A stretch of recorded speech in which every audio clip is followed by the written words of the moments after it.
Hey there friends! As you might have heard, I accidentally deleted a sizable portion of my zoo. Over the past few weeks I've been live streaming my slow, arduous rebuilding of my safari zone, and have learned how to live stream along the way. We have made some progress. We've rebuilt 2 habitats, built a completely new one in the place of a lackluster old design, and even fixed a bug that had been plaguing my game for months with the help of chat. I hope you enjoy this first supercut of the first 7 streams. More streams are coming and more of Bollo Bollo as well. I promise 2025 will see the final brick being laid in this crazy project. Join me.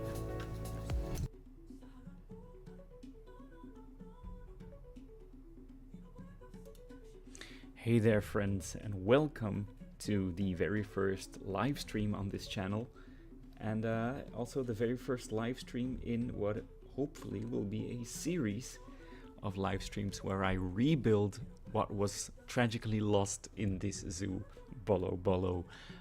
What you're looking at right now is a little something I called the Grand Safari, right? Not a very imaginative name, but the problem is I had built much more than what you're looking at. I had built this habitat.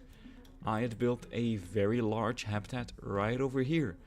I had built 2 rhinoceros habitats right over here, and then 2 very large, ostentatious, dramatic rhinoceros palaces, a black one and a white one over here. And all of that was deleted because I saved over it and hadn't taken the necessary precautions to protect myself from it. So what we are going to do is we're going to be, mostly I'm going to be live streaming the process of me starting to rebuild it. I don't think I will live stream every single moment of it, but it's also a way to sort of make me accountable, because I've been procrastinating on this a lot, because it was kind of a bit of a psychological hit on my mental well-being, the way that I deleted a good few weeks of work. So the commitment of live streaming, hopefully, even if I get no audience or like an audience of me and my girlfriend, right, it's still just a fun way for me to sort of involve anyone who would be willing to see this. The zoo, if you don't know what it is called Bollo Bollo. It is a ridiculous, very chaotic zoo that I've been working on for a long time. And yeah, after the Grand Safari is finished, we need to make sure it all looks nice around here, all of which I had already done. I had a habitat here as well that I've forgotten about. All of this was already done. And then later on we will continue over here to build the lions environment here. This will be, I don't know what it is going to be yet. Maybe the African elephant will live over here, I'm not sure. And then at the very end, fittingly, I will finally build for the great apes of Africa, animals for whom I have never built before, because I don't like building for climbing animals at all, but I will have to do it. For today's stream build, luckily we're starting off with something very simple and very straightforward, and that is this habitat. There's nothing special about it. It's just filling in this little spot with the appropriate plants and rocks, and then adding the animals that I did before. So I'm not going to be checking out the recorded footage I had for this as much as I will in other streams, because I know what to do. I know I had this moat filled in. I know I had a lot of rocks here. I know I had a tree over here and a tree over there, and it had the impala and the common eland. And if you stood here, you could see them walk past. So we're going to start out by filling in this moat with, very basic construction pieces. And then we're going to build a very ugly basic shelter in the style of, these ones that literally are just shelter to make sure the animals have somewhere to go. I can see that I had deleted every animal in the game, so the zoo is completely empty except for the hyenas that I had placed in the hyena arena. They are currently the only animal in Bollo Bollo. But that is just for the frame rate's sake, because with all of the animals removed in this zoo, we're looking at 35 frames per second. So yeah. Anyway, let's just get started. We're going to grab these things and start filling in the mode. Nothing special about it, nothing extraordinarily creative about it for sure. Why don't we make sure, first of all, that the animals can actually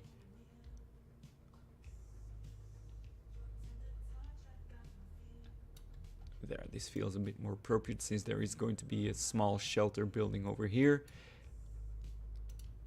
But the mode comes first. If anyone's watching, you can be sure to let me know whether or not the music is too loud or too quiet. I have never streamed before, and yeah, I'm a bit unsure about whether or not all the settings are correct. Is the frame rate decent? Is the music loud or quiet? Or if you're watching, be sure to let me know. I'm not going to be talking the whole time because, you know, I'm just building some very basic stuff right now. There's not much to say about it. This is definitely not the most detailed aspect of Bollo Bollo, because what truly can you say about building a small moat? I think I'm going to be smoothing out the edges though, to make sure it looks a bit better when we're building.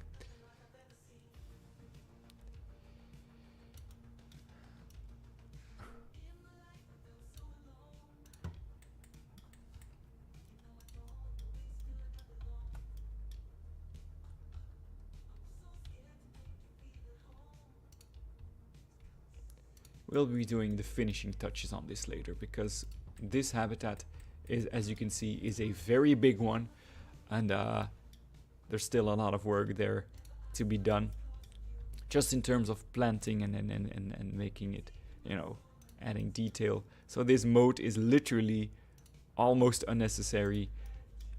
I just like the idea that when you're on this safari ride, hopefully you don't see it. That's the sight lines that I'm going for, is that you don't see this moat, and that what I'm building here is visible in very rare occasions. Maybe only for the jeeps that are, you know, coming past here. They might be able to see the moat, but I hope it doesn't bother them.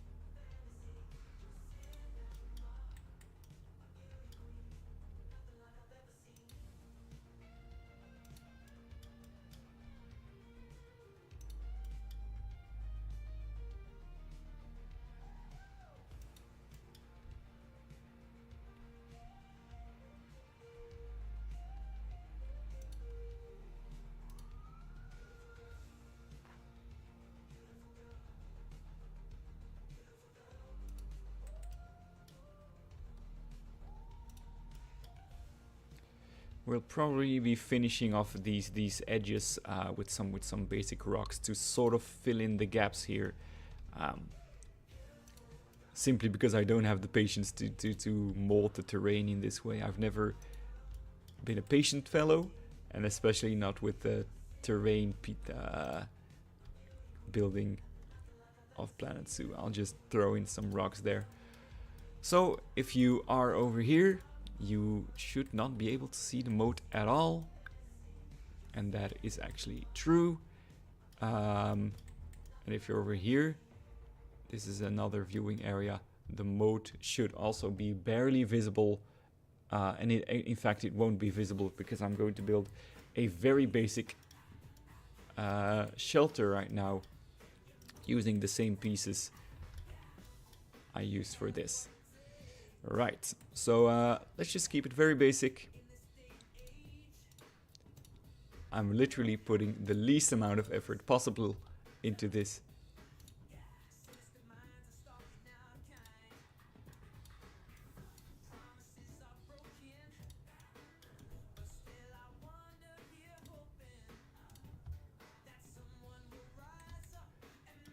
literally guys, I on purpose have not put any effort into the shelters of Bollo Bollo because I know the frame rate is already very bad. So I just want the very bare bones basics to make sure my animals have somewhere to rest and take cover from, you know, there's not a lot of elements here, it's in the desert, but in a future zoo I will be paying more attention to shelter for sure. We're now going to cover up this shelter being with rocks. We'll eventually be covering this entire mountain. Make sure I'm random rotating this. We'll eventually be covering this entire mountain with rocks to make sure that from all sides it looks like more or less a natural formation. So detailing on that will probably improve in the future.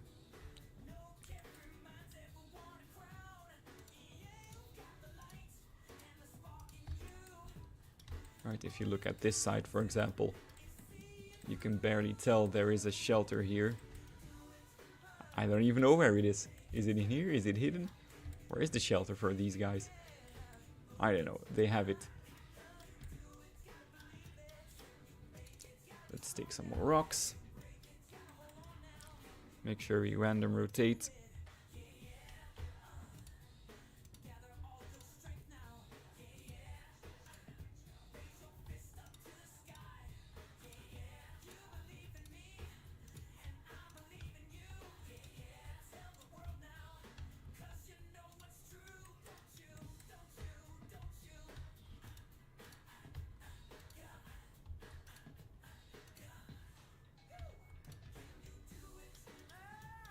Let's grab some of this.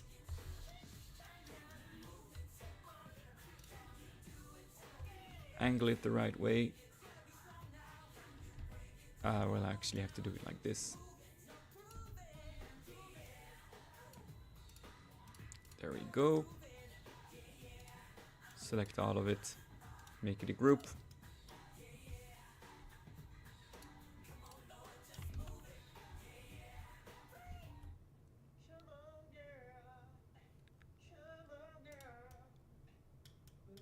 Oh, there is a...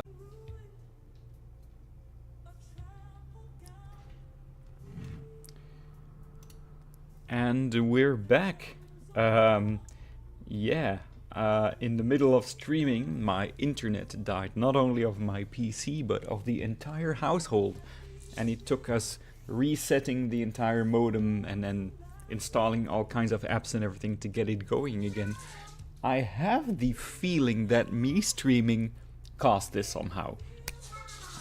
Something, oh, my cat is going crazy over there, but something about the settings in OBS perhaps, or the fact that I'm streaming on wireless and not on cable might have something to do with it.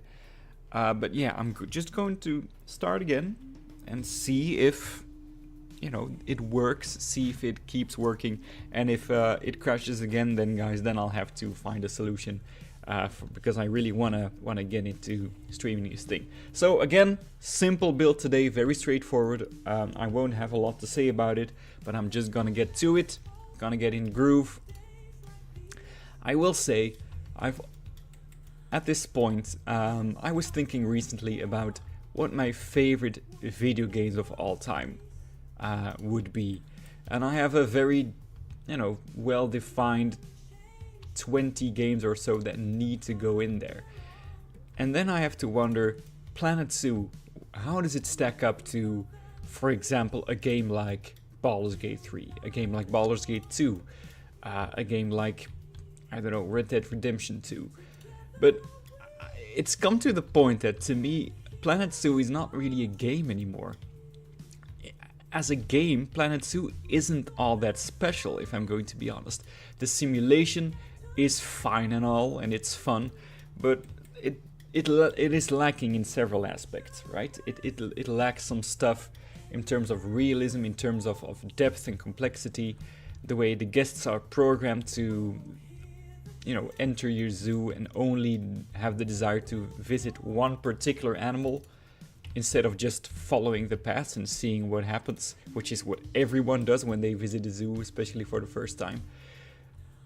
And stuff like that doesn't make me think this is a very good game. I more use Planet Zoo as like, what would I say? Like software, like an app. Something to soothe my nerves, to be a creative outlet. Sort of like some people would use Photoshop or something, or InDesign, or Microsoft Word as a creative outlet, right? So, but if I regard the game in that aspect, then Planet Zoo would have to rank extremely high if I ever do a ranking, because I've played this game at this point for 1,100 hours or something, and I have shown no signs of slowing down, and in fact quite the opposite. So yeah, Planet Zoo must rank very high in that list if I ever do make one. And I'm the type of person who likes lists, so if I ever do get around to making a list of my like top 100 favorite games, I would post it on my channel for probably a grand audience of 7 people, but I would be making it for myself because I love ranking stuff. And yeah, I'm also very curious to see what other people would think about what their favorite games of all time are, what they think about my opinions, because it's such a fascinating subject to me. Video games are my hobby, my passion, and there's still so much for me, both old games and new, that I still want to discover. I'm very eager to keep continuing this hobby of mine. And if I recall correctly, I just placed some saltworth and dried grasses here, so that's what I'm going to do, just to dress it up a little bit. Nothing fancy. Nothing crazy here. I'm probably like that one plant. What's it called again? I'll find it. Not the coastal pig face. Sledge. Something sledge. I'm gonna place that here as well.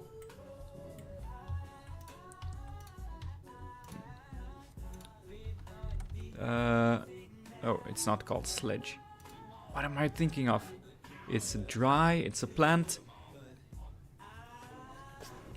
It's not the blue stem. What is it? What is it?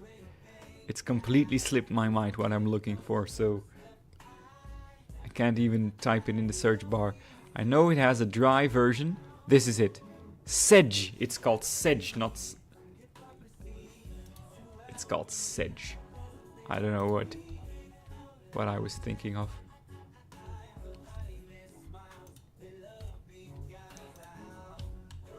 Why does the dry version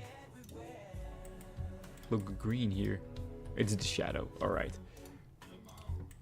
I'm having a very confusing morning. In fact, why don't you stop randomly rotating? I need you to behave. You can't even see this from the guest's point of view. I'm just dressing it up for my personal enjoyment at this point.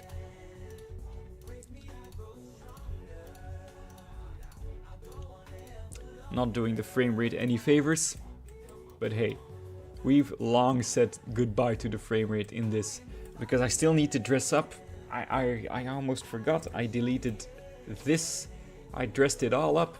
I had surrounded the whole safari with pretty cool foliage and everything to make it look like an enclosed space, and all of that is gone as well. I don't think that's something that I'll be live streaming though. That's just a lot of copy pasting of trees and stuff. That's not really fascinating. I'm waiting for the impala and the eland to be placed into the habitat so we can sort of figure out what's going to go next. Now we're going to finish those edges because they're ugly. Basically. Just going to...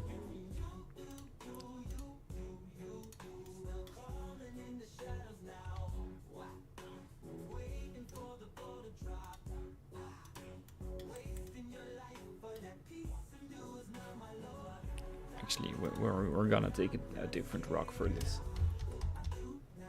Hey there, Blob. Good to see you again. I hope the stability remains. I lowered the bitrate. I don't know, that felt like something to do. Not sure what it is. Oh, I shouldn't be using the desert rock for this. I should be using the savanna rock. But perhaps it's good to bring some variation in here. I'm not sure if the music is too loud or too quiet and about what my voice is like at this point. You can always tell me if you're up for that.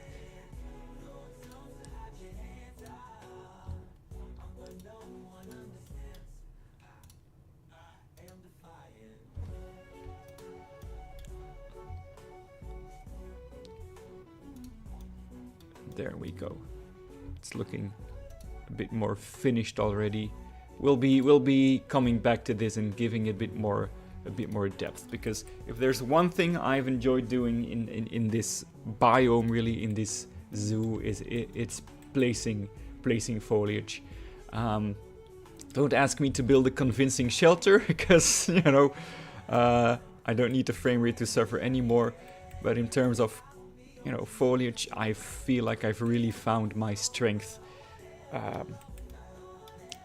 Alright, all sounds balanced. Great to hear. Traversable terrain for these fellas is... Of course, they can escape. But I think I've disabled escapes in these settings. Where is that again? Enable escapes. They're not enabled. So, lucky for me, the animals won't be able to jump over here or follow the obvious escape route. Ah man, every time I look at this I get a bit sad, because look at him. He's looking like, hey, didn't there used to be a whole bunch of stuff there? And I'm like, yeah, it's gone. So much is gone. Oh man. I had almost forgotten how much I had deleted. This whole... Anyway, let's focus. I remember the first thing I did here was sort of making sure that if you stood here, you can see the animals if they approach. And that is the intention. The walking path offers sometimes the better view of the safari and sometimes a worse view, which would entice you to also get on the jeeps. But I think this is decent. So we're going to be dressing up this sort of elevated area with a whole bunch of faux rocks. And I believe I have some in here that I can just reuse. Right, and we'll be placing them in a group, of course, so we can sink them down.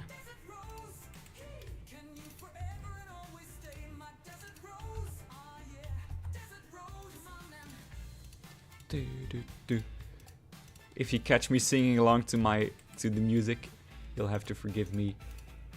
A lot of this music that you'll be hearing is music that I wrote the lyrics for, and I love to blow my own horn. Is that an expression? Toot my own horn? I don't know. I might be making something up. It sounds like an expression that I'm lifting from Flemish into English.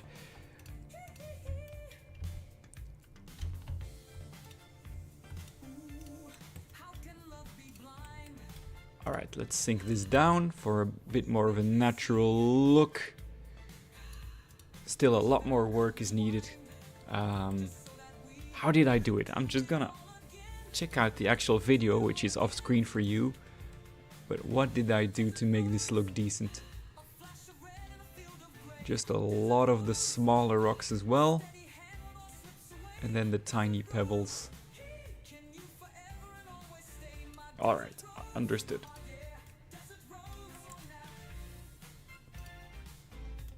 Do I have the smaller pebbles here as well? Not sure if I do.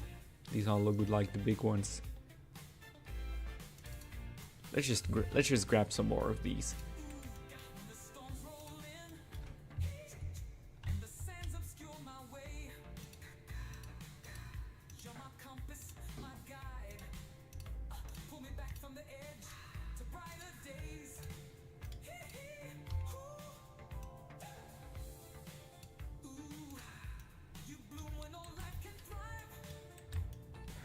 These are the pebbles that are key to the build. A lot of those will need to go in here. The whole habitat needs to be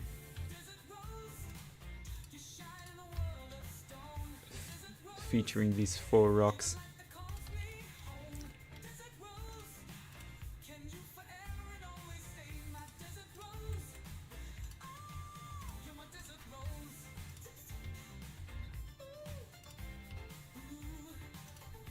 One thing I wish was in the game, and maybe it is in the game, and I've been missing out on it for 1,000 hours, is if you have a group like this, that you can't make it snap to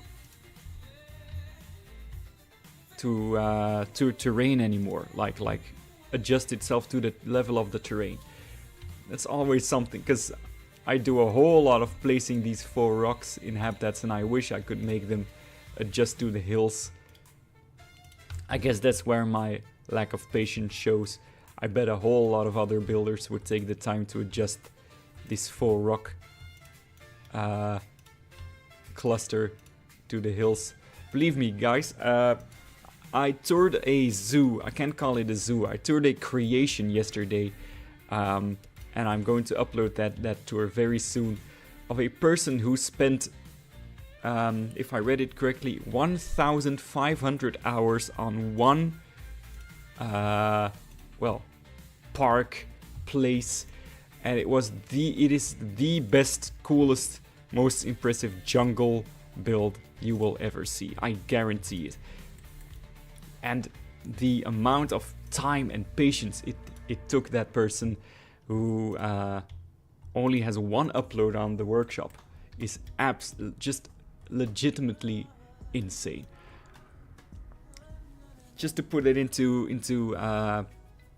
perspective, I've played this game for 1,200 hours, and I've built several zoos, and I've made a lot of progress from being terrible at it to being, passable at it.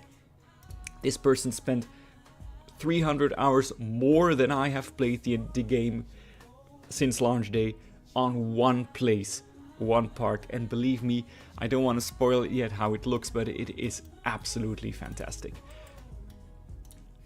And considering the next thing I'm going to be building in my South American zoo is the jungle, I also feel very intimidated by the prospect of having to live up to something of its of that skill and magnitude. So that is a lot of hype for. I hope you'll get to see it in the future. Alright, so we're just going to continue the theme of putting these rocks everywhere. It didn't quite look like this the last... I think I did something... It's missing something. And I think I remember what it is. I think I grabbed...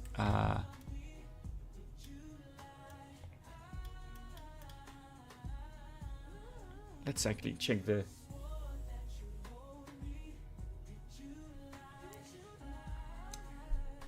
No, it's called the Lost City of... What is it called again? The Lost City of Calakmul. And it starts from a cave. It was uploaded just like, I think 16 days ago or something. I think the creator is from Russia or Poland, if I read correctly inside the zoo.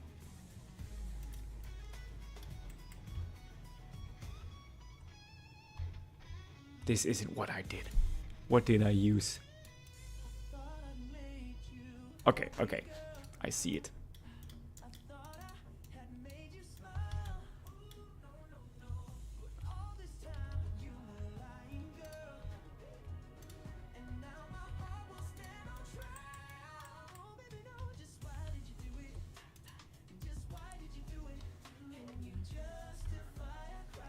I think that video, I'm not gonna do a lot of editing on it, is another 1 hour long tour where I just am amazed, and I also get lost a couple of times, but I think it's fitting because it is just a jungle and the paths are very subtle and well hidden, and there's plenty of secrets. So I'm just gonna upload it as an hour long adventure, really, because I had so much fun exploring that place. And yeah, Poland, yeah, something like that. I'm not quite sure. I might get in touch with the creator and ask them before I upload it. All right.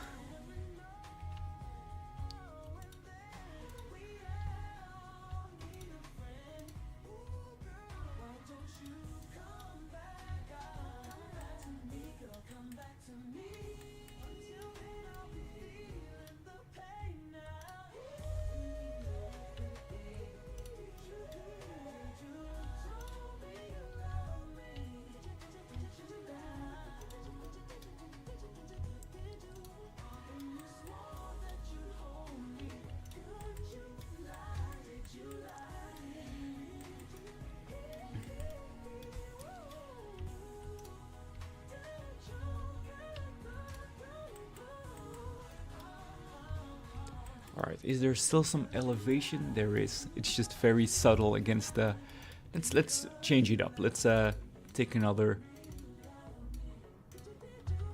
rock structure here.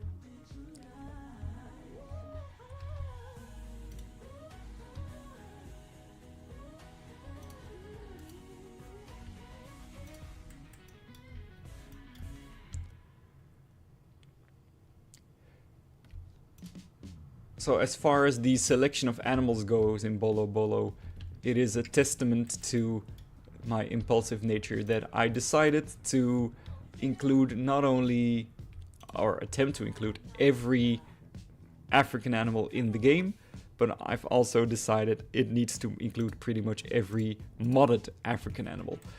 So it's a crazy endeavor, and not only did I not plan ahead, so the whole guest experience is extremely chaotic, but the zoo is pretty much unplayable on in any normal sense. But yeah, I'm having fun. As a creative outlet, Bollo Bollo this past year has been a blast to construct. Alright, I think I had a small collection of boulders here. So let's just select some random rocks.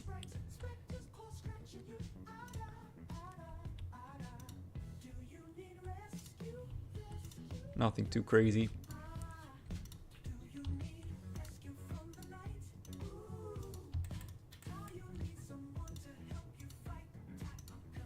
That's too big.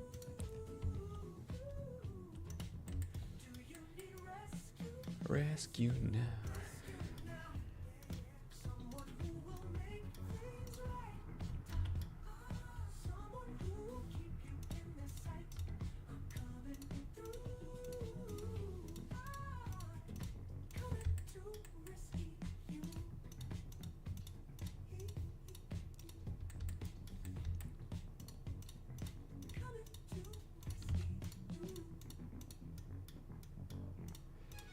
Here I go complaining about my zoo being unplayable and then continuing to place hundreds of pebbles in another habitat. And considering what's left also contain a whole lot of pieces. Look at the hyenas, that's what I love about that build. They're so active and I love it. That's one of the favorite things I've built here is the hyena thing. Oh, there goes my cat again. Meowing into the microphone.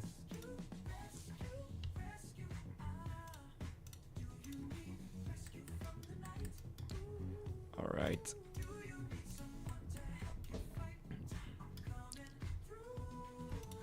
Let's just add some stuff here as well.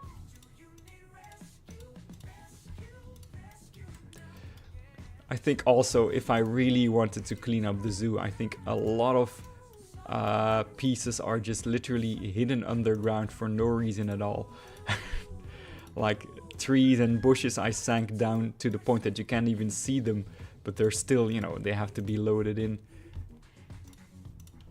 A whole lot of problems. It is on the workshop, but I would actually advise against downloading it at this point.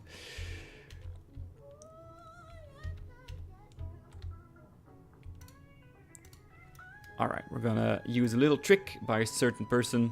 I mean, he didn't invent it or anything, but I just like the look of it.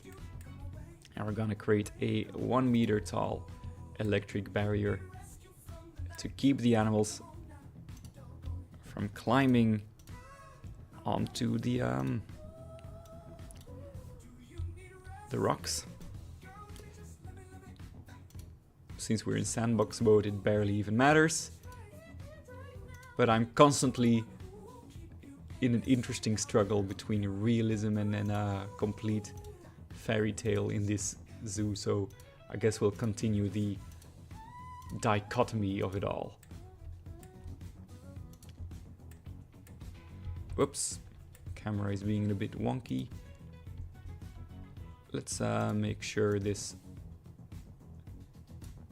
ends up in a logical sense. Grab it, the whole thing, and just make it 1 meter tall for the looks of it.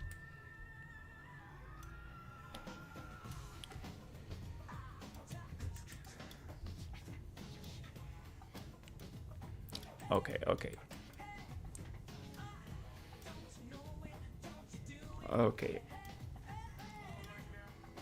What else did I do in the previous build? It's starting to look... I'm doing a decent job at making it look the same.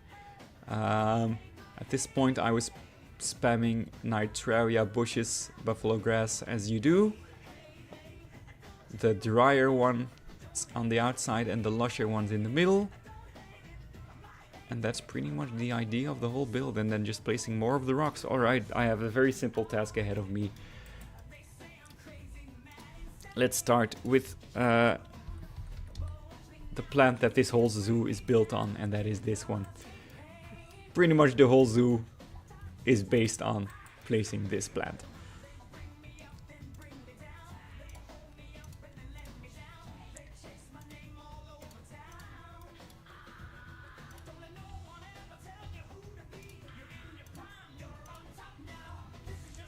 Alright, so I think I've already beaten the record in time of my previous live stream, so it might truly have been coincidence. Just the internet failing on me at a crucial time. It might very well just have been that, so just keep it subtle, because there is still the guest view that I'm impeding with these plants. Almost deliberately, but not too much. And then always place the dry version of your plants, if they're available, so sort of inside them, because lots of plants, especially in a heat like this, will have dead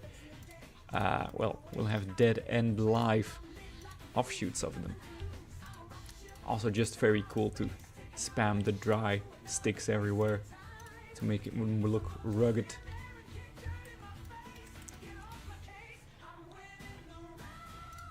Most of the way I build foliage is just based off of, you know, being a one-trick pony, but also the very cool tutorial by Caesar Creates, where he taught me a lot about, you know, making sure that plants start big and then have these smaller branches. And where would plants grow? Realistically, they grow in places where animals don't visit very often, so in sort of the nooks and crannies of your habitat. Of course, in a realistic zoo, very few plants would survive being in the habitat of two grazers. But we're, again, treading the line between realism and fairy tale here. Alright, so that's looking decent. We're just gonna keep... we're going to go through the habitat one time with this plant, putting it wherever it feels appropriate. Usually I just follow what my Brian says. Maybe Brian has an opinion as well. But I put plants wherever it feels like this is too empty. This needs a plant, right? Obvious like connections between rocks and terrain or fences. They always feel like this needs a plant. Right? This needs a plant. Large collection of rocks, they need a plant. That is the general idea.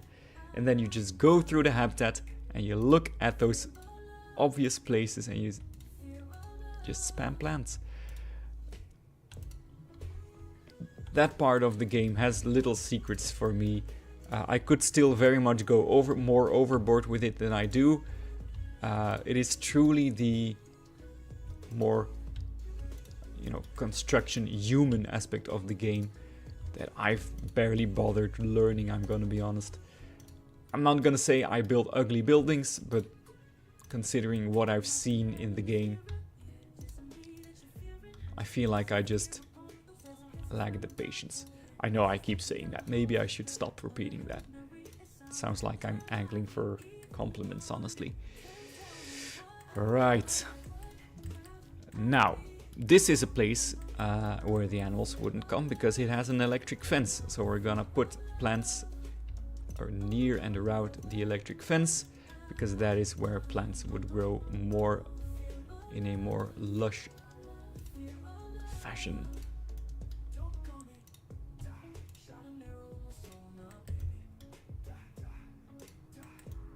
And now that I've grabbed this, I'm gonna continue placing the blue stem.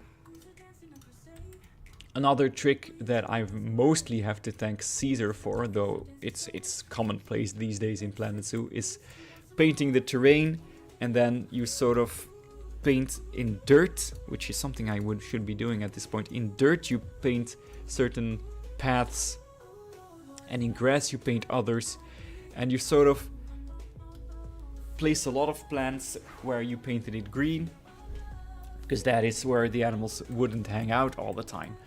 But it's not what I'm doing here. Here it's just going to be buffalo grass. Whew. I'm doing a lot of talking. Maybe I should relax and just continue the work.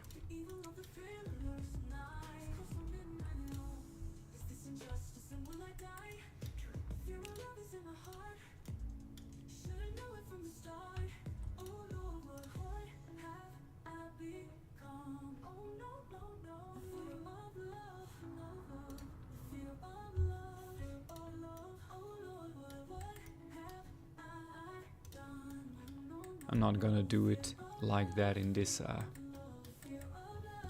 like is there any place where I've done it really this time around? Maybe like the cheetah habitat is where there's clearly like those walking paths for the cheetah, and even here they're not extremely realistic.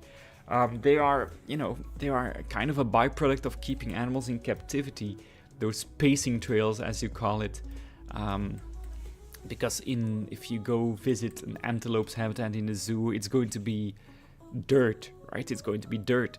But if you visit antelope's habitats in the real world, you're gonna see a lot of grass. So that is just the endless battle of realism versus I keep repeating myself. Sorry guys, I'm new to live streaming, can you tell? I don't even know who's watching. I hope you're having fun. Hope you're enjoying this cozy Monday. If you're wondering why Yelbo has nothing better to do on a Monday than streaming, it is of course because I'm on parental leave for the next few months, in fact. And I'm home alone at the moment, so yeah, I'm at liberty to build.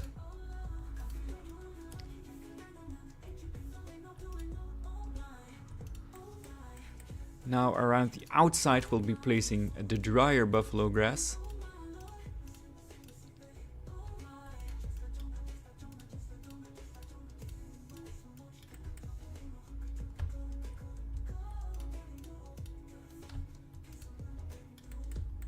Shouldn't be neglecting this side of the habitat as well, because it's going to be one of the final things you see in the Jeep tour actually. The Jeep tour goes through this safari counterclockwise. So this is the ending, where you get a second view of this is the giraffes and the wildebeest and everything. Alright.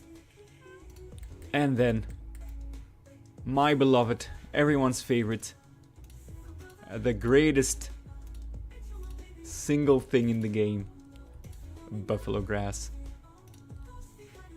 If you don't know about buffalo grass, is it part of a DLC or was it part of a free update? I don't know anymore at this point, but just like the aquatic pack is essential for the faux rocks, which are a staple in any Planet Zoo creator's arsenal, but buffalo grass is just a mandatory piece of in your toolkit. In general, the further you go into the DLCs, really chronologically, you'll find higher quality plants and textures. So yeah, we're just gonna spam the whole area here. At this point, I can just select a couple of these and start placing them.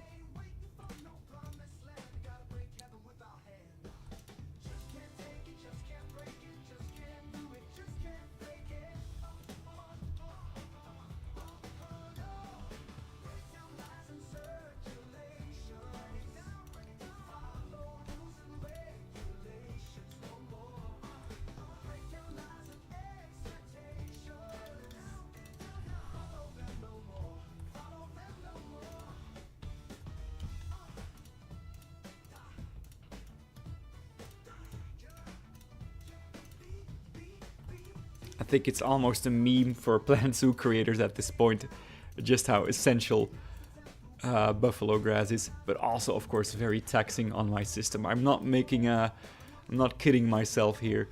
I know that what I'm doing is only worsening the effect that this zoo has on my PC.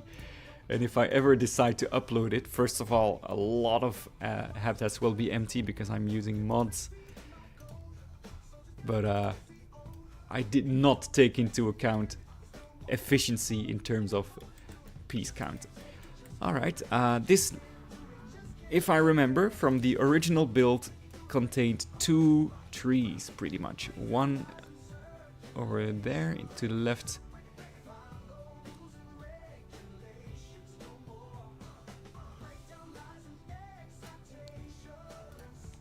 We're gonna keep it subtle. Just go for the standard acacia. And I remember if you stood here, you had a second tree sort of mirroring this one right about here-ish. That looks right to me, yeah.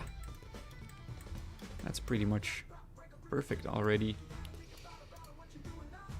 Also something that I must do whenever I place a tree in this game. I put 4 rocks around the roots of it. I don't know, it's something I have to do. Some 4 rocks around the tree and then some taller bushes. It just looks nice. Just the look of the roots connecting to the sort of blank and more boring Planet Zoo soil doesn't sit right with me. I need to put stuff around it. And let's grab some of this blue stem grass and also put it here. There. Now it looks very much integrated into the environment. And the second tree, why don't we just... Can I do it like this? Not really. Let's just grab it. And I think, if we look at it from the guest perspective, here would make the most sense, here-ish. I could put it here. It's not where I originally put it, and I'm not sure about it. Of course, if you're on the Jeep, you know, it does look appropriate, of course. It does offer some nice shade here as well. But this final... yeah, this needs a tree as well. So far, all of the trees here, if I remember correctly, have been these acacias, except for the pingo tree here. Would it fit if I put it here? Would it look... how does that look? I mean, not... looks alright, right? With the trees behind it. Alright, how are you feeling?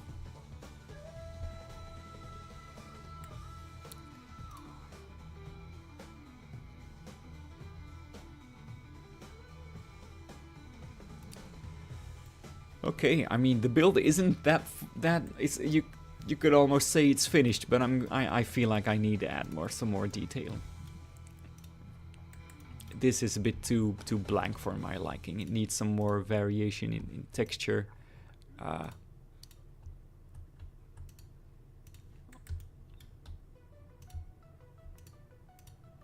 Just in general, place some rocks in the grass, even though you can barely see it. It's detailing for me, right? Some of them are for the guests, some of them are for me. What else is missing? What does this need? This is how you arrive with the Jeep.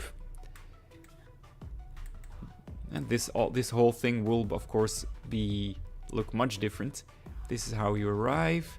You have... oh, I'm forgetting enrichment items, of course. But this is how you arrive. To the right, you have the hyenas. To the left, this needs to have something blocking the shelter entrance. This side is, of course, okay. Where are the hyenas? Where are you guys? You're eating. All right. Like, obviously, this is not a realistic. Any hyena worth its salt can jump over this, but not in this game. Not in my sandbox mode. So yeah, this is... then you take this curve. Also feel like this is lacking something. Maybe a rock feature or something. You probably won't see a lot of them here. And then you start to approach the... this is also... this is just bad. This is ugly. I need to do a better job at making either this look better or hiding it, because it looks much better from this side. But that's just an ugly building. I need to hide it. Anyway, this.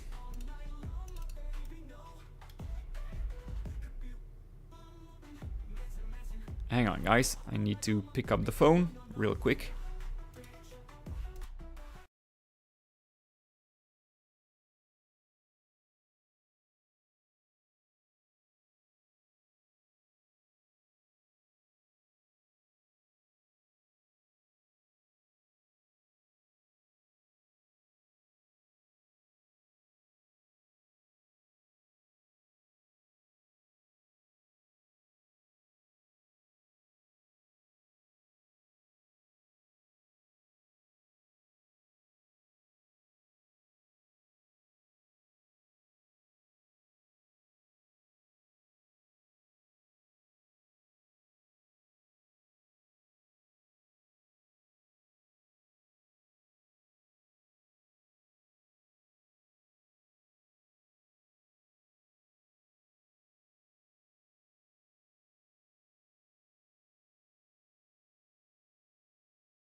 All right, if I did that correctly, you didn't hear me pick up the phone and have a conversation in Dutch. I hope it worked like that.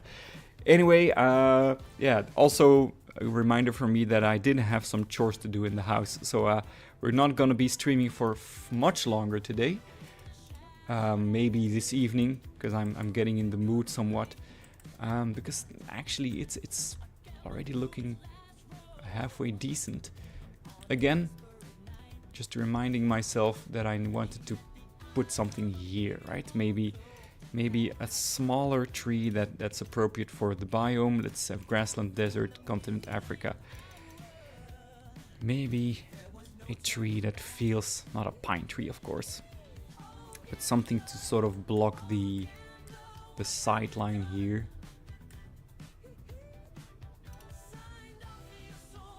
I could of course make a bush out of this.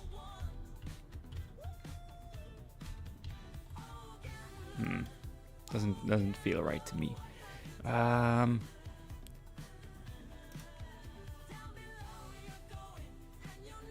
fig tree, it's too green.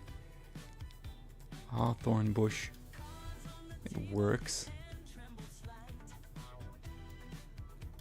If you've ever used hawthorn bushes, wow, that's a tongue twister for me, without sinking them into the ground, please call me, because I've never ever used them like this. I never ever have. I've always used them like this.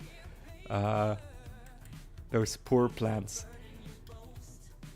Of course, this is... they're all too green. Maybe our good old friend Mpingo can come in handy. Just to distract you from the entrance somewhat. Let's go for it. Let's go for it.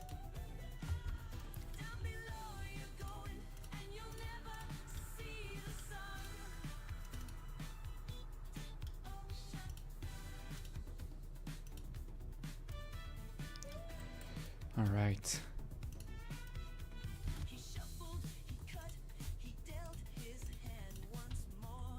If I remember correctly,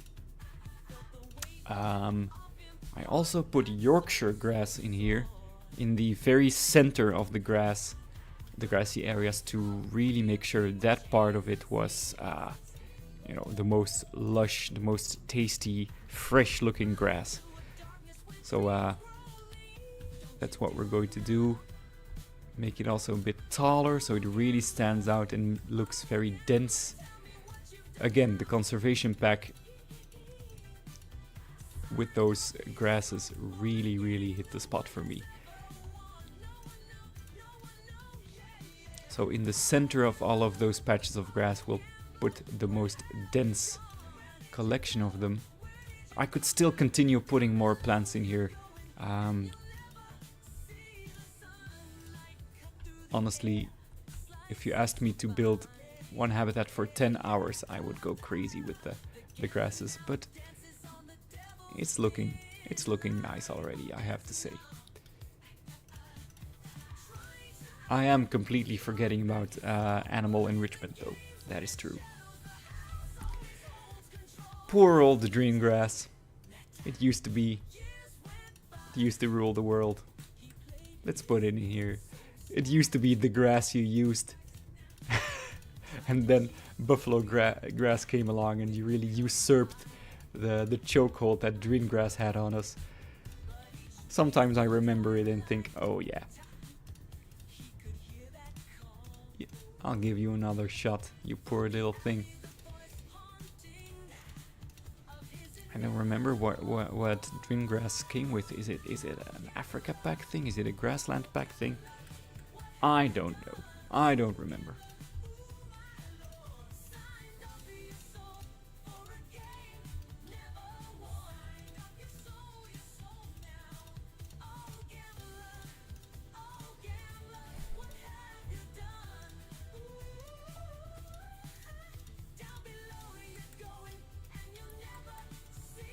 I think for this I'm just gonna grab some of these rocks, copy paste them and put them here.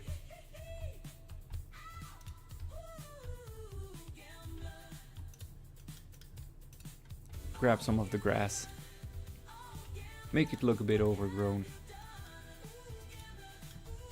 and call it a day in that sense, because at this point you're looking at the next habitat already, which is empty of course at this point. Alright. Okay, I think the final touch is going to have to be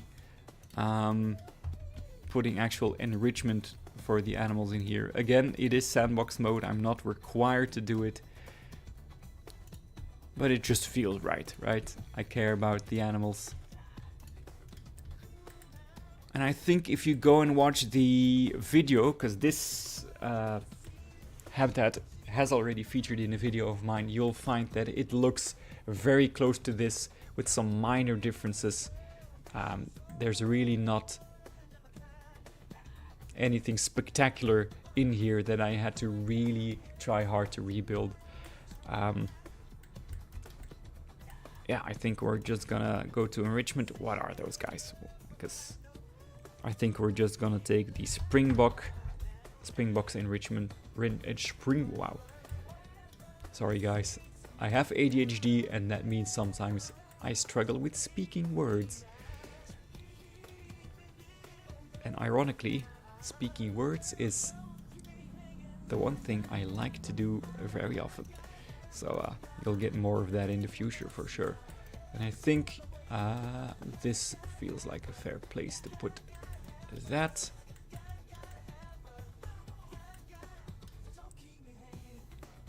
I could put... I don't like the look of this in this habitat. We're gonna go for this guy. And I feel like I sort of hit it here. And if I didn't, I'm doing it now. And then making sure the color is a bit more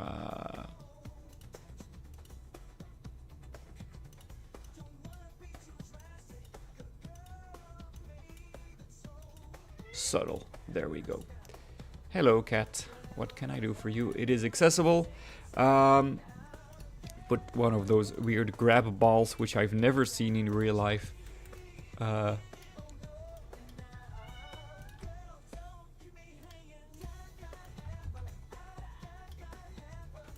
hey, if it makes these guys happy, I'll put it in here.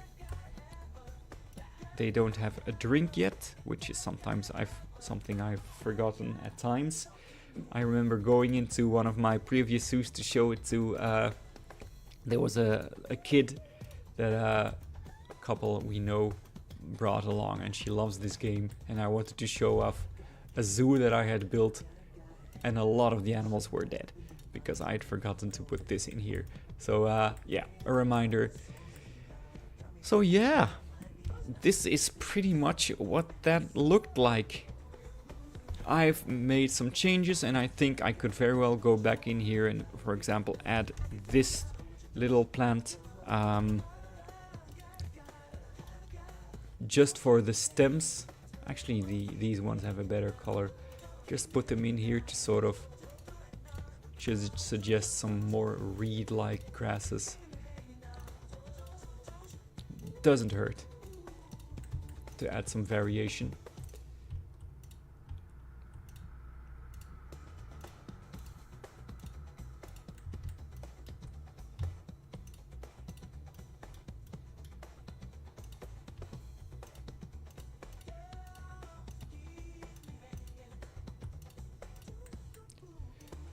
But I think I could very well consider this habitat to be officially rebuilt.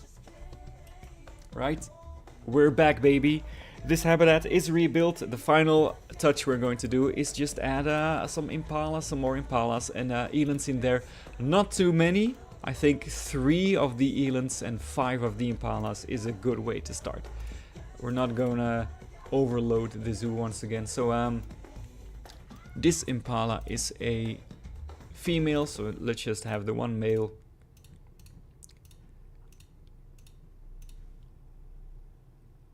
There we go. And then for the eland, let's not go overboard. Usually it feels more appropriate to have the taller animal be in the minority. I don't really like mixed habitats in general. I think it's just like a sort of a neurotic touch of my psyche that I want every animal to have the chance to shine, right? They deserve their moment in the sun. And I feel like in mixed habitats, it's like there's less importance on the individual animal. I don't know. I think I'm talking more about Planet Zoo than in real life. I just have some pet peeves that really have no basis in reason. But as soon as those animals are in here, I'm going to consider this habitat done, and I will touch it no more. The next thing we're going to do, I think off screen, I'm going to touch this up a little bit. We need to, off screen as well, I'm going to make sure the Jeep track is complete, the paths are complete, some basic terrain work. All of that I'll be doing off screen. Also encircling the whole safari with foliage to hide the ugly border of the map is also something I don't think I need to live stream. But this was a habitat which I never even recorded that might return.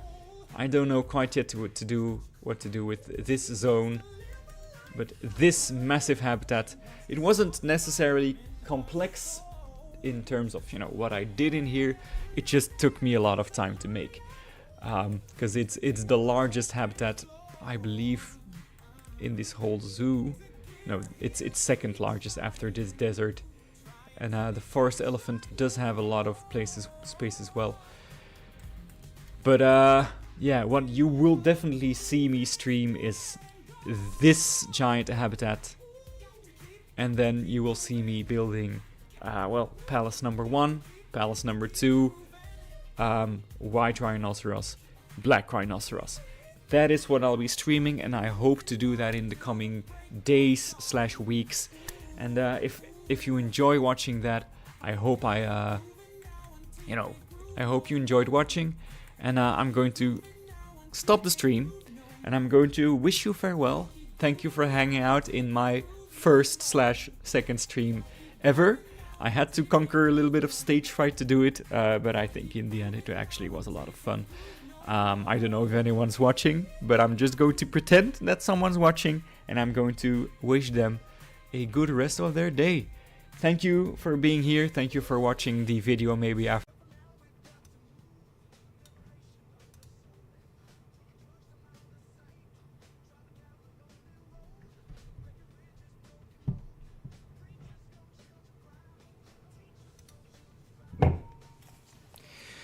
Alright, it is a late evening for me. I was supposed to be online a bit earlier today, but the reason for my lateness is quite simple, and that is because I was playing Dungeons and Dragons and my character almost permanently died. But he, by the luck of a couple of good ideas of my partners and teammates, he managed to survive.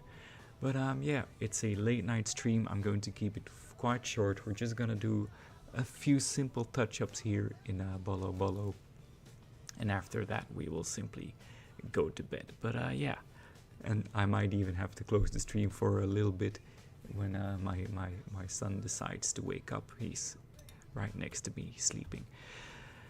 But yeah, guys, about that, yeah, Dungeons and Dragons is very much one of my biggest hobbies and passions. If you don't know what it is, well, very simple. It is a role-playing game. It is a game where you roll dice and play a character and, well, together with friends make memories of a lifetime. And the story goes as follows. I am playing a halfling whose name is Trust Tinfellow, and he's very much at the end of his natural life. And he's playing a peace cleric who has lost his partner of a very long time, and he's abandoned his life as a commoner to see the world and do something with the final years. He's sort of received a calling, as you could say. And a while back, the DM reminded us that everyone starts the campaign with inspiration, right? You get to spend your inspiration to make a request for the DM. And I, since this is our second campaign playing together, decided to request in my foolishness. No, I don't need to be editing this track. What am I doing? I need to be editing this. I decided to say, you know what, I've never fought in Dungeons & Dragons. Yeah, a dragon. I requested my Dungeon Master to pretty much include a dragon encounter in our game somewhere down the line. I didn't quite know it was going to be this soon. We are level 5 and we were running down a hallway. A very narrow hallway, sort of a mausoleum with lots of bones stuffed away in alcoves to the left and to the right. And as soon as we passed by these alcoves, the bone dragon, as we now realize, started pretty much reconstituting itself from these piles of bones. And that we had but a few rounds to get past it and enter a room that was going to be, which we didn't know at the time, going to be safe for us. Being the cleric, I tried to wait for it. I tried to sort of skip my turn, wait for it, cast, what's it called again? Turn Undead on the dragon. Not cast, you know, but use Turn Undead. Unfortunately, it failed. And that meant that my character was last in line. This doesn't need to be rising anymore. My character was last in line. And yeah, the dragon got to him. With the unfortunate effect that the final 13 hit points I had were also the hit points that it needed to kill me. The story doesn't end there, of course. Can this autocomplete? It can't. This needs to go down a bit earlier. The story doesn't end there.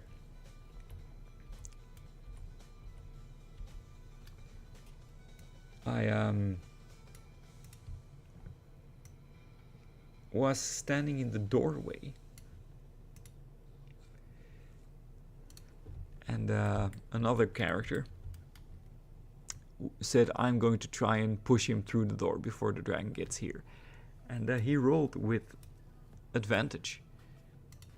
And he rolled 2 1s. 2 natural ones. Luckily, my halfling, he's a halfling, and he took the feat Bountiful Luck, where you can make another character re-roll a natural 1. And guess what he rolled? He rolled a 1. Why can't I auto-complete this? This is annoying.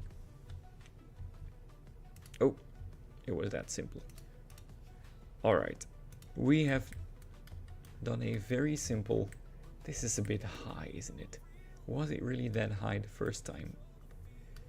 Let me check the reference picture.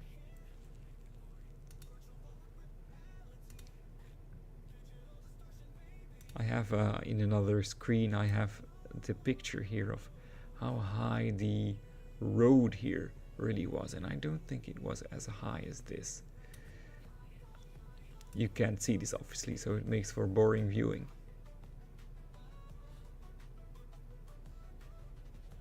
Yeah, it wasn't this high. It definitely wasn't. Back to the drawing board we go. This needs to be less high, less tall. Can we just select the whole thing? Is that an option? Is this an option, what I'm trying to do? Can I make this? I can. Okay, but then it's going to disappear under the ground here. That's not what I want. This is also not what I want. This is what I needed to do. Okay, let me undo, because we don't want it to vanish underground, the jeeps, I mean. Let us click this again, just select this and this, and then make sure, you know, we have to take into account the viewing options right over here, and for example right over here and here, because if you stand here you're going to see this savanna, and you also see the palaces over here. So this should definitely be more of a down here situation. That's more like it. That is that done. That is definitely something we needed to do. Looks pretty much exactly like it did the first time. Another thing I wanted to touch up today was this path, because it's, if I stand here, it's just a bit too low for my liking. It needs to be raised a little bit in order for us to get the best view. So I'm going to raise this path ever so slightly, with like 1 meter pretty much is what it's going to be raised by. Luckily that is an option I discovered a bit too late in my Planet Zoo career, is that you can go here and change elevated length to 1 meter, and then you can very easily adjust the height of your paths in a much more controlled sense. Let's make sure the path has the same width as what comes before, which still isn't the case. Is it a 9 meter path? It is. Let's go here and then raise the path. Just one click.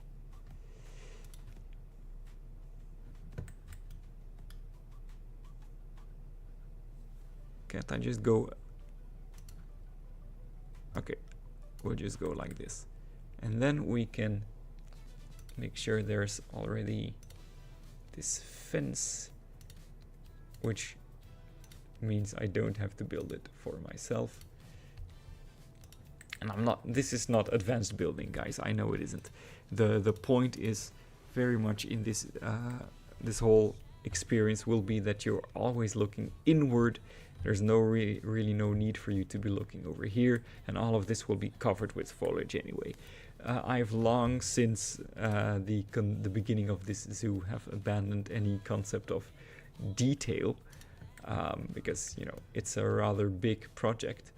Detail is no longer an issue. I just want to get it done, right? the zoo is all, it's not crazy detailed. I'm not going to say that, but the time I would otherwise spend on getting everything to look perfect, I'm spending now on bigger designs. Right, so just taking some of these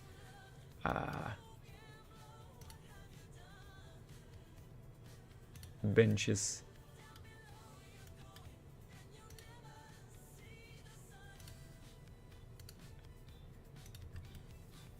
That is not the focus of the Grand Safari, it isn't. The Grand Safari is all about the 2 different experiences you can get by walking, because, you know, talking about the palaces again, the walking tour will go over here and then upwards and then down again. So on the Jeep you will get a very good view here of the ostrich, oryxes and wildebeest the way it was in the original build, which you can view on YouTube. But they will see the palaces like up here-ish, right? They're going to be pretty imposing, pretty tall, and from the Jeep you're not going to get the best view because you will be spending your time looking at this. This is more of a backdrop. The guests, however, will find both a monorail station over here and a shop area over here. All of this sadly was finished, and then the rhinoceroses here and here will be, you know, better viewed from the Jeep, I would say, because it's going to be on the ground level of the Jeeps. But next thing we need to do is make sure we raise the terrain to the same height as this Jeep track. And that's just a simple procedure here.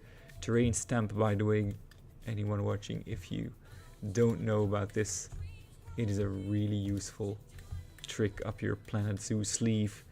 You can just make these custom shapes out of terrain very quickly. Not that this is something useful, but you can already see the applications, the speed at which you can build something like this.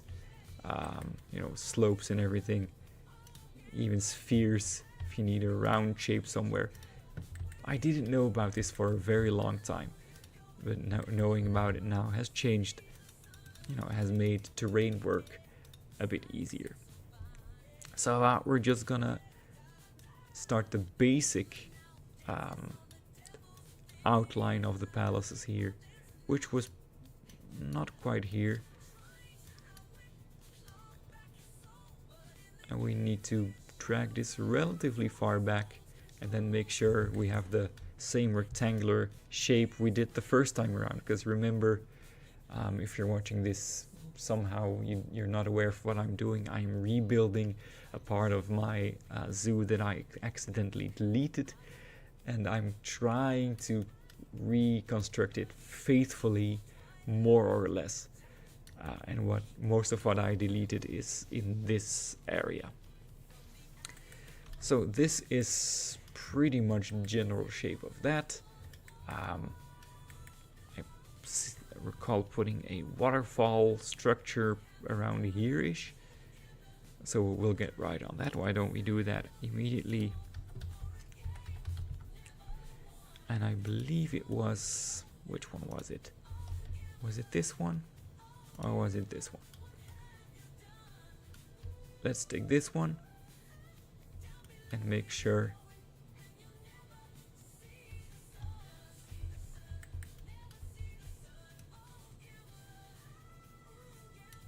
should we do it like this with the water running under the Jeep?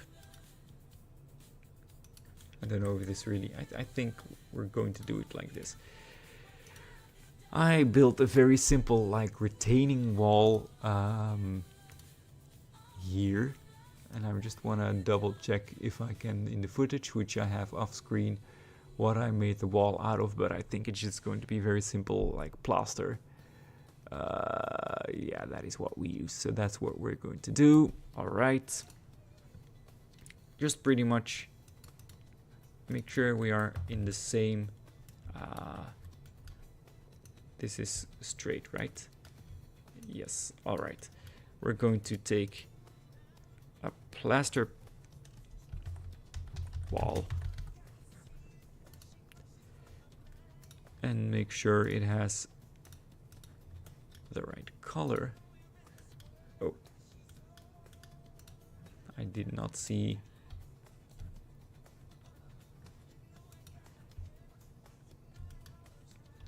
Let's do it like this.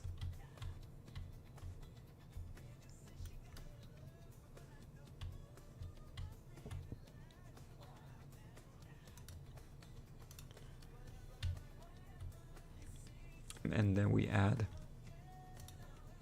some detailing to it. Let's just take the plaster, what is it called? The plaster segment, I think it is. Yes, it is. We're going to flip this.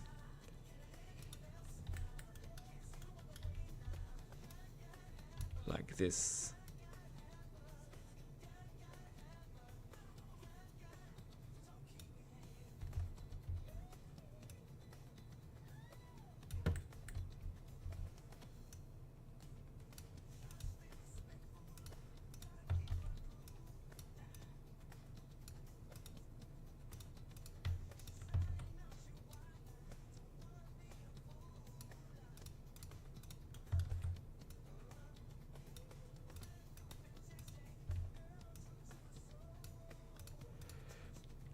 Alright, and then we just take this and start copying it. I might be moving this backwards. We won't be needing this. We won't be needing any of this.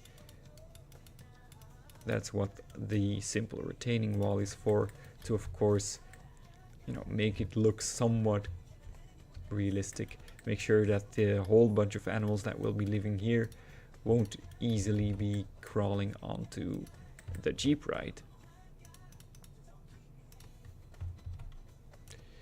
All right.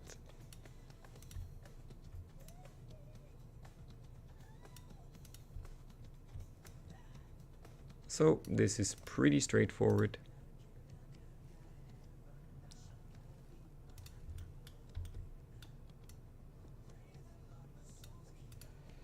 This is like the relaxing aspect of Planet Zoo that I try to, you know, get across to people I know when they talk about, you know, when I mention this game and that it matters to me.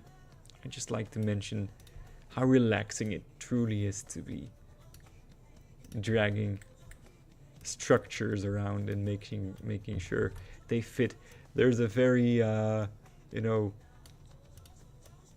neurodivergent aspect to it, where you're just very pleased with dragging arrows and making things look, you know, making things look organized and satisfying.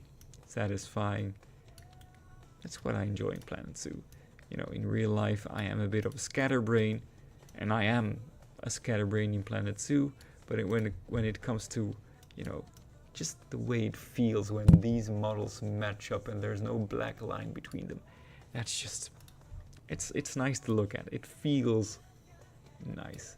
You know what I mean? When you make these things match and the separation between them is barely visible anymore. That's just nice. I hope you agree. Anyway, we're gonna fill in these gaps with just like something like this. We'll grab it,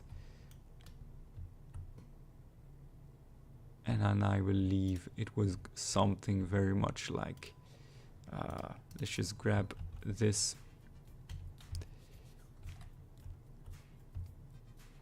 Make sure we fill in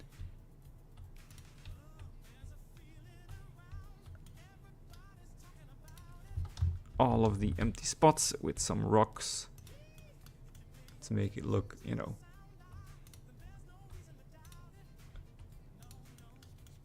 because that is pretty much what we did the first time around. Same here.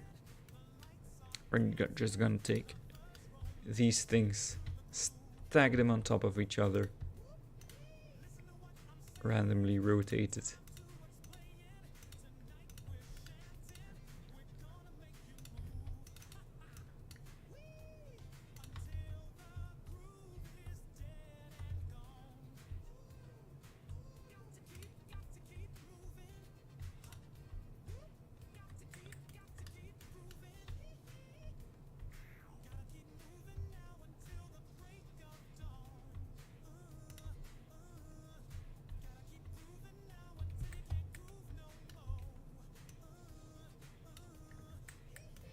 Rotate it a little bit. No, rotate it a little bit.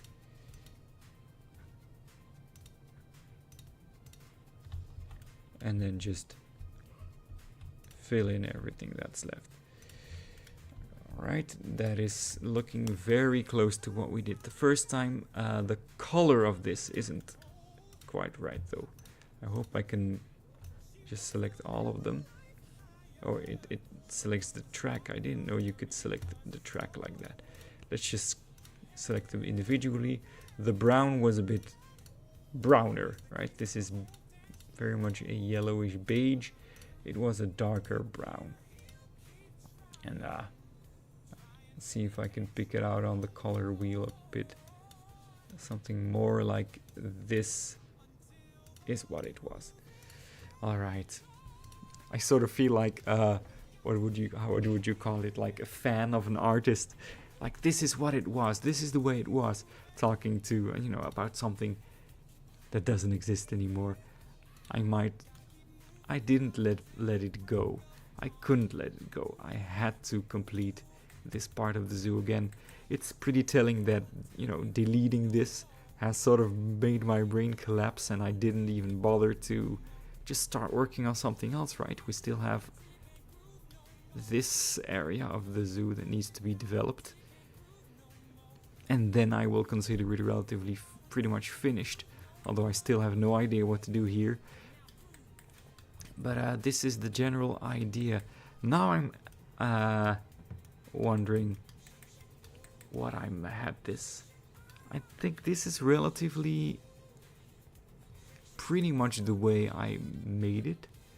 But on this side, I've sort of forgotten what this side looked like. So I think I need to go watch some footage here off screen to see what I made that look like. It isn't quite finished in this video. But here, alright, I see, I just made it a heightened map.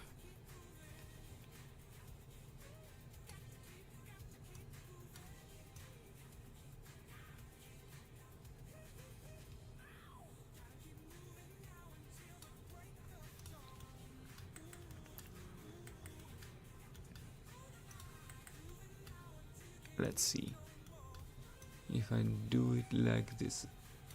This is where the Jeep ride is, of course. Where is it here? It's hiding here. Let's just sink the terrain down.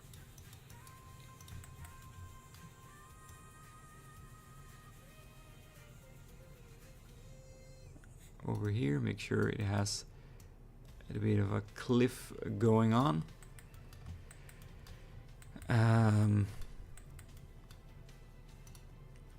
Let's pull it a bit again.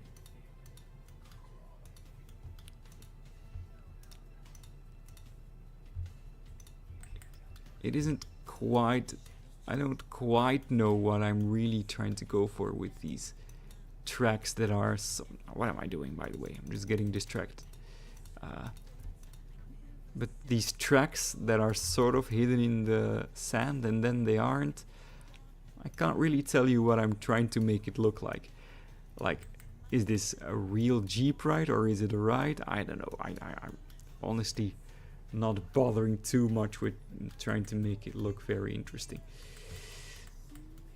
Again, my focus is on doing this. This is what I like, right? This is what I like doing in Planet Zoo the most. And then making sure if you stand somewhere around this safari ride, like here with the cheetahs, that it's all filled in. And it's going to look even better. This is going to be all grass. And then you're going to have these very ostentatious palaces there. It's gonna look great. Especially here, you'll get a great view. But honestly, guys, that is already what I wanted to accomplish for this stream. Next time around, we're gonna finish the pathing and the general terrain work for the palaces. Then, after we've finished the terrain here, which means a river here, raised terrain over here, then we'll build this whole habitat. And then the next time around, you'll see me building either the two palaces one after the other, or the two rhino habitats. I'm not quite sure.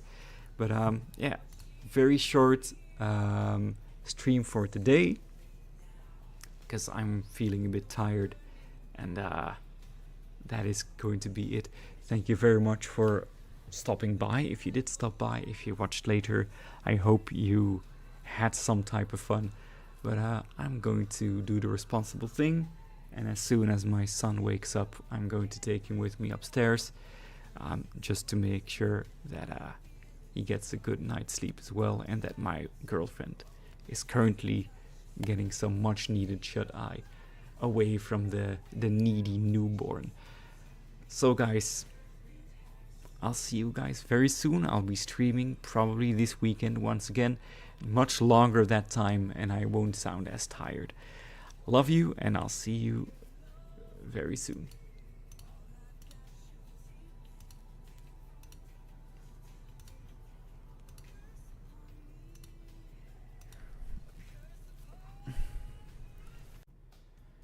Whew. All right. Here we go. It is a wonderful Sunday evening. For me at least. I don't know what it is for you, but for me it is a Sunday evening. I have a drink by my side because my favorite football team just won an important game. So I'm enjoying myself, having a bit of a drink. The oldest daughter is in bed. The youngest son is upstairs with a wonderful mom.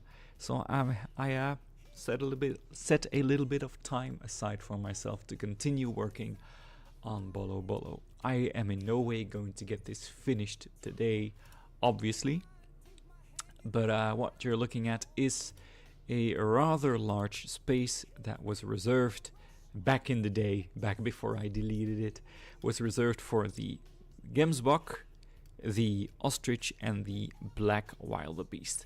It was a very simple habitat, all things considered. So reproducing it is not a matter of looking at details, but just looking at the general vibe and ideas behind it. And what were those ideas? Well, quite simply, just to reiterate, this is where the real meat of the sandwich is going to be. This is going to be a very elaborate design, which will take quite a bit of time recreating it. But this, on the other hand, was just a rather simplistic savanna plain. And whereas most of this savanna up until this point had been quite lush. Oh, I'm very quiet. Let's turn myself up. That is should be. I think I've probably improved it a little bit at this point. So I hope this is better. Yeah, I noticed I did another stream a while ago, and you didn't see it because it was late at night. It was very late at night. I was way too tired actually to be streaming. But also what happened was that the audio was terrible when I looked at it in hindsight. So that stream is hidden from you. You cannot see it. But we're back. Also, I was way too tired to be streaming at that point. I remember being rambling about a D&D session that I had just played, and I just stopped talking about it midway the story, and I never finished it. It's kind of good that no one was watching. Oh, you saw it. All right, you did? Okay, then you might remember how crazy I sounded in that stream. I was sort of keeping busy. I sometimes, some evenings, I stay downstairs with the youngest kid, who is at this point 1 month old, so that my partner gets some sleep, and he stayed downstairs with me until 4 a.m., so I was kind of tired. Anyway, guys, yeah, as I was saying, quite a simplistic build here. The only real standout features here are just these two, these two rock features, sort of here and here-ish, and then just a whole bunch of buffalo grass, and the shelter here needs to be completed. I think I'm gonna do that last because it's kind of boring. And you can see the foliage up until this point has been fairly lush, maybe even a bit too lush for a savanna, but this is going to be more of a desert vibe, as if you look up the natural habitat of these gemsbok and ostriches,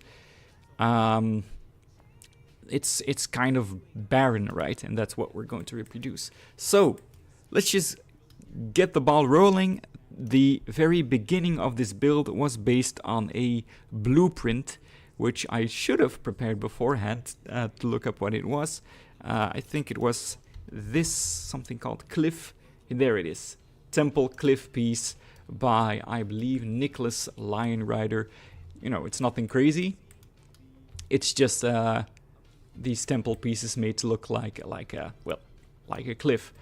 And then I changed the color of them So let's just grab this. Do I have the right color saved, I wonder? I might need to just sort of... Why not that? That looks fine.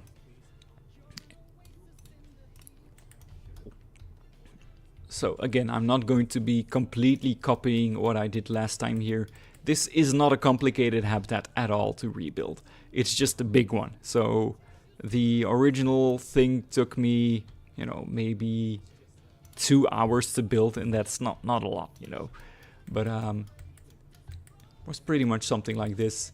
I wonder if that is too tall. It isn't really. And then we surrounded that with these savanna rocks to sort of finish off the look there. It really doesn't matter which ones. Just have some random rotation going on.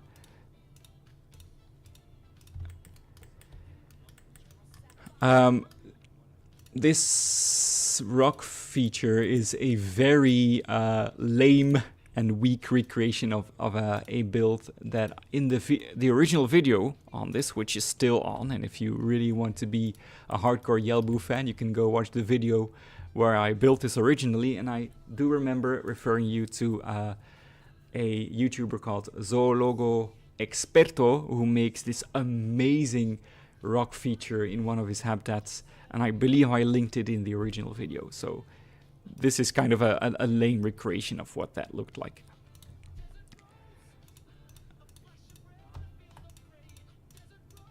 So let us simply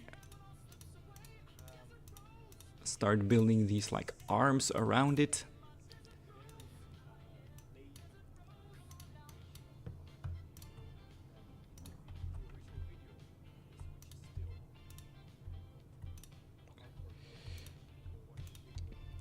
This is kind of the biggest time sink in the habitat.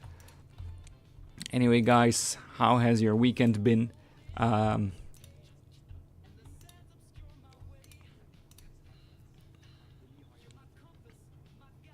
Honestly, personally, I've had a pretty nice weekend. Although immediately after saying that, I struggled to remember what I did yesterday. We did a family gathering, ate some pizza at my parents-in-law. Today, my daughter, who is 2.5 years old, we every Saturday at noon, I take her to go footballing. There's sort of a very low-stakes football club for toddlers here where I live, and she's the only girl there, and additionally, she's also the youngest there. So it's really low stakes. There's no expectations placed on them. We just do some physical exercise, some running, some throwing.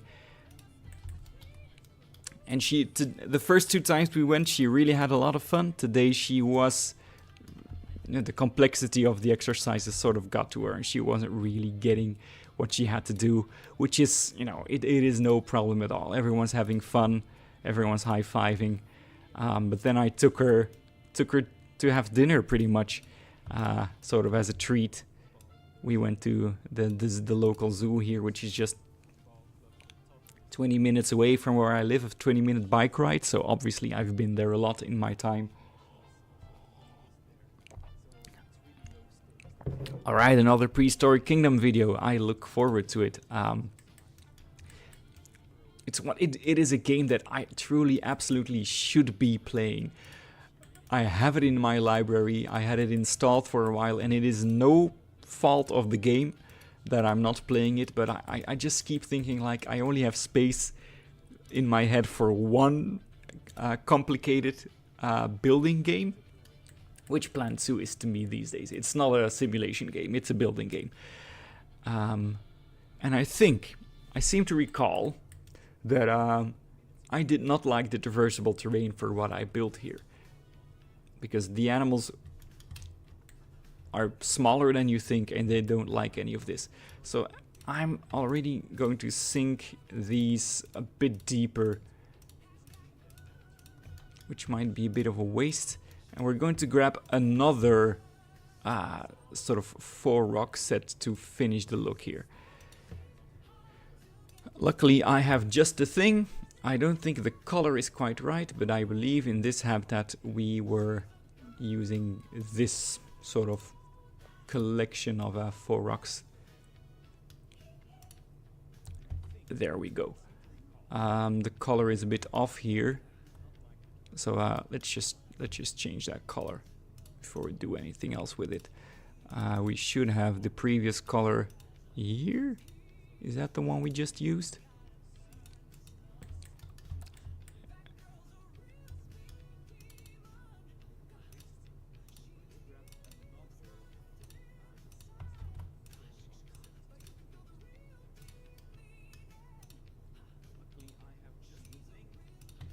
It is the same color. I don't know why my brain sort of had a meltdown there. Sure, and then we'll just continue spamming, I guess. That is the true secret to any Planet Zoo habitat build in any case. It's just spamming. It is just the satisfactory nature of adding texture to a blank canvas. I think this is, if a doctor ever asks me, why do you think you're on the spectrum?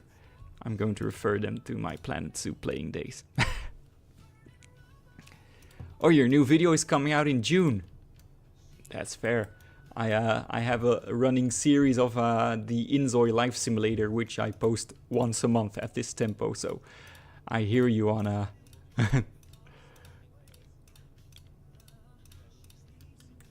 This is going to look much better, guys, when I eventually add the plants around it, right? Now it's just going to be sort of like an octopus, but with all of the plants around it, it's going to look pretty great, actually, in my humble opinion. Whew, I'm not used to drinking anymore. I had a bit of a celebratory drink, and I think I went too fast. I'm getting a bit hot, and it's not just my computer struggling to run this zoo, it's also me drinking too fast. Life past 35, guys. You know, I don't think any one of you can relate, maybe, but you feel it when you're not asleep at like 12. You feel it. You know, regardless, I still don't usually sleep at 12. I'm a bit of a night owl for sure. 2 Planet Zoo videos and then 1 Prehistoric Kingdom. Every 2 weeks I post a video. Yeah, 3 videos finished and in the queue. That is awesome. I cannot relate. I just look at my YouTube studio and I think, oh crap, I haven't made a video yet. And then I quickly check like the archives, like what can I do? What can I do? There's not a lot of planning. I will admit a lot of the reason why I scheduled this stream is because I hadn't done a video in a week, and I thought, oh no, I need my loyal followers need some content. They've been tossing and turning in their beds at night, wondering, when will Yelbu return? Well, here I am.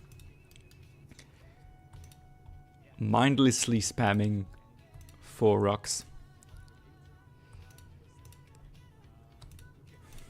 In other news, my music channel, which is tiny and which I kind of, you know, for reasons I will explain, hope that it remains tiny, had its biggest video ever.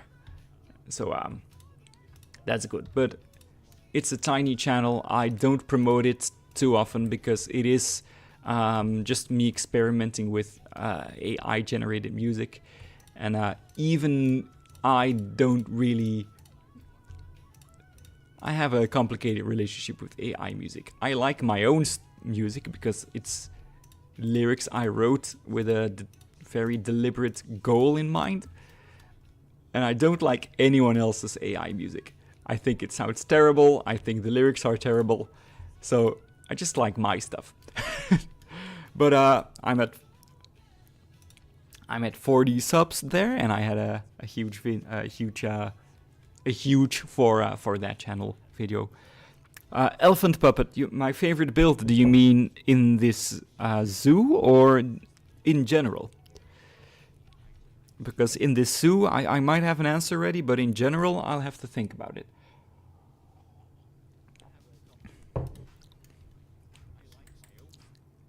Okay. I think as a basis, this is the basis, right? Obviously, much more is going to happen, but I'm going to grab this little octopus without the track.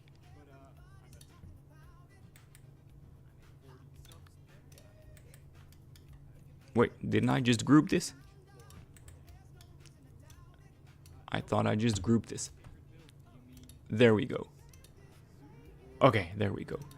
And now our octopus is going to take a little trip. And let me just off-screen double check in the footage that I had of the original build, where I sort of put the second rock.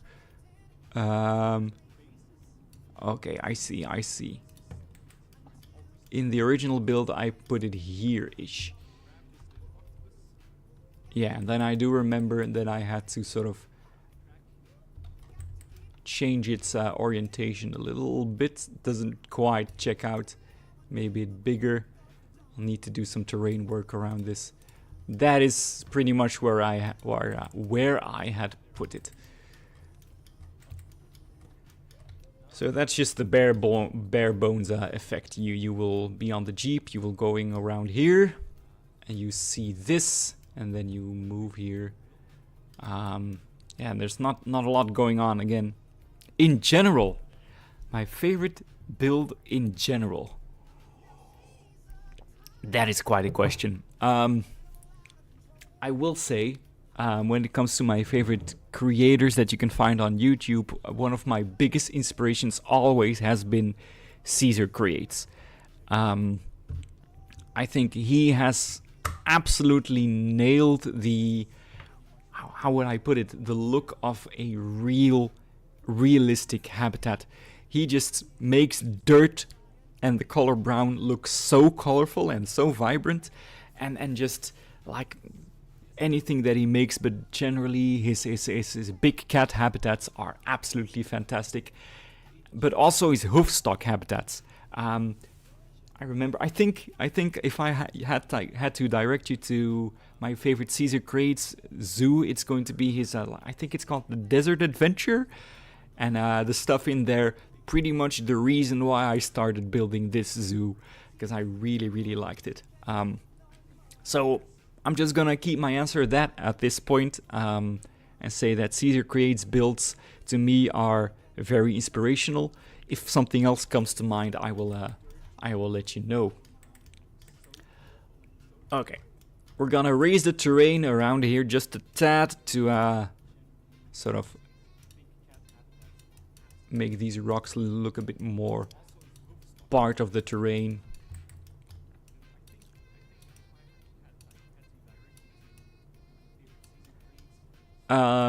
If you're asking about, well, actually, I'm not going to do self-promo in the sense that I did record a tour of this, but I did record a tour of a creation in Planet Zoo that stunned me beyond words, and that is actually my latest Planet Zoo video. It's a South American jungle adventure called The Lost City of Calakmul, and what that guy did with just creating a South American jungle and putting temples in it is ridiculous. And he spent, in his own words, 1,500 hours on it. Just to put that into perspective, I've played this game for, I believe, 1,200 hours across all zoos I've ever done since the year 2021. He spent all of that time and 300 hours more on that one place, and it isn't even that big, but it is ridiculous. And I think that is the best creation I've seen in Planet Zoo. Not necessarily the best zoo, but the best creation. Alright, I think, guys, look away, divert your eyes if you're in any way into building beautiful backstage shelters, because the name of the game in Bollo Bollo is we don't do that here. Bollo Bollo does not have shelters. Just to maintain my sanity and the piece count, the shelters are pretty much a non-factor here in Bollo Bollo. It's just boxes, no interior design at all. I do wonder, where shall I put the entrance to the? Because if you're on the Jeep here, you will be looking to your left and you see that. Maybe I need to be hiding that as well with something, because it's a bit ugly. But if you're here, you're not really looking at that entrance. But where do we put it? I think kind of here would make the most sense, because the time you see it, yeah, I'm gonna put it here. This is where we're gonna have it.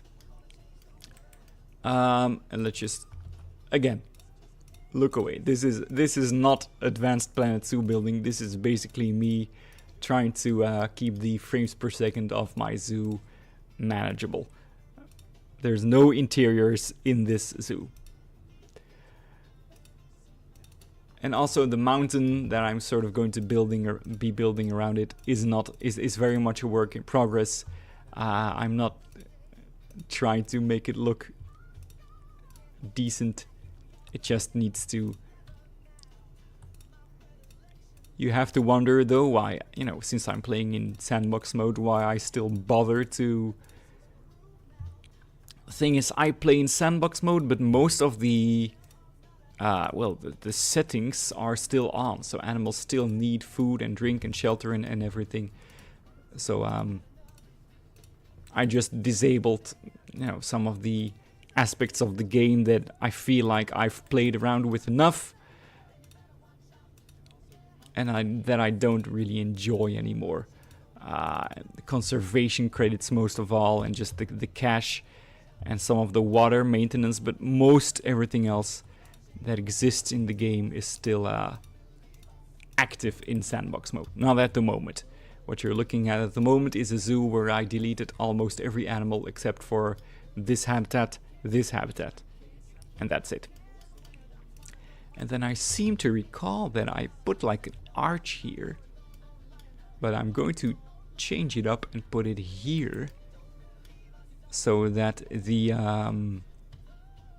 entrance is a bit hidden, and then well, we're gonna have to remove those rocks from the equation, excuse me, and just remove these dust effects. They're cute, but we don't need them right now. Alright,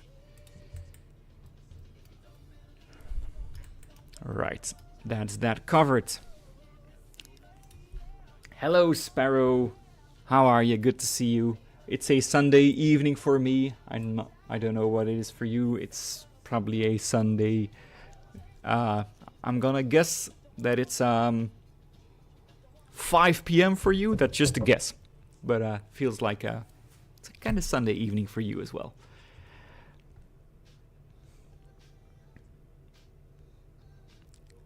We're just doing some rebuilding on this very basic habitat that doesn't really require a lot of thinking, but just a lot of resources. I'm gonna look at the reference material for a little bit. You can't see it because I'm not that good of a streamer that I know how to share different screens. But yes, I remember what I did. Terrain painting is next. We're gonna start by painting everything green. At least that's how I do it. We paint everything green first. And then we're gonna be painting dirt where it feels appropriate. That's just the way I operate. Probably some other people paint grass first and then do I mean paint dirt first is obviously what I mean. 3 p.m. Alright. 3 p.m. And it is 11 p.m. It is 11 p.m. for us Europeans.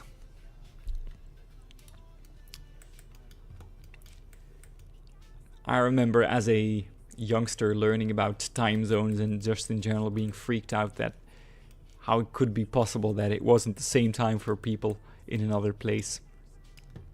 And interestingly, if you don't know that about me, I am a teacher. I teach usually Dutch and English.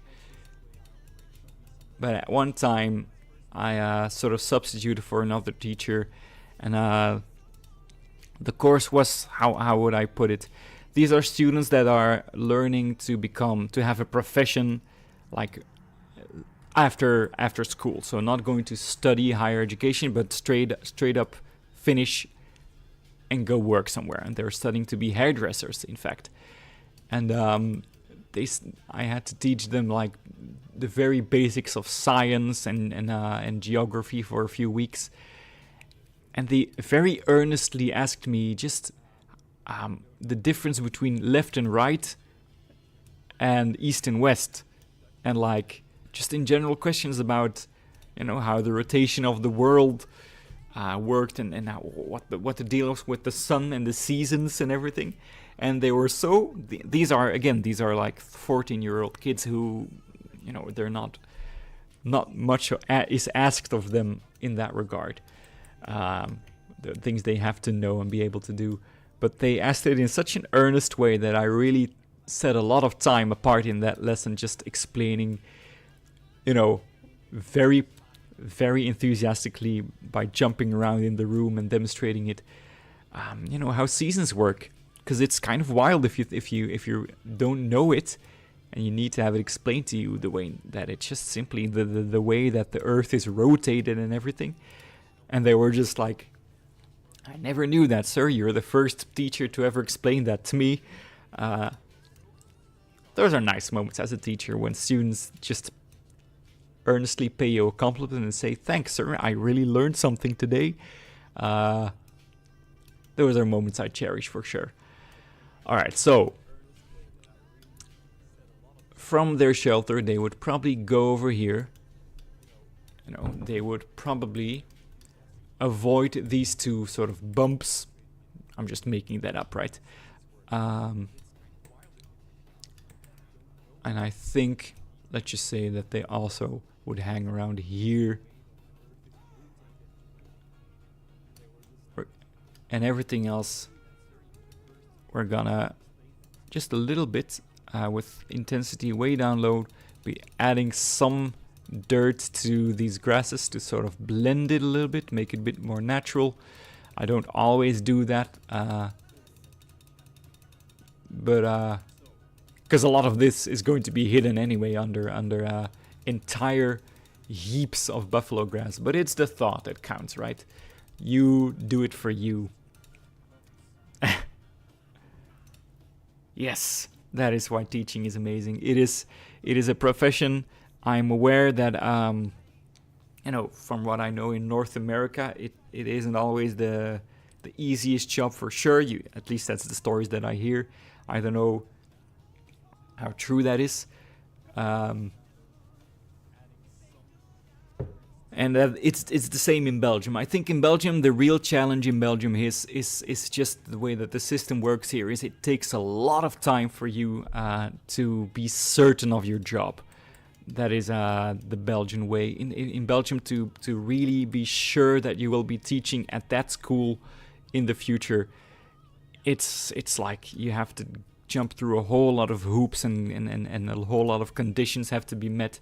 So the uncertainty of young teachers in the profession is not high. And a lot of people leave the profession not because they don't like it, because, wanting to be a teacher is a calling, but they leave because it's just not a certain job.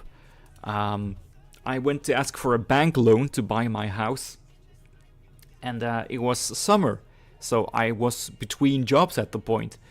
I was being a substitute teacher, and I was between jobs, and all these banks wouldn't give me a bank loan because they said, hey, you're unemployed. Because I couldn't, of course, at the time say that I had a profession. And then one bank guy, I'll never forget him, he said, obviously you're gonna work after summer. So he gave us the bank loan and we bought the house. But yeah, great profession. I've had amazing, amazing memories. Also some very challenging memories in my time. Definitely some weeks and months that I considered quitting altogether.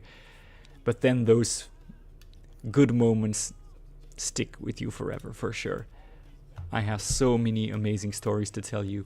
Anyway, I've sort of been yapping and not focusing on what I'm doing. I feel like something is lacking. In the original build, I didn't really add a lot of features to this. If I look back at it, just 2 trees is what I'm counting, a few bushes, and those 2 rock features. It's kind of boring now that I look at it. Kind of boring. One thing that I will need to add right away, though, is the water feature, which I had forgotten about, which was just a very simple pool around here, which we'll be building right now. Nothing crazy. Just what does this look like? Obstructed, valid.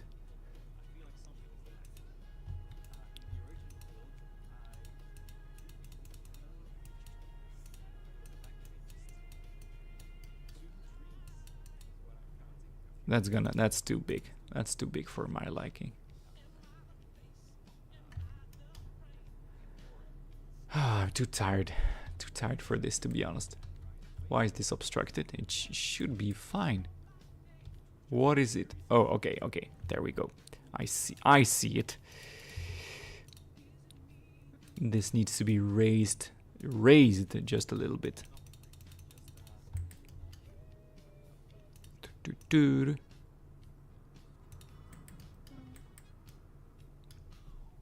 That's fine. Looks a bit unnatural, but not every enclosure has to be amazing. Lots of enclosures are in between the star habitats. Yeah, that's fair. Again, I keep coming back to this, but this safari really builds to the climax, and the climax is, you know, this sort of supports the climax, but the climax is this huge gap in my heart and in my zoo. So this habitat is just big, barren and large, so that you have a whole lot of time to look at it. But you know, something like this is more of a star habitat to me, but this is simple. So just adding some terrain paint around the water feature as well.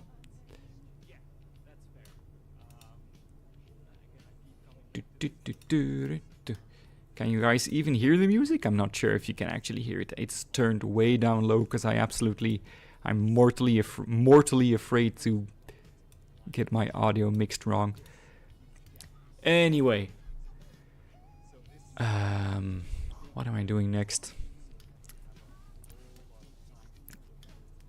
I guess I can already plant the trees. Obviously, this one needs to go in here, and I remember putting it here-ish. I think we'll have it sort of lean away from the rock. Make sure that around the trunk there's a bit of more. I don't know why I do this, but around every trunk in every zoo I build, I need to add faux rocks or just rocks in general. It just looks better this way. And I think there's a second tree right over here, and I might be just taking one of these. Might be wanting to do something different and put it somewhere like here-ish.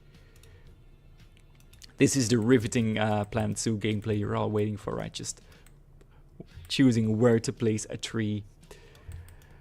And I think as far as trees goes, those were the only 2 trees in the entire habitat. It's true, that's all there was in here. And I think I'm going to stick quite close to what I did in the original build. You know, if you go check out the video, you'll see that's what I did. Yeah, there's really no point to delay. Let's grab ourselves Wow, I am slurring my speech. Some buffalo grass. Should I be using this color? How does this feel? Or this one? I feel like this one still fits better, even though I have green grass under it. Alright, let's just, wherever we see grass, we plant buffalo grass. Alright, I forgot a important move. We group this, of course, so we can sink them down. So this is the riveting part of any build of a modern Planet Zoo person. Buffalo grass. Even though your computer is making more sound than a nuclear reactor that's melting down, there's really no incentive to add fewer pieces of buffalo grass.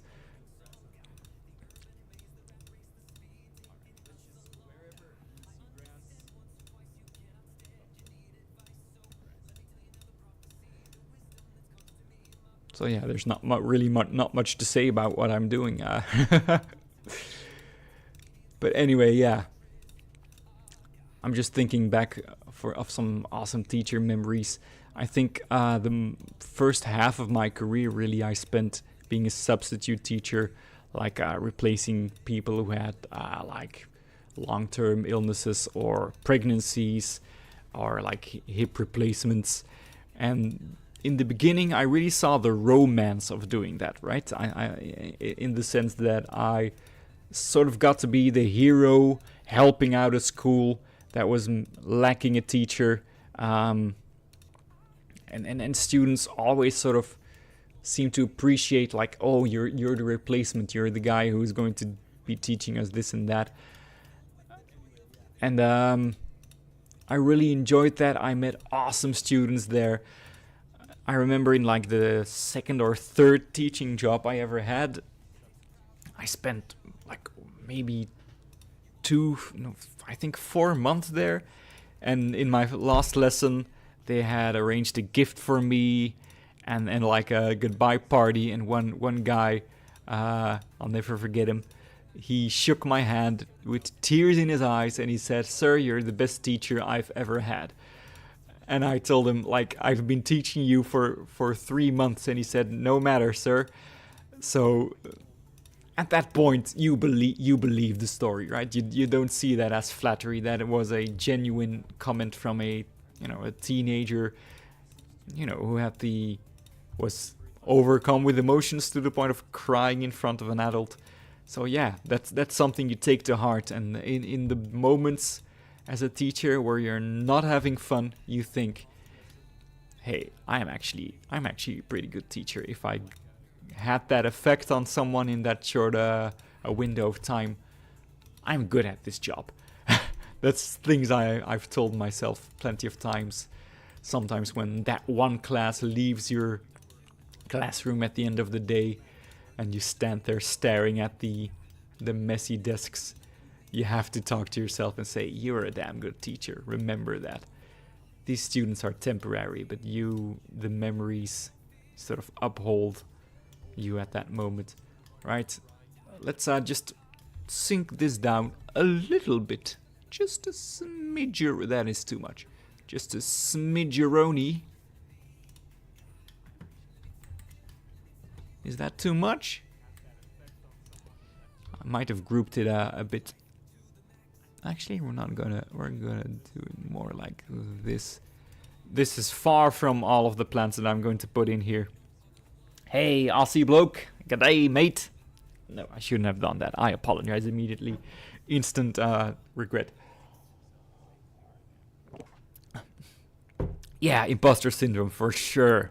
Even, and maybe Sparrow, you can relate. Even during lessons, you can be standing there teaching and thinking to yourself, I suck. Like, this is boring. Students don't care. What am I doing? And then other days you go home and thinking that was an amazing day and I feel so good about myself. It's a crazy job. It's a crazy profession. Absolutely.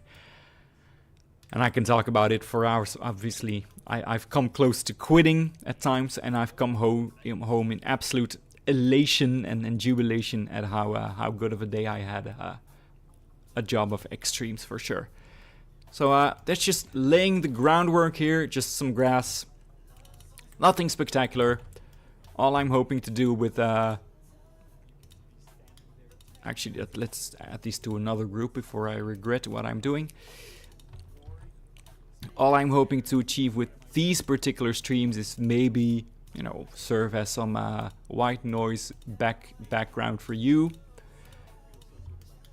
Although I do wonder if the endless ramblings and yapping of Yelbu can ever serve as white noise. I'm not hoping to inspire you with what I'm doing here, is what I'm trying to say. This was a very simple habitat. Like all of my habitats, it is way too big. But I kind of disagree. Let me demonstrate.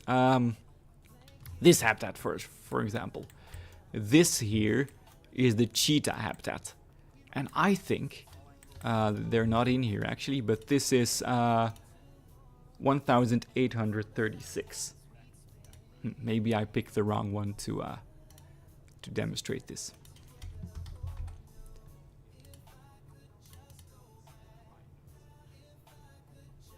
Well, no. Cheetahs require 700 square meters. And this is 1800. So triple, pretty much. Almost triple the size of what is required for a minimum requirement for a cheetah. But I'm like, this already looks small to me. I already think my cheetahs deserve more room than this. I just really want my animals to have a lot of room. That's just the way I am. Like, I don't agree with the minimum requirements. Yeah, 100% white noise. Yeah, that's fine. White noise was my my nickname in in high school.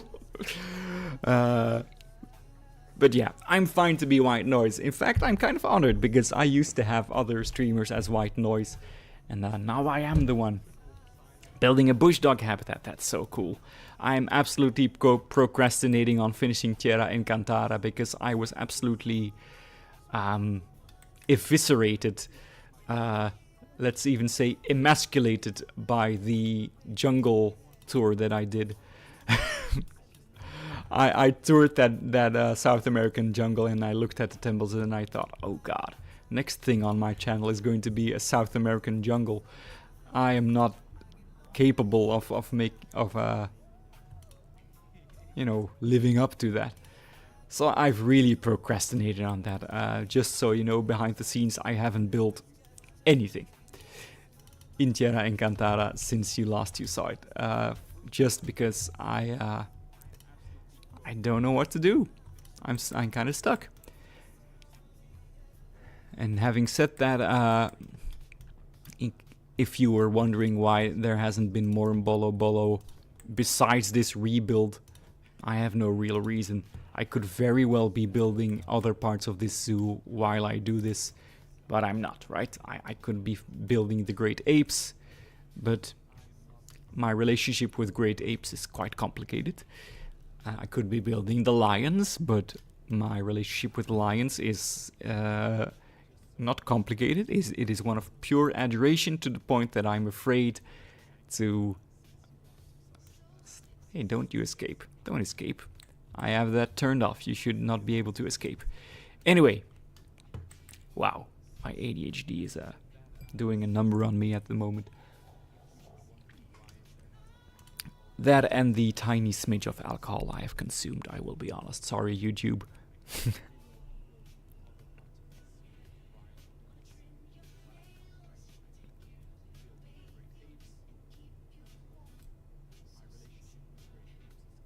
You toured the zoo, it gave you inspiration or motivation to do your South America trail. Yes. Yeah, most of that is not applicable in a real zoo. That is absolutely true. I do say that in my tour. Like, this is in a way the best habitat you've ever seen of these, but they're not habitats. They're just. So yeah, I hear you. But my original goal for my South America trail was going to be more like fantasy and less zoo-like. So for me, it was. I'm gonna have to do a lot of thinking. Also, yeah, same Sparrow. Sparrow agrees. Guys, I have built for almost every animal in Planet Zoo. I have all the DLCs. I have a lot of mods. I've built for almost all of the animals. And the ones I haven't built for, apart from the South America DLC animals, is the great apes of Africa. And they've been in the games since the very first day of launch day, and I have not built for them ever. And that's it. Every other animal in Planet Zoo I've built for them, except for the 3 newest ones from the America DLC and the great apes of Africa. I think that sort of illustrates how much I don't want to build for them. I can't explain it. Hey, Callum! So good to see you.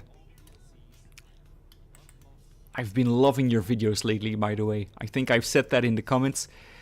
By the way, guys, have you noticed I've been looking at my build for, I think, at least 20 minutes and haven't added a single thing? Let's make a change. We're going to be adding the second most important plant of this zoo, and that is the Nitraria bush, which is pretty much what this zoo is built on. So,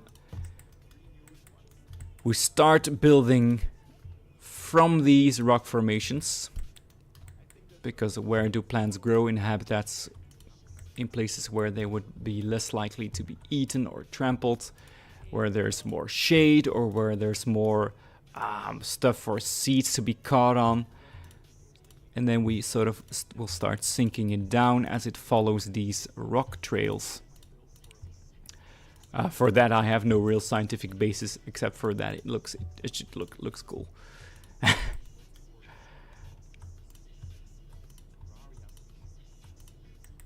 But yeah, the Nitraria bush is, I think, the signature plant of Bollo Bollo. It is in every habitat, except for the aquarium, and even there I might have snuck it in. But it is an essential part of the Bollo Bollo experience. So we just start adding that in random places where it feels sort of appropriate. And where does it feel appropriate? Well, everywhere, really. Why am I slurring my words so much? It's because it's not my native tongue, English. That's my excuse. I know I'm an English teacher, but it's also late. And I had another roller coaster of a football game that I watched, which took some years of my life.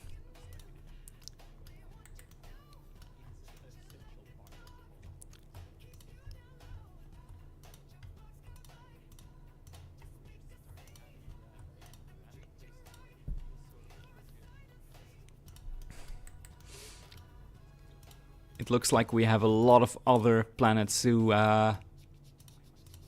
creators and builders in the chat. I'm so happy that I get to be your white noise stream for the evening.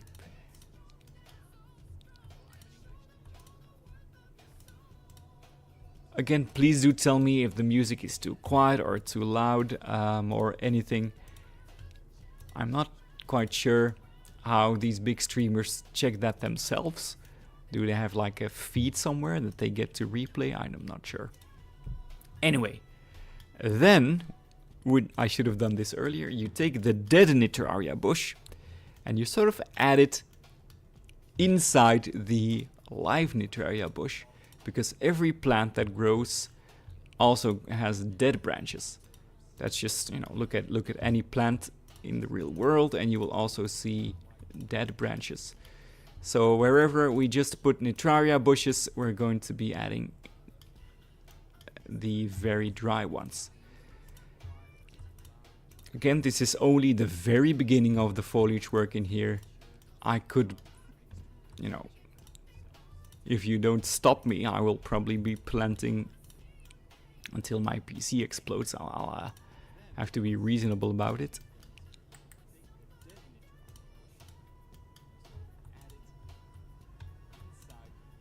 You don't hear music at all.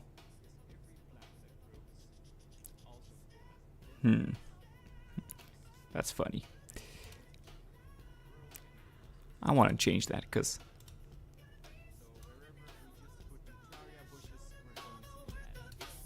there might be music now. I don't know.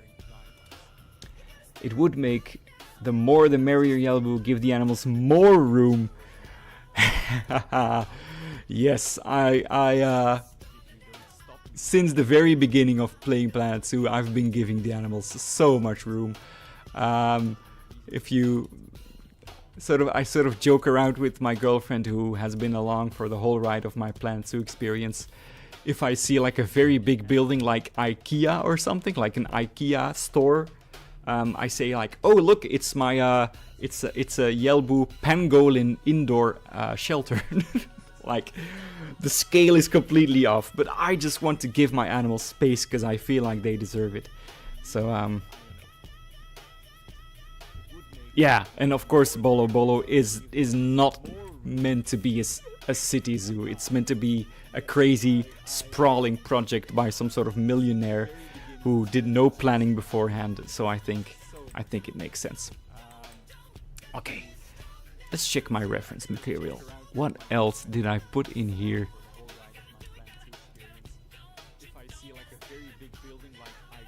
Really, I didn't really put a lot in here. It's kind of really simple. I'm almost disappointed in past Yelbu that I didn't really put a lot in this. Manzanita bush, although it is not an African plant, I feel like it makes a nice bush. It's one of those plants that I've almost never used.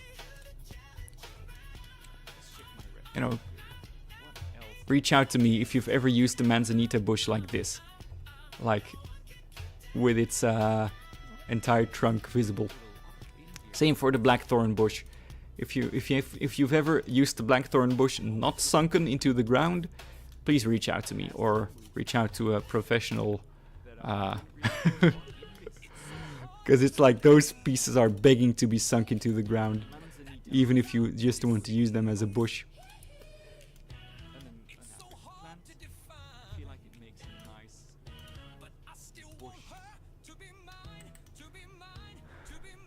It's one of those plants that I've almost never used. Reach out to me if you've ever used a manzanita bush like this. I think I haven't added the null barrier to this habitat already. So why don't I do that little... Almost feels like an administration thing you need to do. Like you need to fill in this form. Alright, the null barrier.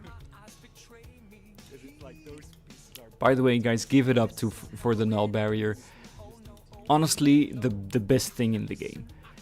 The moment I really discovered it, I didn't fully grasp the options, but now being so accustomed to its uses, it truly is the single best thing about plants. So if it didn't exist, that Aussie bloke is going to head off. Have a great day. Thank you for stopping by. Hope I entertained you a little bit, and I hope you have a great rest of your day. I have no idea what time it is in Australia, because I think you're almost exactly at the other side of the planet that I am, which is crazy, but I think it's like morning for you, right? I don't know. Anyway, have a great day.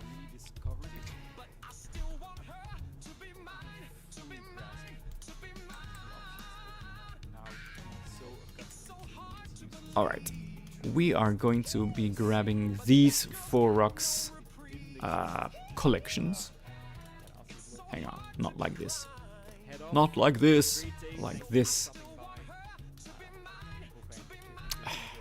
Without those two, we do not need those.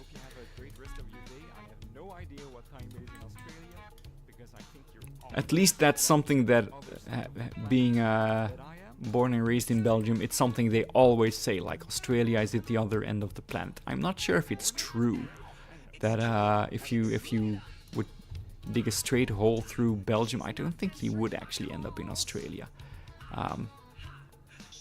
There's probably a website that can reveal that to you.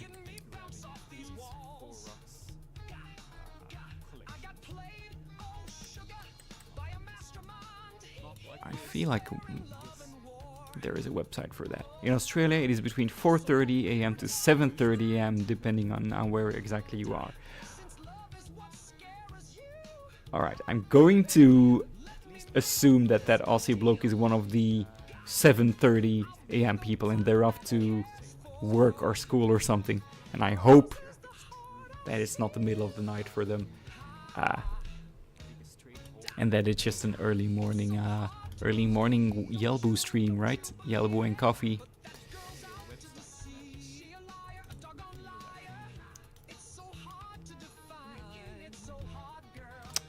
This isn't I'm not.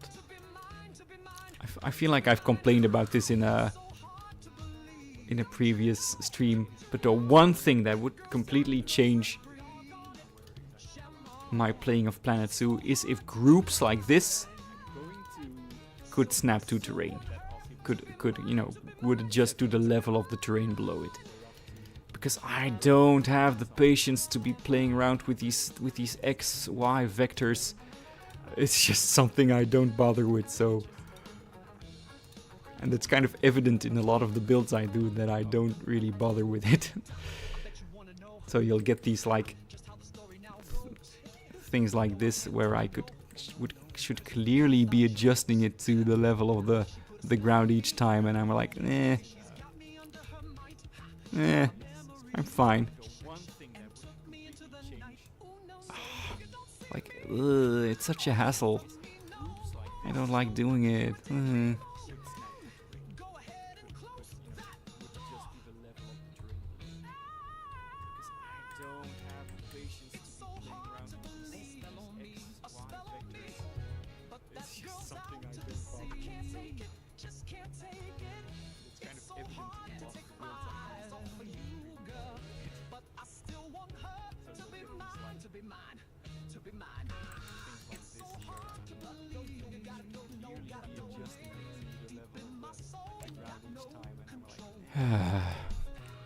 You see, it's just something that I don't like to do. Those few seconds where I stared at it in absolute silence, I think they reveal how much fun I had doing that. I just don't like doing it. Having said that, we're just gonna grab some Savannah rocks.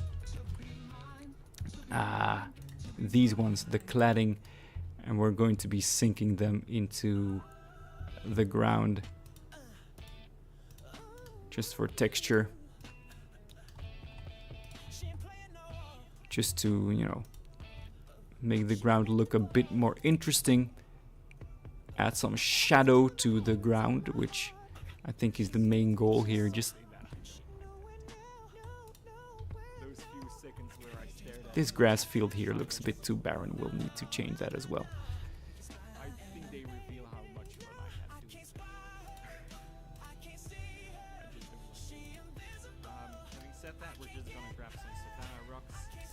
Yeah, staying up at 4:30 just to catch the stream. The only things I've stayed up for at 4:30 were like pretty much overseas events, like live streams that I really wanted to catch from Critical Role, where and I also wanted to watch some football games that were and I really regretted it every time. Like I'm like, ugh. Like I would like wake up at 4 to catch a game that I really wanted to see, but I couldn't sleep in the 4 hours before it. not fun. But hey, that is the elbow way, right? I tend to make decisions that I, in hindsight, regret. That's not, of course, unique to me as a person. That's life.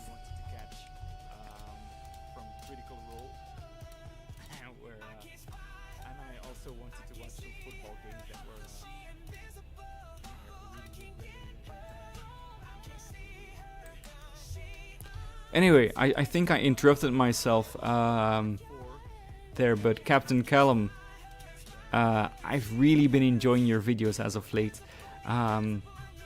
I remember that you were sort of struggling a bit with feeling confident about your voiceovers and stuff, but I think you really sound like soothing at this point and more confident, regardless of the method that you used for it.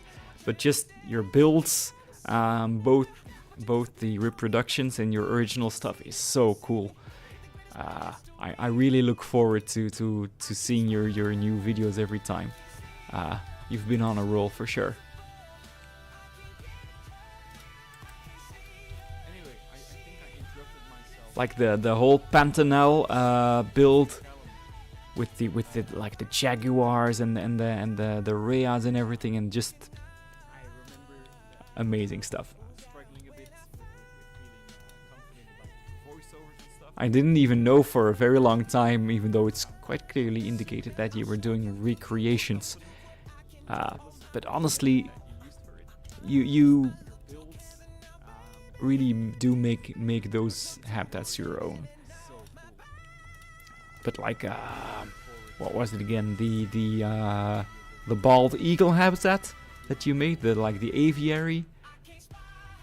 So cool. Ah, now I remember. Reed. That's what I'm missing.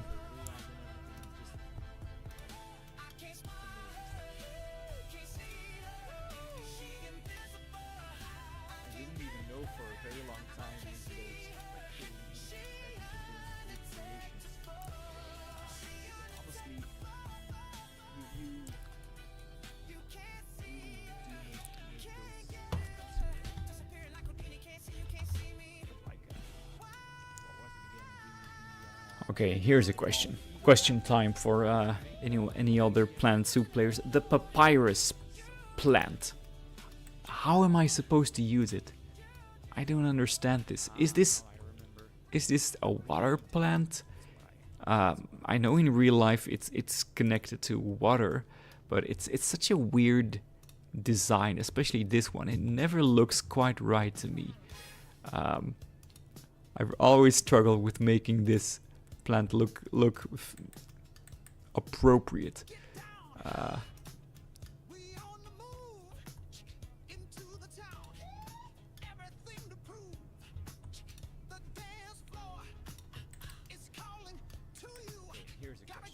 We're just gonna take some more of those reeds and be adding them very sunken down in some random places to add some variation in texture and color.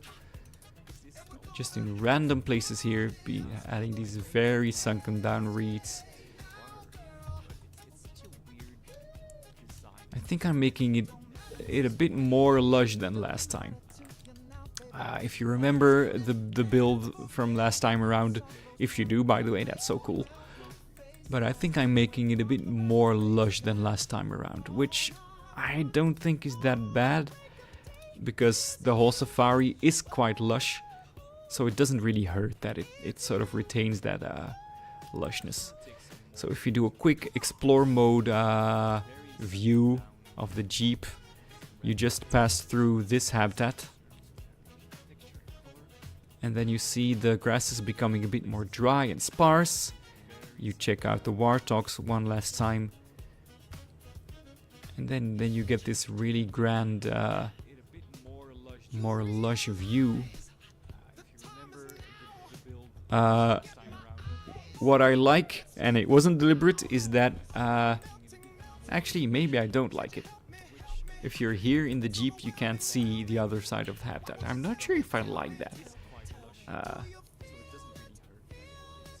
Or maybe I do, because once you head up here, you do see the whole habitat revealed to you. But this bush, for starters, needs to go. So does this one.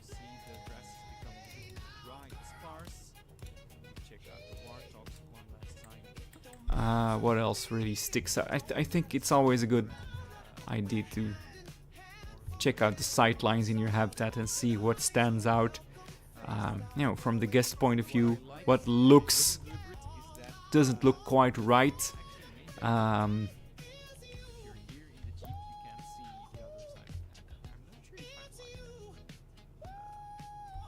think this area stands out. This one. I need to do something about this place, this space. And I think this also is lacking something. So that's two things to tackle. This needs something. I think I have just the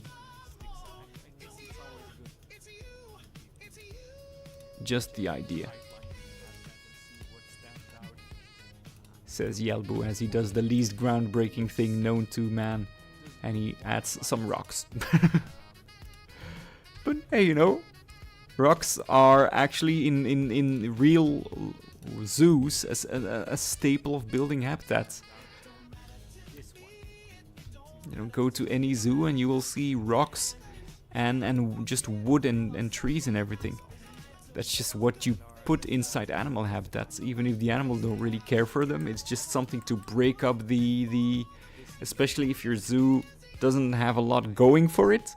Like, you know, if you're just pretty much a grass field, rocks look nice. Rocks always look nice. Okay, but still, I think I might have made this a bit too green. But I'm saying that when comparing it to the first iteration of this. In the first iteration of this build, it was very brown. I know, I'm looking at it off screen. It was much browner. And now I've made it greener and more lush. And I think I'm gonna have to get rid of these manzanita bushes. They're just too much. These ones at least. I think these ones need to go as well. It's not quite what I was hoping to achieve. Maybe these ones can remain. I think these ones can stay because they're right next to water, which makes sense. This already feels more open.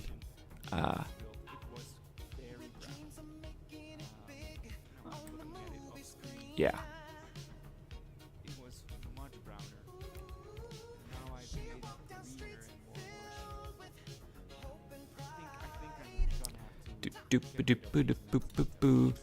I think at this point we're gonna do something that I've not done yet, and that is add the null barrier and make sure that I can add some animals to this. So let's see. Don't look at the inside of the habitat, please. It is deliberately unfinished. Anyway, actually, I can just use the null barrier.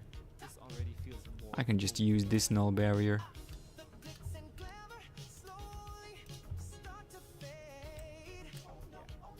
There. We'll just grab this one.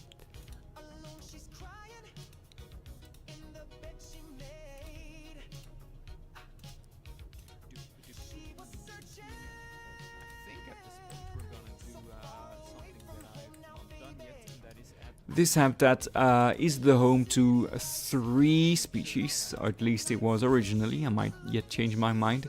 But 3 animals live in here. That being the Gemsbok, which is actually one of my favorite African animals. The ostrich lives here, and the black wildebeest, which is, you know, underrated in the YouTube world. I haven't seen a lot of builds for that guy on YouTube. Of course, it's been in the game for a long time, so what am I expecting, to be honest? But I think I already have now a complete habitat, right? Habitat 99 is land area 9,000 square meters. I think my animals have enough space. What do you think, guys? Should I be adding I should be at least doubling this space. Don't you agree? Anyway, I'm not going to go crazy. But I am going to be adding a couple of animals in here. Let's just have a male Gemsbok. I don't want these color variations, to be honest. So we'll wait. Let's have some black wildebeest in here. I'm struggling with speaking today. It's a bit of that land area 9,000 stage fright. All right, species. What do you think, guys? Should I be adding I should be at least doubling it. Don't you agree? Anyway, I'm not going to go crazy. Let's throw them in there, and then let's keep it. Let's not go crazy with the ostriches. Why don't we just add 2 of them and see how that feels? Because in case you don't know, I've said this before, but I removed every animal from this zoo to sort of maintain my sanity, which is a bit of a shame, but because sometimes I used to load this zoo and just look at the animals and sort of enjoyed it as a visitor.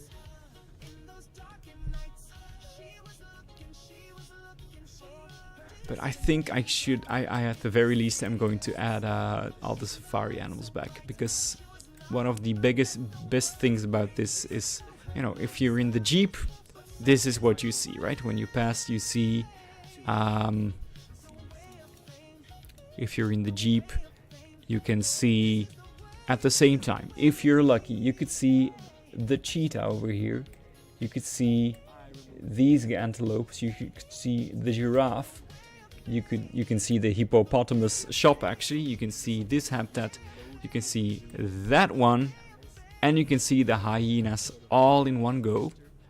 And I think you might even be able to, if you're very lucky, catch a glimpse of a giraffe back there.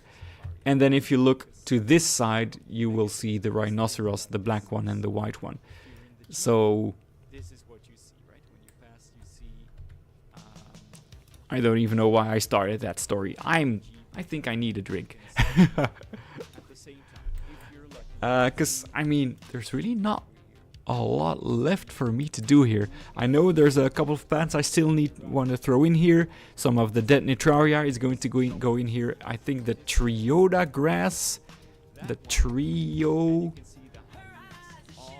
Triodia, but not everything. Just the tip is going to go in the habitat, and then a lot of dead Nitraria, just to break up the monotony of this.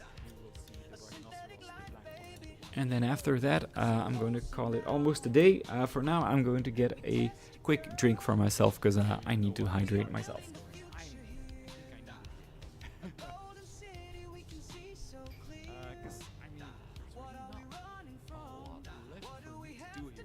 know there's a couple of plants I still want to throw in here.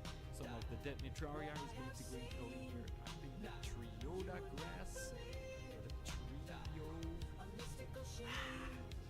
Triodia. Alright, I'm already back. All that's left really for this habitat is just adding those 2 plants that I just said. So let's grab the Triodia and just start adding it. I sink it down because I don't really like these like starry, but this really makes it look like a variation of grass, like these plumes really. And I think adding this also to the borders of this grass, maybe not, maybe I'm overdoing it a bit. I think I need to slow down a bit on adding it everywhere. But it does have this like different kind of grassy vibe to it.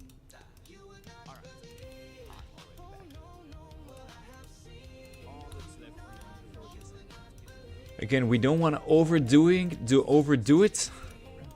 I've already really changed the feel of this habitat when look compares to the original, but I think if you guys would ever go back and look at the original video, I've been quite faithful to the original habitat here.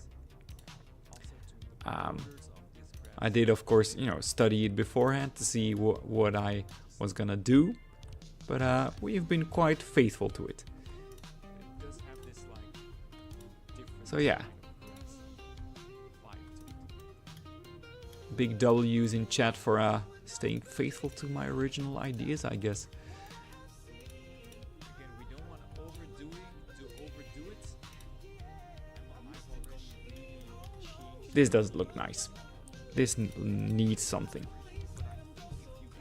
What am I putting in here?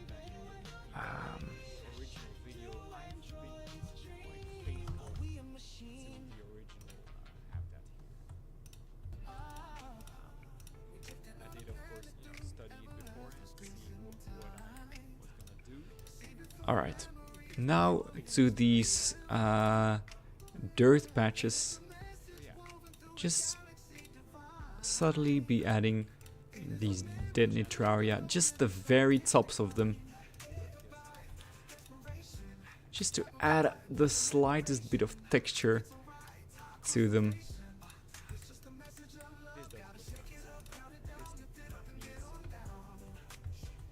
Nothing crazy, but it just immediately adds something to these otherwise blank spaces.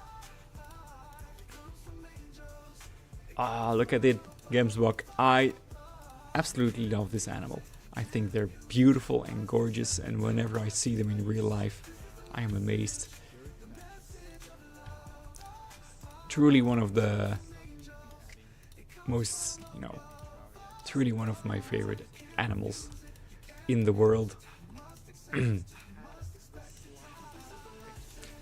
If you want to know, the African penguin is one of my favorite animals of all time. So is the pygmy hippo. Those truly are special to me.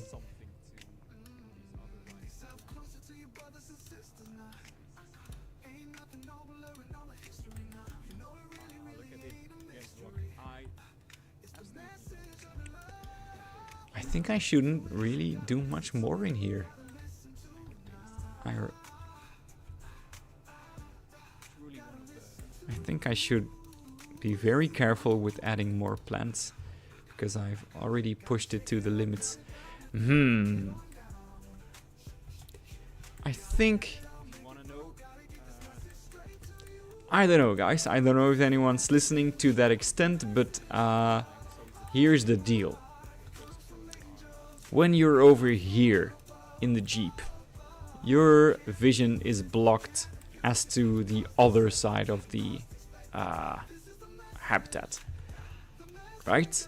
And if you're over here, the whole other end, your vision is also blocked. Does the fact that when you are up here on this elevation and you get the whole overview of the habitat, does that make up for it? Would you as a guest be bothered by the fact that you get limited views from below? Is that smart zoo design or is it dumb zoo design? I'm not sure. Because it wasn't that way, I'm fairly certain, in the original build, where this was much flatter and you could see the whole way through from the Jeep. But personally, I like it the way it is now, and that is that the whole reveal of this final safari habitat is truly only given to you when you are a few meters higher. So I'm gonna keep it like that for now, maybe until I change my mind. And I think, guys, after we do some touching up of this water area, that's this habitat pretty much done. I can obviously keep building at it for hours and hours, but just like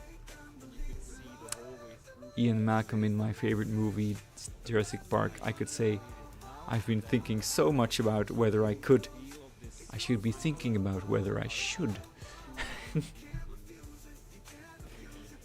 Alright, Sparrow thinks it works fine. Limited sightlines are better. Alright. That is definitely the view of many zoos, both in the real world and in the game, honestly. A practice that I'm not an expert at is limiting sightlines.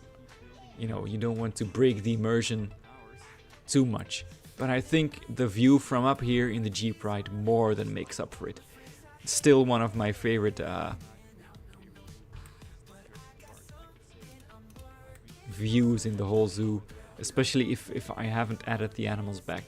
But this one, the whole condensed view where you would see this habitat, this habitat, this habitat, and the giraffes back there is so cool. And that is all I dreamed of when I started making this.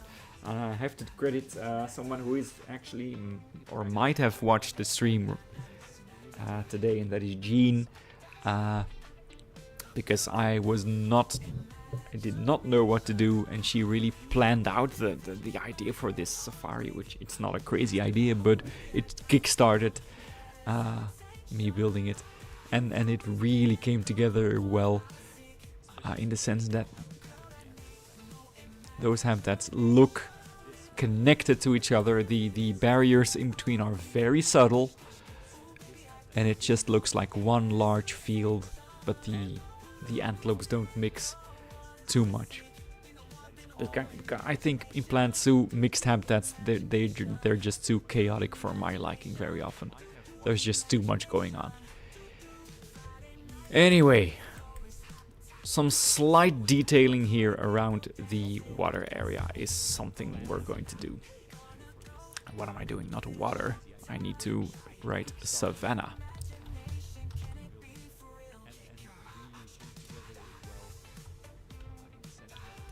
Because one thing I also really dislike in Planet Zoo is animals who have no business being in the water deciding they want to swim all the time. I hate it. I hate it. Like deer and Arctic foxes and everything just jumping in the water all the time. So I very often really limit the area they have available to them to drink.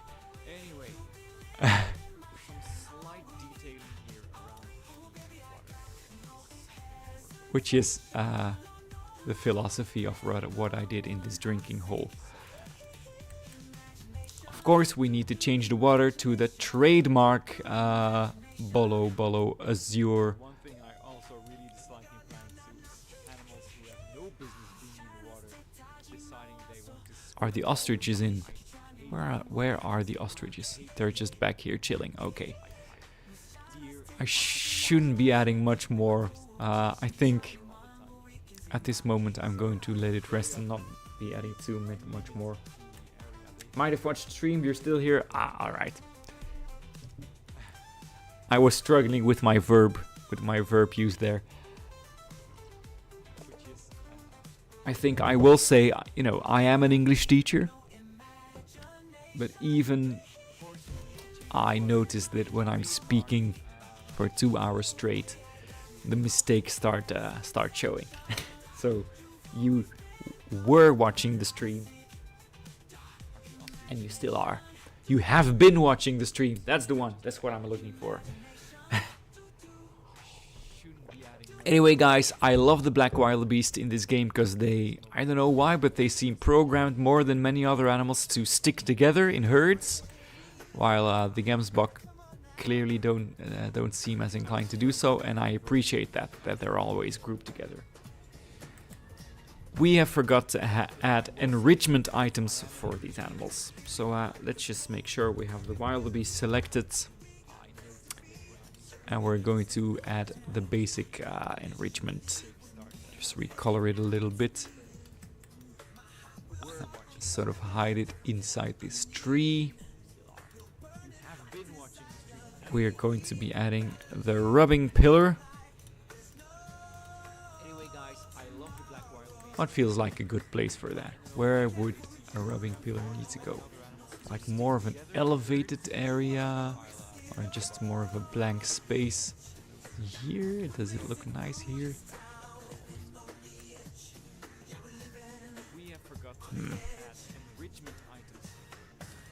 Nah.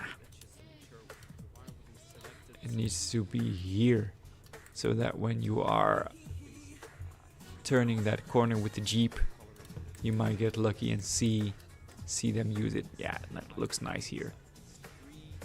Alright, what else do they need? They need to... Sure, let's add some grab balls, which I have never seen an animal in a real zoo use. Maybe that's a me problem. Maybe it's a skill issue, but I'll just add them. A food trough. Trough?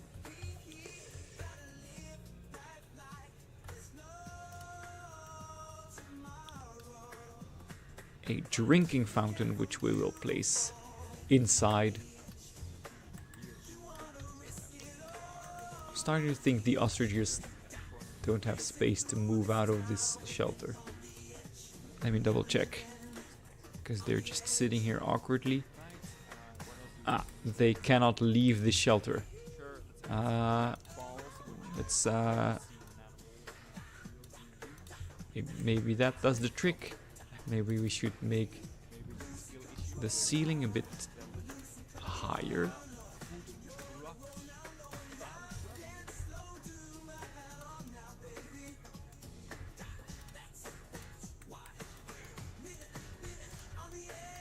I think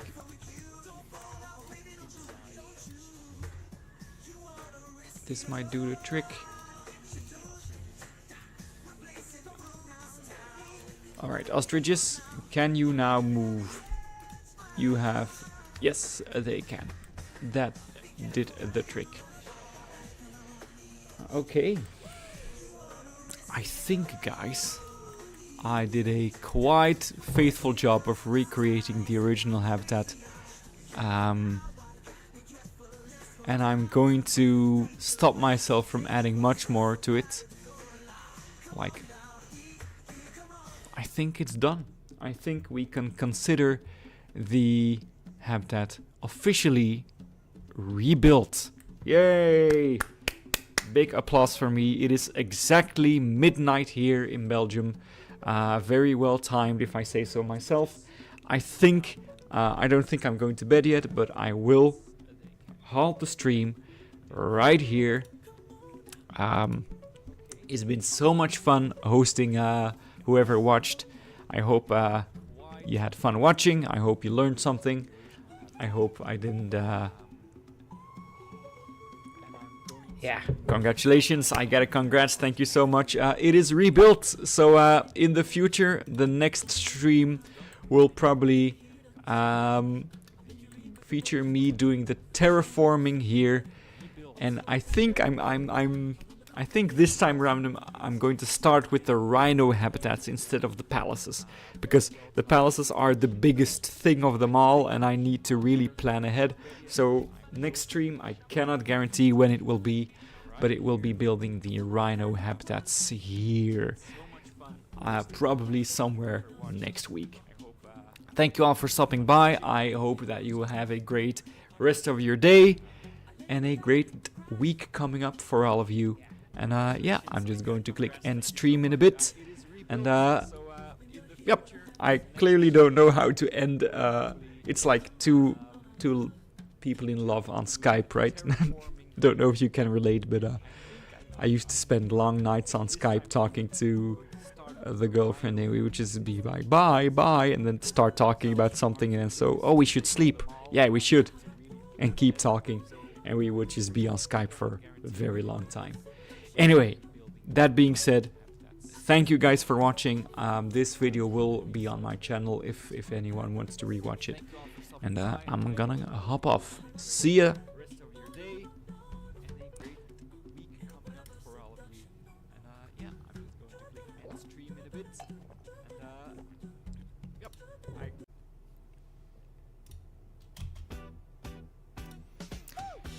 So, good evening, everyone. I'm going to be really honest with you all.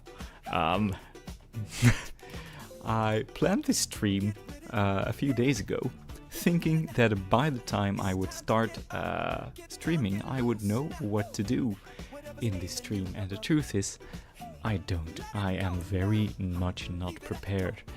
The problem is, of course, that the area you're looking at right now is, well, it's an area that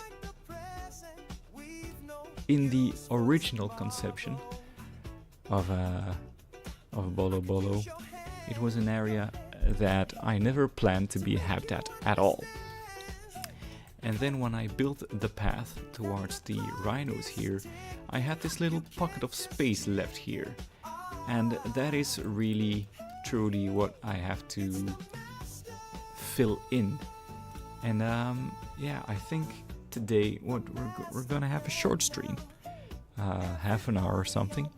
And I think we're going to be focusing on just making sure that the pathing and everything checks out, that it's all correct, which means this monorail connecting to this monorail, the path to this path, and then we'll see what we do with that little pocket of space. That's it. That's all. Simple stream. So even if nobody's watching, it's just a bit of busy work for me. It's just something to do late this evening. I have my wonderful 1-month-old son sleeping right next to me. He looks peaceful for now, so should he wake up, I'll be sure to mute the microphone to spare you the crying of a poor 1-month-old who thinks the world is ending because he's not filled with milk. So we're going to start with this here, edit track, and first of all, actually no, I'm wrong. We need to edit the track at the whole other end, at this end. Because the goal is for the palaces to, both of them actually, to have the monorail track running through them, and one of the two monorail stations will have as a secret function, more or less, to be a monorail station. So the whole monorail is pretty ugly, I'm not going to lie. It's not a beautiful design at all. But at this point I no longer care that much about the beauty of this project, but it being finished. And the biggest step I will take towards it being finished is getting over the psychological, what should I call it, psychological torment, really, of having deleted a portion of it that felt like a culmination of months of work heading towards it. So this needs to be going to the right, and then it needs to rise up just a bit to, yeah, this height seems fine. Ah, no, it's bending, it's curving too much.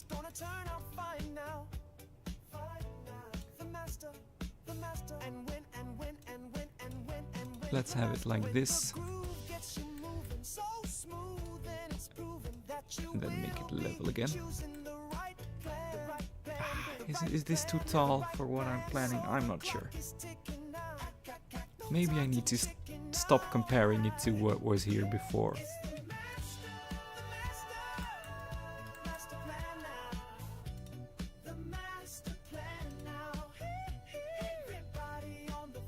Actually, guys, I think now that I'm looking at this, I'm not prepared enough to be doing this. I'm going to be filling in the empty habitat to the right here. That's what I'm going to be doing here.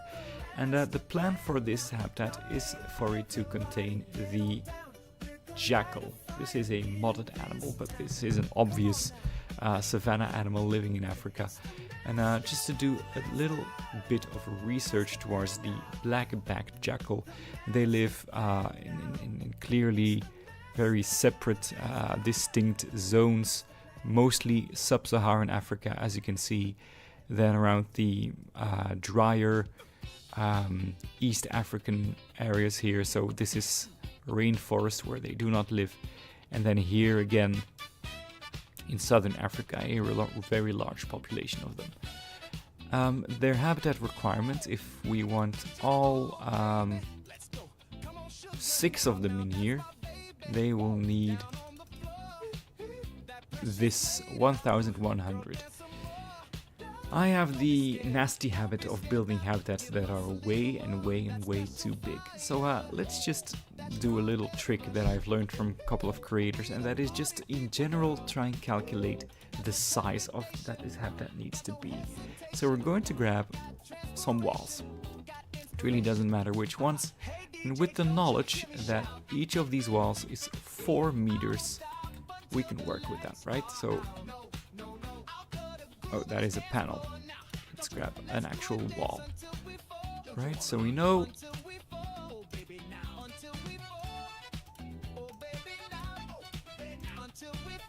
1, 2, 3, 4, 5, 6, 7, 8, 9, 10.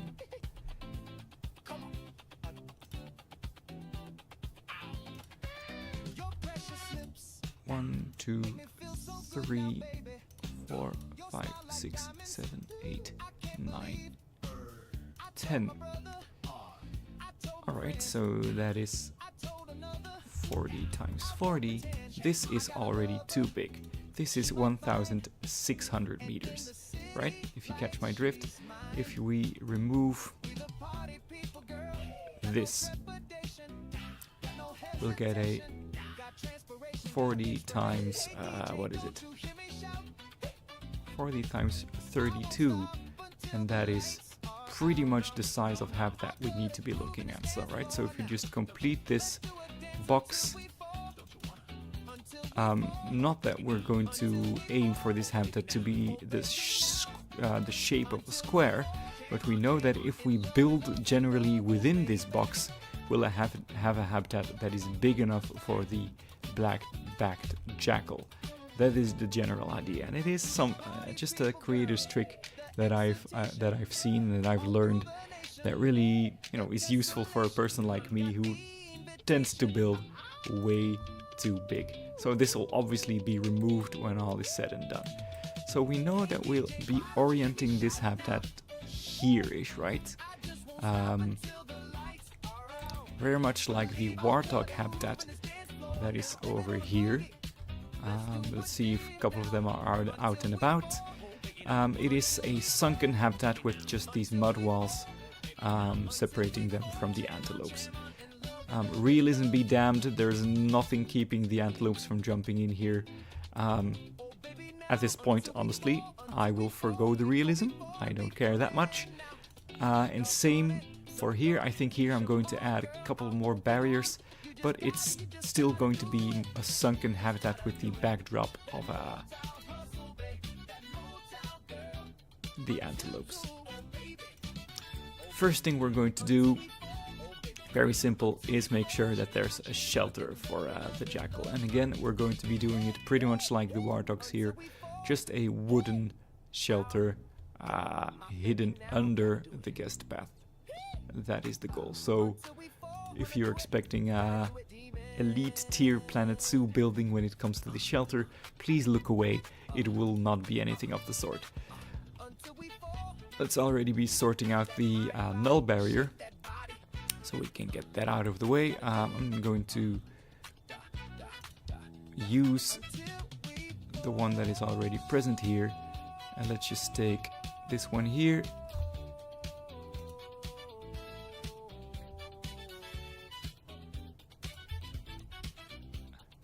Alright, doesn't need to look like the actual shape of the habitat because we're going to be building within this box. So as long as your null barrier surrounds the entirety of your habitat, you know, it will function. So this is now a complete habitat. Obviously it's going to be way too big now. I mean, it's pretty decent. We'll be calling this the black-backed jackal.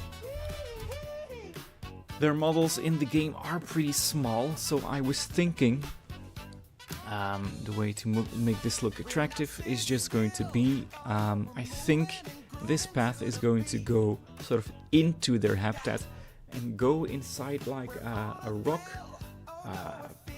cave tunnel-ish, with these curved viewing glasses to the side to really get you inside the habitat. Kind of, but not entirely like this one I made, but not quite, right? Where you have these tunnels inside the African wild dog, you know, and also sort of related to this one. That's what I've decided upon, because I was really not sure what to build for this, but this is what we're going to have to be doing. So I think we're going to be starting with placing a path, a smaller one than let's say we're going to be wanting it here.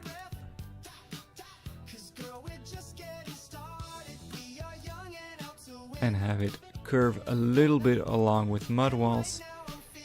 And then we want it to connect to this 6-meter path. And I hope it's going to offer me an automatic way to do this. It does. We're also going to, at the same height as this path, which is pretty much this, at the other end, placing a path here-ish, and then we will make sure that these two paths connect as well.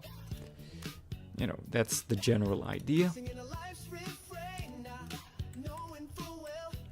These paths, of course, we're going to be wanting some more protection here for the guests. And then we are going to be taking these glass, what am I looking for again? It's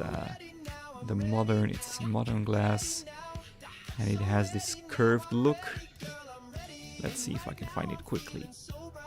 I am looking, of course, for... Did I imagine that piece and the whole concept of this habitat suddenly fall apart? It's like a roof. Yeah, it's this one. It's an arch. Okay.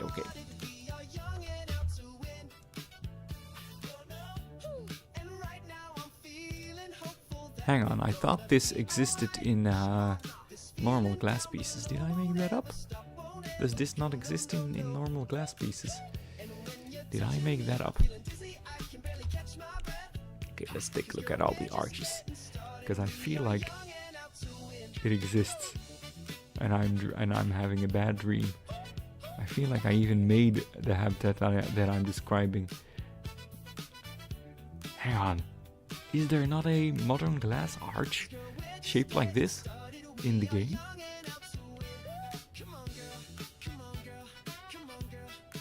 Now I'm very confused. Okay, let's go to material, make it glass, and look at the pieces that are available to us. Could we be doing something with this though? This is actually pretty exciting. Okay, let's find a human being in this zoo. There's a couple of them still left. Like this good sir here. If I sink this into the ground like this. Alright, that's perfect actually. Yep, we're gonna be using this. That is actually much better than what I was planning to do. This is going to be our tunnel. So for the parts of the path that are just this width, we'll be using this piece. And then it's not going to be perfect because we're going to be covering up parts of this with rock. So we don't need perfection at all. We just need something that looks, immersive. So looks like you are amidst the jackals. It now, of course, occurs to me that I'll be needing to build the jackals a bridge to pass over the guests, which is also something I'll be doing. I cannot guarantee you that I'll be doing all of this in this stream.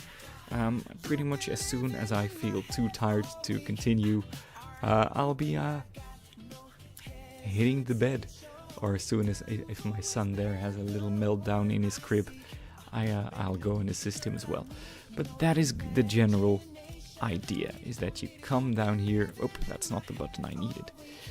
That if you come down here like this, you enter this tunnel and you see jackals over there and jackals over there.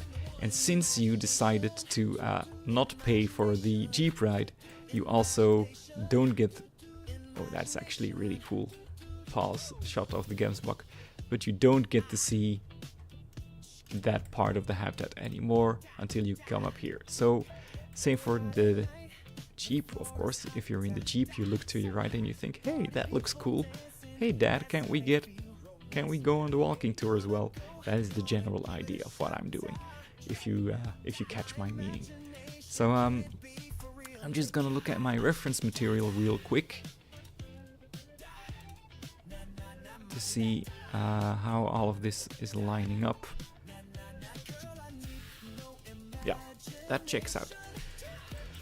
Alright, it's time to start adding these mud walls, and I'm very proud to say I made these myself. Actually, no, I'm gonna do the smart thing and delete these barriers for now, because I want to work with the terrain, and for that null barriers are kind of a deal breaker. So these have to go for just a little bit, because I want the terrain to be pushed back quite a bit here. So we'll lower the size, lower the intensity. Okay, let's actually up the intensity a little bit. I want this to be more vertical, more hollowed out, so that the mud walls actually look like they are the wall and not, you know, sunken into the wall. So we'll actually sink this down quite a bit. We don't really need it to look like terrain at this point, because the mud wall will do all the work there. Right. Lucky for us, this is already curved in the right way. I think we'll be needing to do some further pushing of the terrain actually, but we can do that easily in just a bit.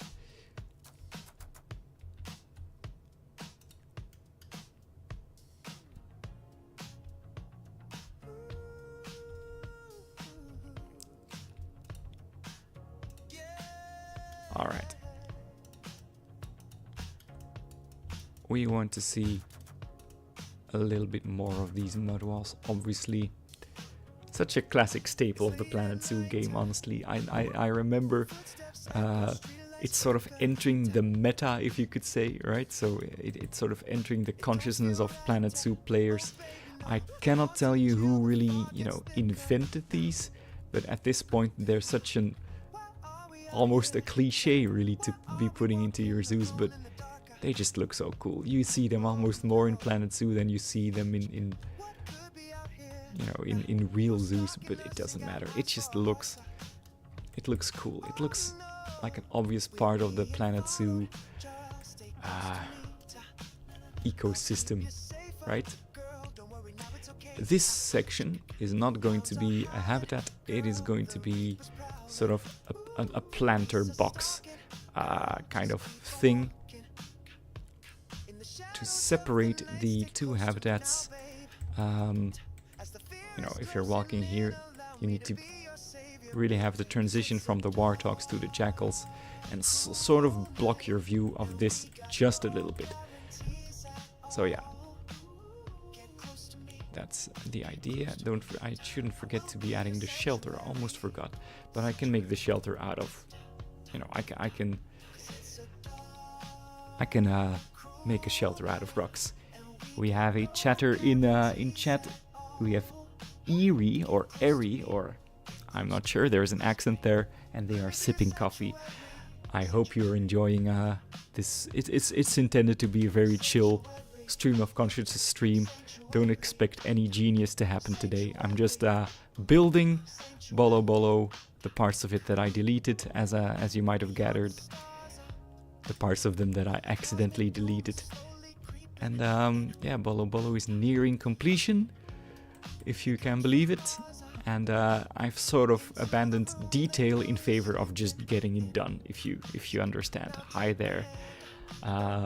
So yeah, I got some chill tunes, copyright free, because, well, I sort of made them, generated them. and wrote the lyrics. Anyway, let's actually grab some of this terrain mulch in the gardening tab. Mulch. Doesn't really matter which size at this point, because we're just going to be filling out this, let's say this height. Let's make it a bit higher. And as soon as it's under the path, you don't really need to take care of the visual of it anymore, because the guests don't ever see it. So I'm not going to be bothering with the other side of this. But I'm thinking of what kind of plant should I put in here. And should it be lush vegetation, or should it reflect the vegetation of these two habitats? I'm thinking. I'm thinking something more tall. Let's go for an old classic of the Planet Zoo game. Let's actually use some elephant grass. It's been a while since I used elephant grass. Mostly because it's a very bright color, and if you see Bollo Bollo, you can obviously tell that it is supposed to be dry and arid, so it doesn't really fit. But also because I think Frontier has really elevated their game in so many aspects, including their plants, and it just doesn't look as good as some of the other grasses in the game. But still, elephant grass is the basis of this little planter box, and I feel like in the middle, let's go for some variation in color and be adding some of these reeds. And we might be popping a little tree in there. Why not? Not one of those, but let's see what African trees do exist that I could be fitting in here. Continent Africa, not a reed. We're looking for foliage type, a tree. What trees fit in here? Not a pine tree. That's really not fitting. Not a baobab tree. That's a bit silly. Nope. Candelabra. Perhaps. Mangrove. The yew tree. That's a bit of a vibe, but I don't know. Maybe it's a bit.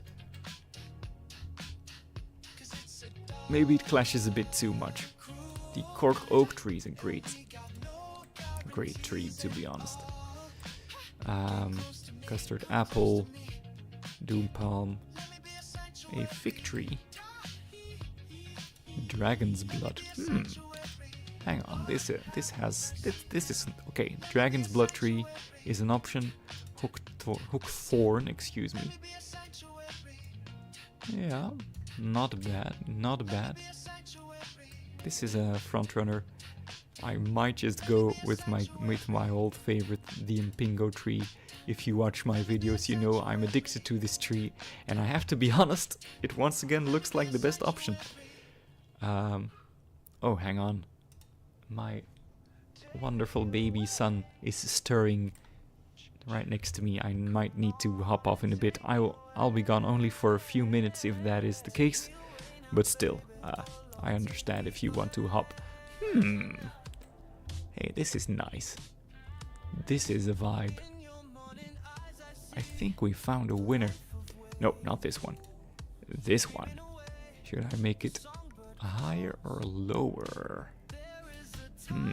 Okay, maybe that's a bit too low. Now, as a guest, you have to walk into this very...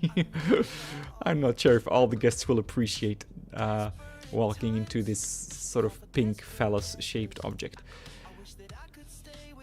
You approve of the Impingo tree? Yeah, it is a great tree. It's almost too good, so I use it sparingly, because if this wasn't a great place for it in the cheetah habitat.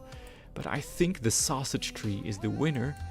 But I just want to quickly gauge the size of my staff. Let's grab someone who works in the staff, because my zoo is completely empty of guests and almost completely empty of animals at this point.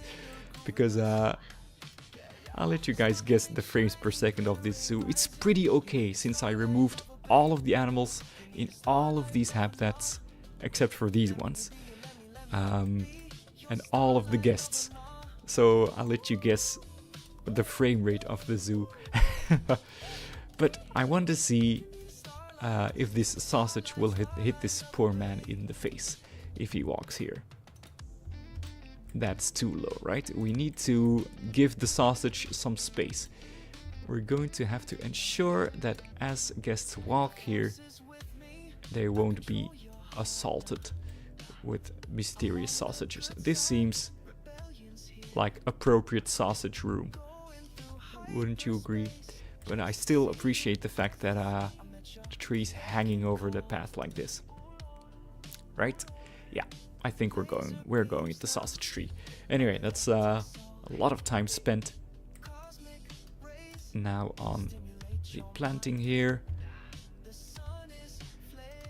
I think since it clashes so much with the habitat to the left, I think the obvious step here is to make sure that this habitat contains a mixture of these plants.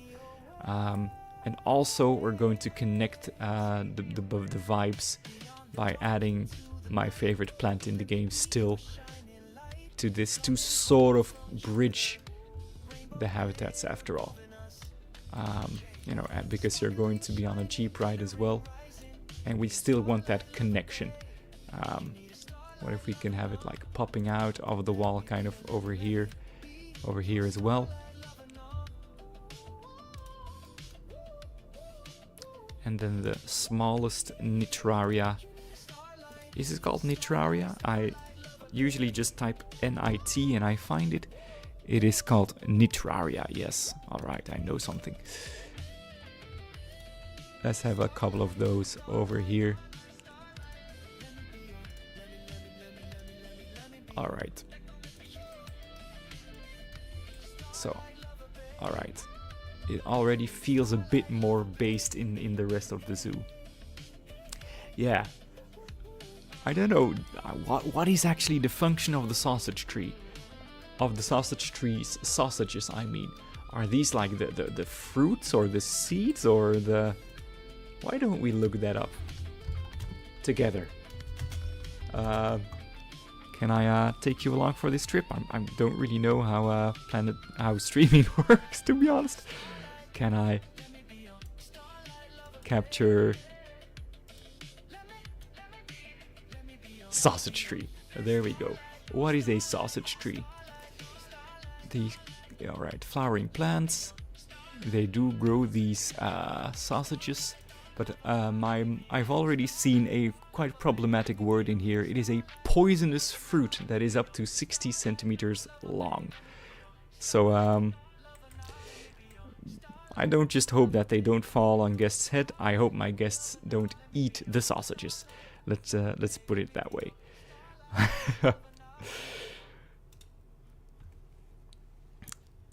But yeah, again, Bollo Bollo has always been a mix between realism and complete fantasy, and I think in this case we're going to pretend that the sausage tree's sausages are completely harmless and that my guests will not perish, or the animals. What a good point, Eerie.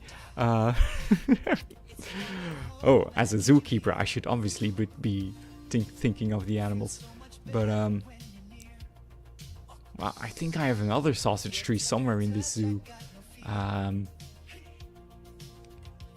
Is it here? There is a sausage tree somewhere in here.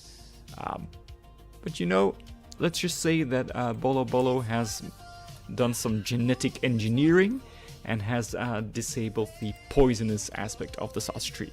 Anyway, guys, I've bored you with the sausage tree at this point. We're going to start building the rocks that make this tunnel, and I have a lot of colors in terms of rocks, but I think what do I think? Maybe I should try to go for a mixture of savanna and this beige color. Let's see how that pans out. So we're going to be grabbing this color first. Just copy this color code. And then we're going to be grabbing the faux rocks, good old faux rocks. And why don't we just start with this as a basis?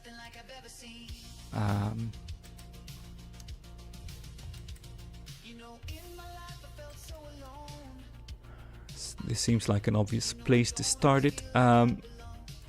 I don't know quite yet how I will protect my guests from jumping into the jackal habitat, but that's a later problem. That's a future Yelbu problem. I won't be doing that in this stream, for sure. Hang on, that doesn't look like it. There. Now it changed.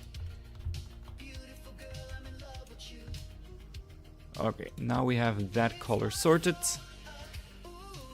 Let's grab one of those and put them at the end as well. And then just maybe add another one here. And really make sure that there's no gap in the glass here. And I'm fairly certain that is the case. Yeah. And you're not bumping your head either. Great. Okay. This might just also serve as the platform. Why don't I do that now?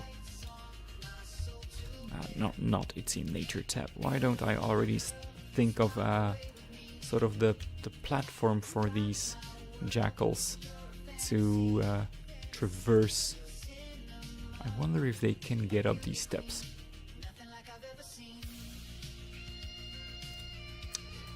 Why don't we add some jackals to the habitat? I think that's a fair way to...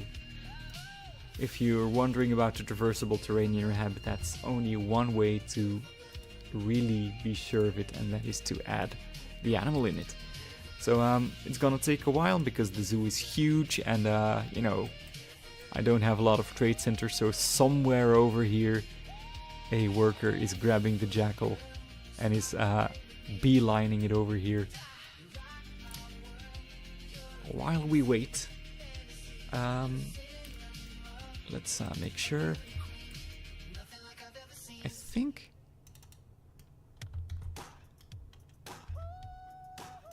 we're gonna go grab the smaller of this cladding, this.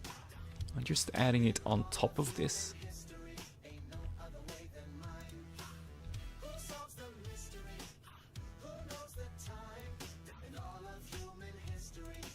Anyway, this has to be traversable, right? And then, of course, as far as a way for them to get down, I might sort of go down here in a little bit of a curve.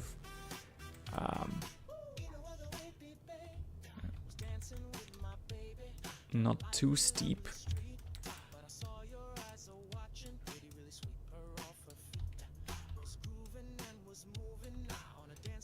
Of course, I know how finicky the traversable terrain function is in this game. So I might just be setting myself up for failure. I might just be doing that. Wait, it's random rotation is on, alright.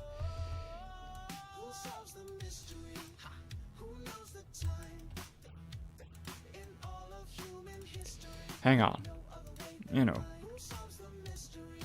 guys, I told you I didn't plan ahead for this build, but if you do that, this looks a bit weird, right? And if I build rocks under this, you can barely see anything. So I think we'll have to be building this out of a different material, at least the ramp. The ramp shouldn't be rock. The ramp should be a bit more of an unnatural wood, I believe. Again, there's a jackal in here. You already get a sense of how small they are. So we'll not be building something much bigger than this, because this is a rather small model. This is a mod, in case you didn't know. A pretty beautiful mod, I have to say. Based on probably what I believe is the Dole model from the Asian Animal Pack. But it's you know, it's a pretty damn good mod for a iconic African animal. And I think, you know, if you're a guest and you're over here, and there's 6 of those in here, you get your money's worth. All right. Let's just grab the something made out of wood. We need something we can make a platform out of. We could just go for just these sticks panels, but I'm not going to jump the gun. Maybe there's something more beautiful. These planks are nice. I feel like I remember there being a piece. Aha, this is nice. All right. Give it a darker vibe.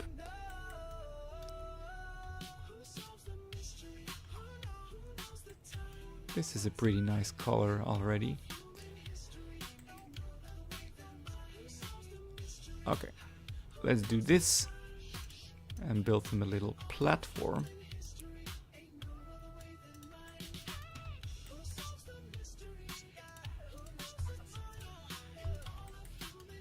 And then we're going to be grabbing this, turning it into a group.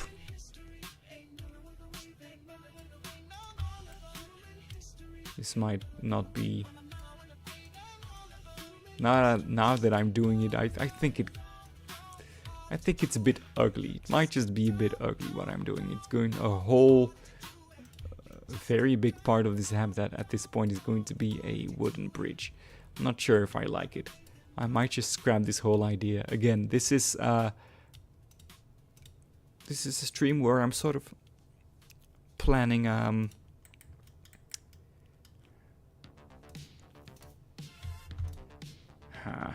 does this look decent? I don't even know. Okay guys, I'm not doing it at all. I'm completely scrapping this idea and I'm building a tunnel under. Yep, that's what we're doing. We're building a tunnel.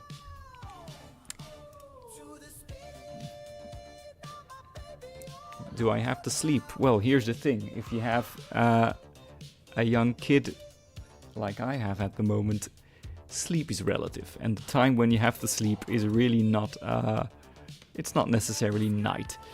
I usually stick around late at night so that my girlfriend gets some sleep. And as soon as my son here wakes up, then I'll go upstairs with him. So she gets like an hour and a half of some sleep without a baby claiming her very existence. That's how that goes. So same thing goes to you, by the way. I don't know who you are exactly. I have an idea. But you should be in bed as well. It's a school day tomorrow. Get yourself to bed. Do your homework. Anyway, let's dig a small tunnel.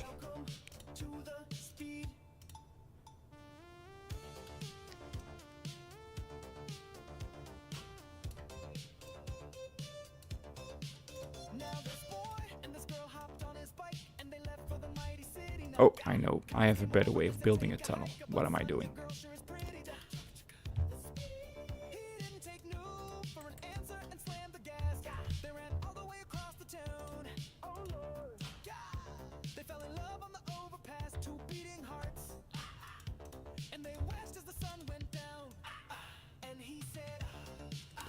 Let's make this rather deep. Put a path in here. Not possible. Terrain modification failed.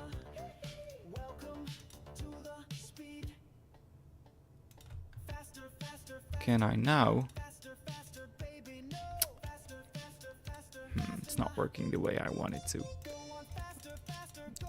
Let's try something else. Can you believe it? This is going to be one of the first times I'll ever build a tunnel under a path. Ah, it's Noah. Alright. Yeah,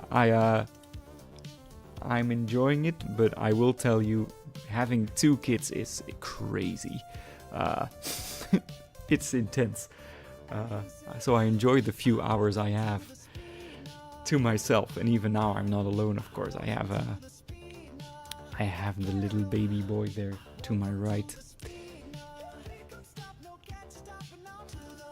So for those who are wondering what's going on, I have one of my actual students who left a few messages in chat, because I am a teacher, but currently I am on parental leave for the rest of the school year to take care of my first and second child, second of whom was just born the 9th of April. But we're going to be using the terrain stamp tool for this. Make it at its smallest, sink it into the ground, around here-ish, and then just start removing terrain. Terrain stamp tool, by the way, guys, if you're not aware of its existence, this is like the next level, right? You know what null barriers are. The next step is to know what the terrain stamp tool can do for you. So we have a tunnel. This has now become a raised path, apparently, or oh right, this is the glass tunnel thing. That's kind of stupid that it's in the way of the coyote, the jackals, excuse me. Then we'll have to make sure that they can actually get in here. So we'll make this a bit bigger, we'll make this a bit bigger. And make sure there now is a curve for the jackal, a slope to enter the tunnel.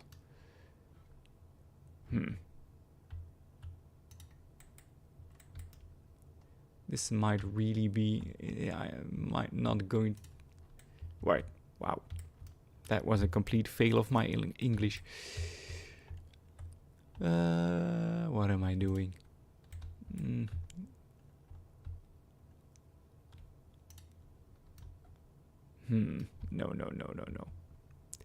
Let's start again from the top. Well, first of all, this slope can be a bit longer.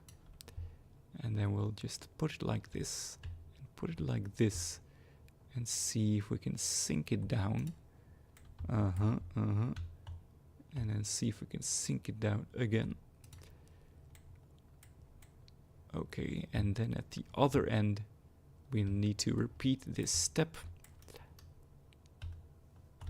Obviously with the slope angled in the other direction. If this is not traversable for them, then I don't know what to do, honestly. I might just be setting myself up for failure once again. Okay, before we do any further adjustments, let's just see. Let's just check what the jackal thinks of this. I'm going to guess at this point that, oh,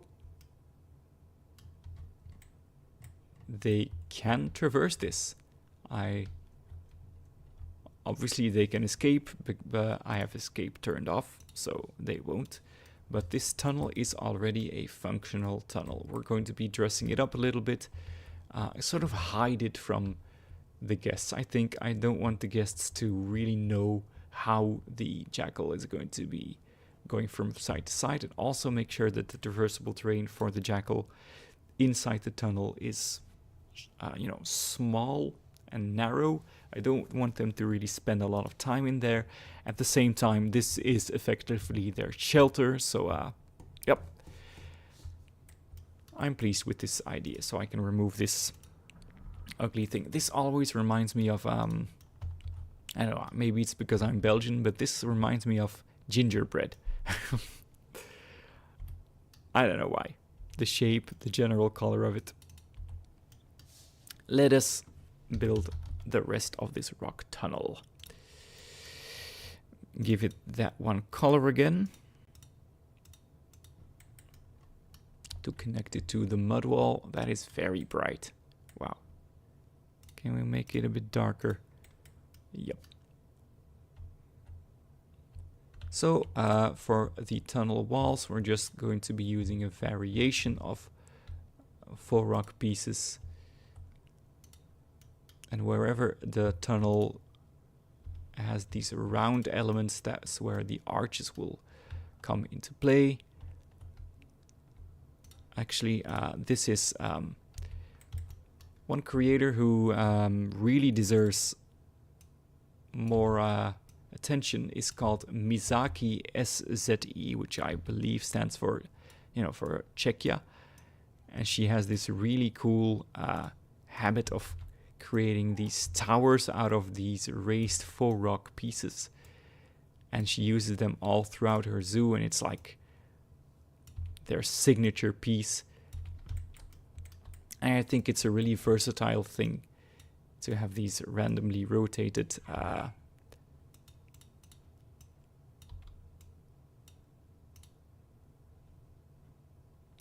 nothing too crazy, but just as a basis element. Nope, just this, please.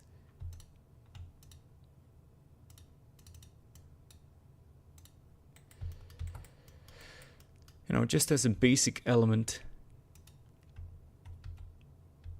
that you can use in different ways.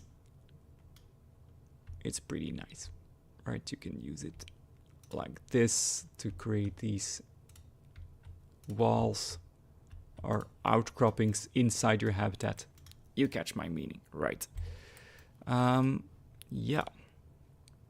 Next up, grabbing this and making sure we don't have to look at this glass trim. Not that there's a problem with the trim, but we want it to look like a rock tunnel with glass inserted into the glass rock. So also not too low, because the guests are already at risk if you followed along of being poisoned if they walk under this tree, because these strange things are poisonous. Also very strangely shaped now that I look at them. I think that's just a texture thing, because they are actually more like banana or pear shaped. I think that's just a low quality texture there. Oh, I just realized there's no more music. I can change that.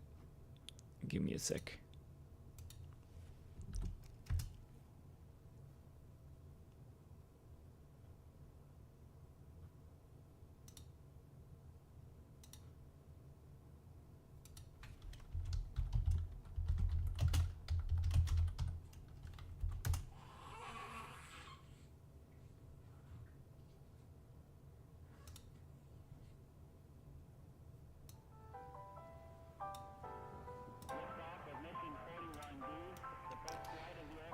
By the way, I have to say, I'm pretty proud of my son for sleeping pretty well at the moment. My partner is getting a good rest upstairs. So it looks a bit, I'm going to have to make sure that the rest of this rock tunnel looks more natural. Because this is almost a bit too... I don't know, I'm going to have to add some more variation in here.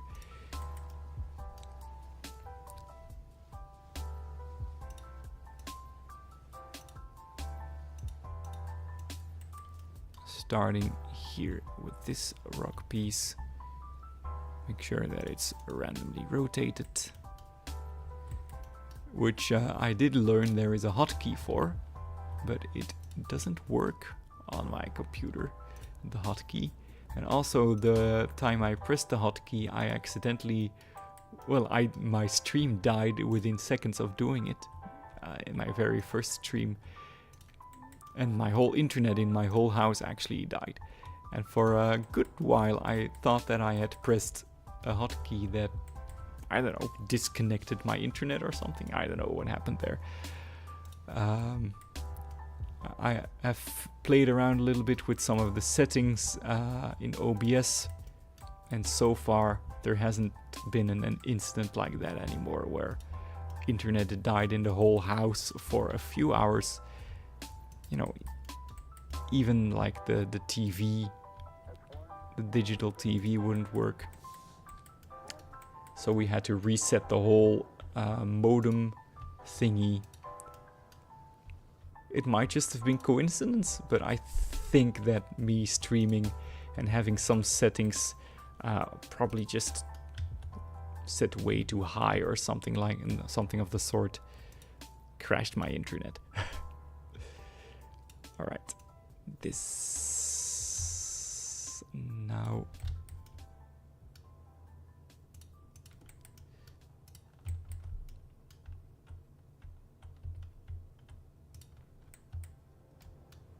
I have the suspicion that this is not going to look as good as I think it will on the inside.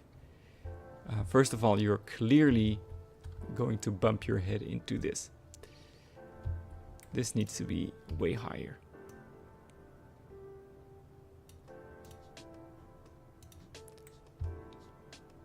And then,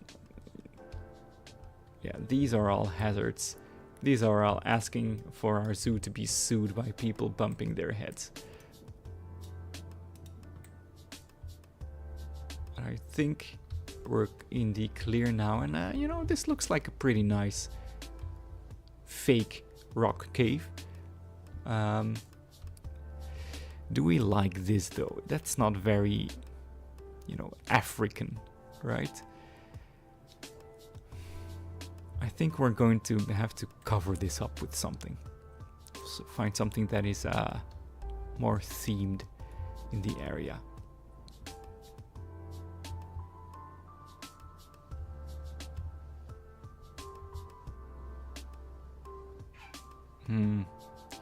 Yeah, guys, I told you this is a work in progress. I think I overdid it with the 4 rock arches over here, because you can barely see the habitat anymore at this point, which is kind of the point. So I think we need to be removing a couple of those and think of an alternative, because it's a bit too much at this point. You're better off standing here and watching the jackals, because, you know, this is better. We'll be covering up the tunnel so that the jackals can, you know, walk over it. So this is one of the views you get. It's pretty nice. And then the second viewing opportunity,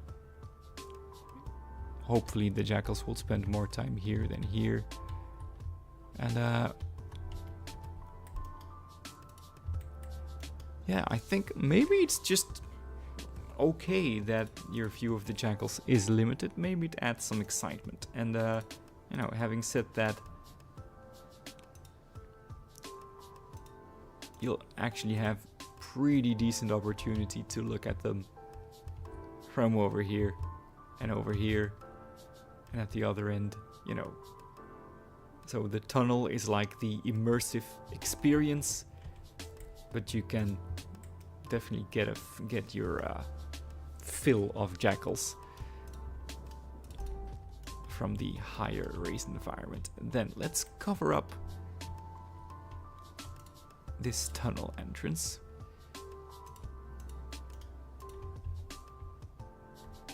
Starting with this cladding, which is, you know, just the basis of our covering up.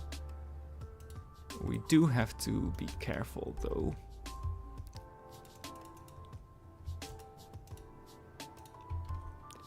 That the jackal can still enter its tunnel.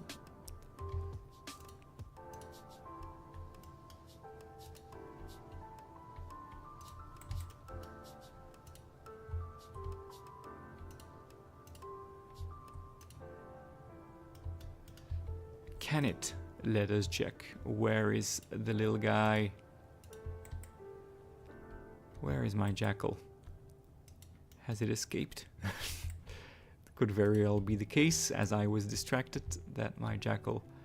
Oh, it was in the tunnel, and we just missed it the whole time. Can you still enter?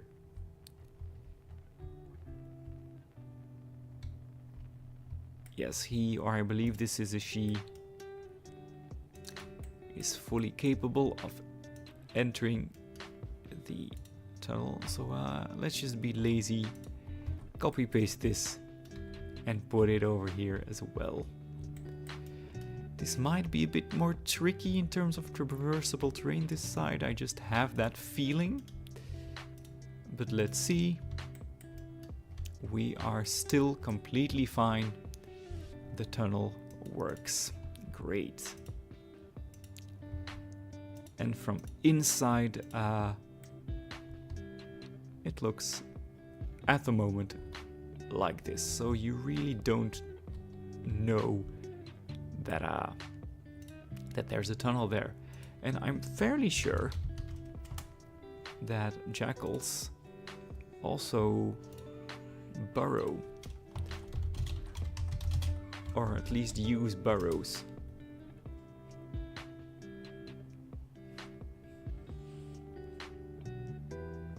So Google is telling me yes, that they can burrow and use burrows for shelter and rearing pups. This is talking about the golden jackal. Does the black-backed jackal burrow? I don't think it does. But yeah, in my zoo, I guess they burrow, right? In Bollo Bollo, they burrow. All right.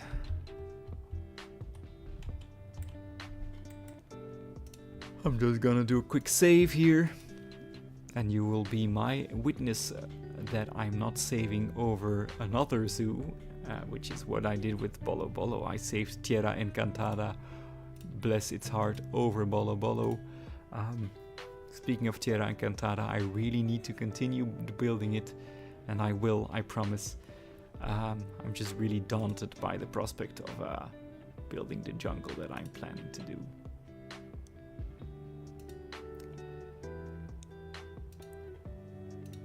Okay.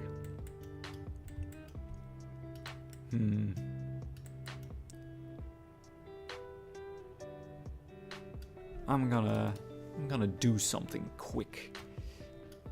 I think I want to sort of connect the 4 rocks color a bit more with the savanna. So we're just going to be blending these rocks in here. Yeah, I'll be adding more plants and everything to make it look more natural, integrated as always. You can definitely trust Yelbu to be adding plants to a habitat. But I just want the color to be more connected to each other.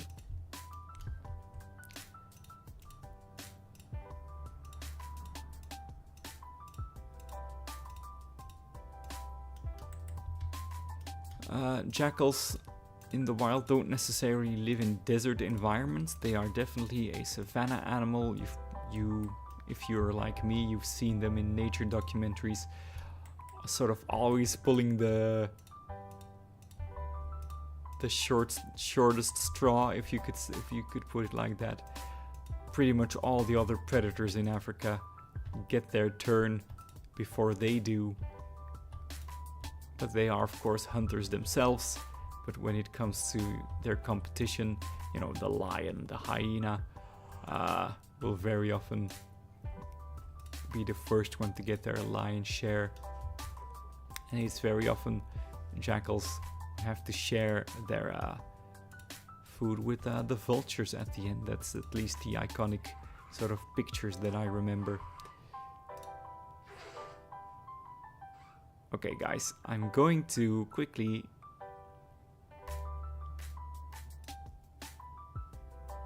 take care of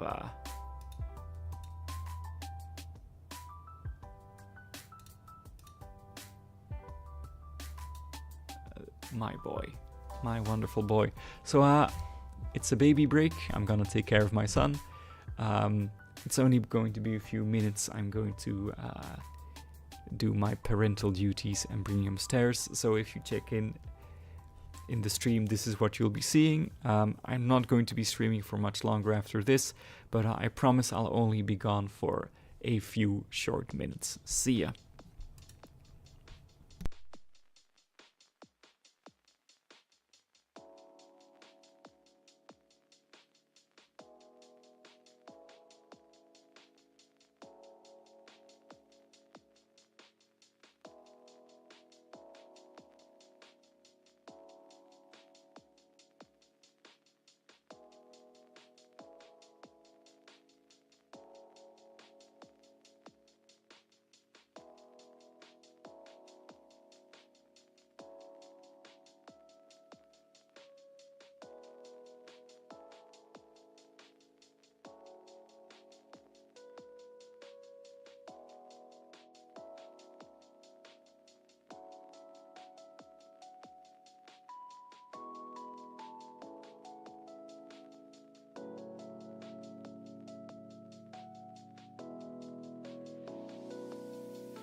Actually, guys, he's back to sleep. The little guy's sleeping again. I think I should let him rest for just a while longer. I don't know who's watching this. The viewer that I have might just be me.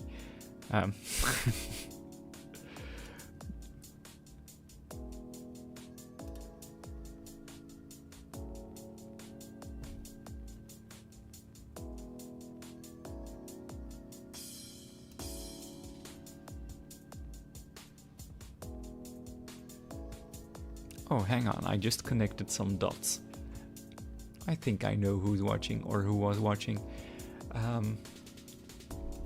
Anyway, I'm not going to be playing for much longer. I think I'm sort of running out of inspiration as it is. I still need to think of the outside border as well. But actually, guys, I know I keep changing my mind about this, but I'm going to stop the stream right now. I feel like we've started building something exciting here, something interesting. But whatever comes next, I'll be doing in another chill stream like this. Because what's coming next is still quite crazy, especially the palaces. And I will have to prepare myself very well to do it, but I'm going to sign off for now. I cannot declare this habitat as I have in the past officially rebuilt, because it's not even officially built at the moment, but I'm going to be logging off regardless. It's been a great chill time to spend with all of you and any of you that really spend time watching. But I'm going to stop the stream for now. I hope you have a nice rest of your day or night or evening. And I will be seeing all of you very soon. Thank you for... Hello there, one and all. You catch me while I'm trying to do something mysterious. I loaded the game and I've been experiencing an annoying bug in the game that sometimes rears its ugly head, and that is this thing, habitats becoming merged, even though in all of the previous times I've loaded this zoo, these habitats were not merged at all. This happens a lot when I work with lots of large habitats and null barriers, but it is annoying nonetheless because, you know, I've been looking at all of these habitats and they are all completely encircled with null barriers, and there seems to be no way to fix it, and that is annoying. Considering I'm working with such a large zoo, it's normal for large zoos like this to start running into glitches and weird things. But I will say, ever since having started the Grand Safari, they've been increasing, and this is just one of those things that I'm struggling with at the moment. The other most annoying thing about the Safari absolutely has to be the bizarre behavior of these animals.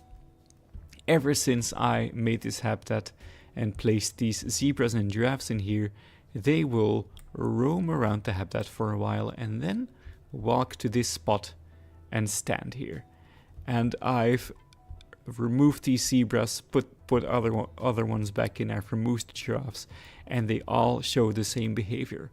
Whereas the wildebeest that are in here are completely fine and just roam the habitat as they should, and they have a whole lot of space. And just in case you were wondering, the traversable terrain for the animals is absolutely fine. They have a ridiculous amount of space.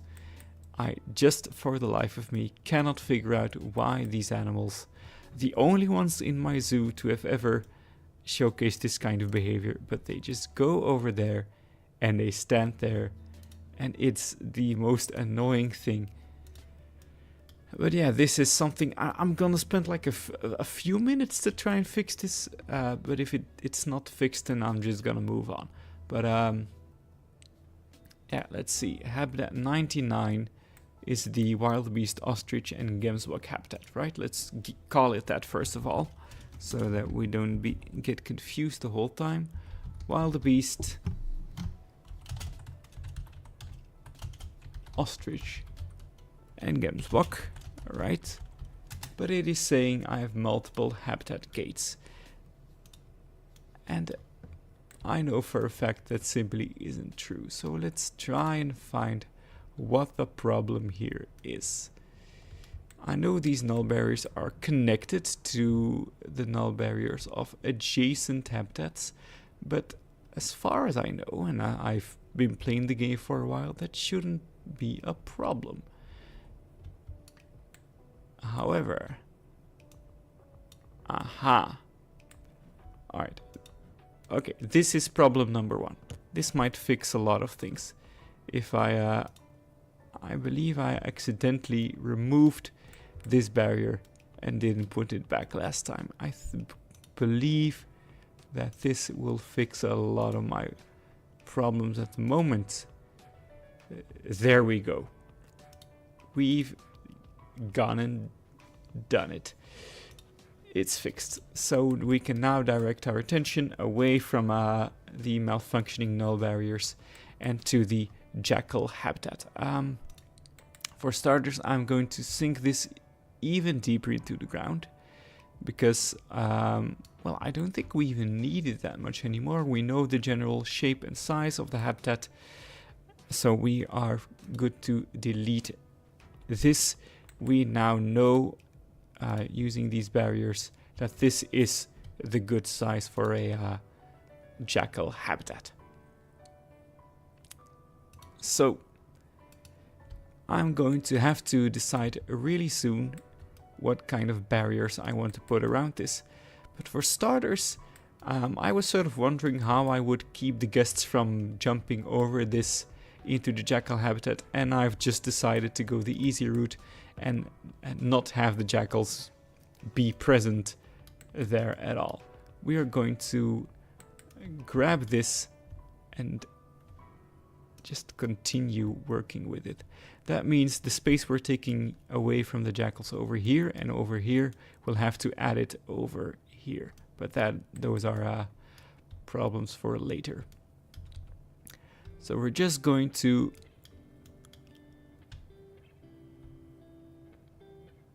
grab this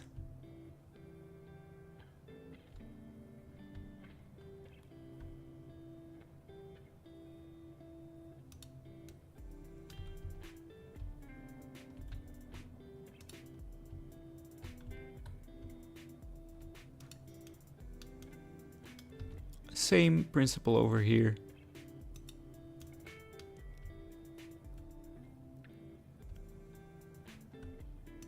Also a good way to shield the guests from the ugly staff area. They can still see it, but we're gonna put enough plants in there to cover it all up. So I know I spent a sizable portion of the last stream building this sort of planter thingy. We're just going to extend it. We're just going to grab the mulch that I put in here. Let's see if I can select it somehow. Let's just go here and grab some mulch.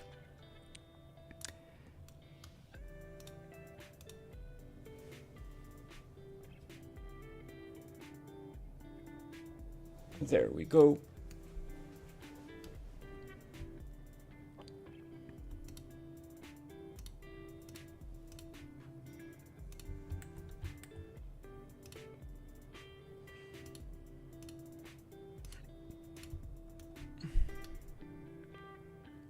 Oh, we'll have to fix that. That doesn't look nice at all.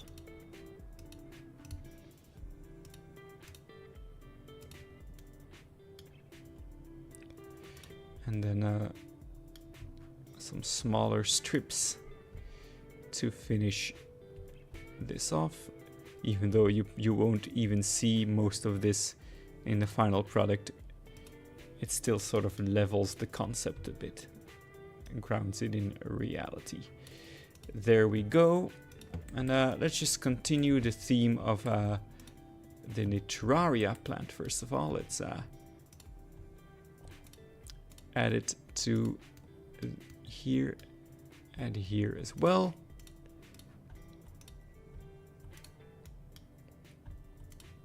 Then we're going to be grabbing elephant grass. Fewer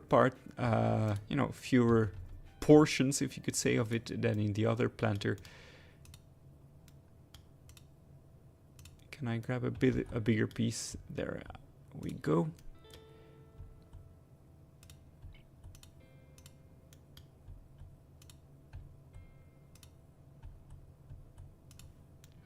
And then some of these reeds to finish it off.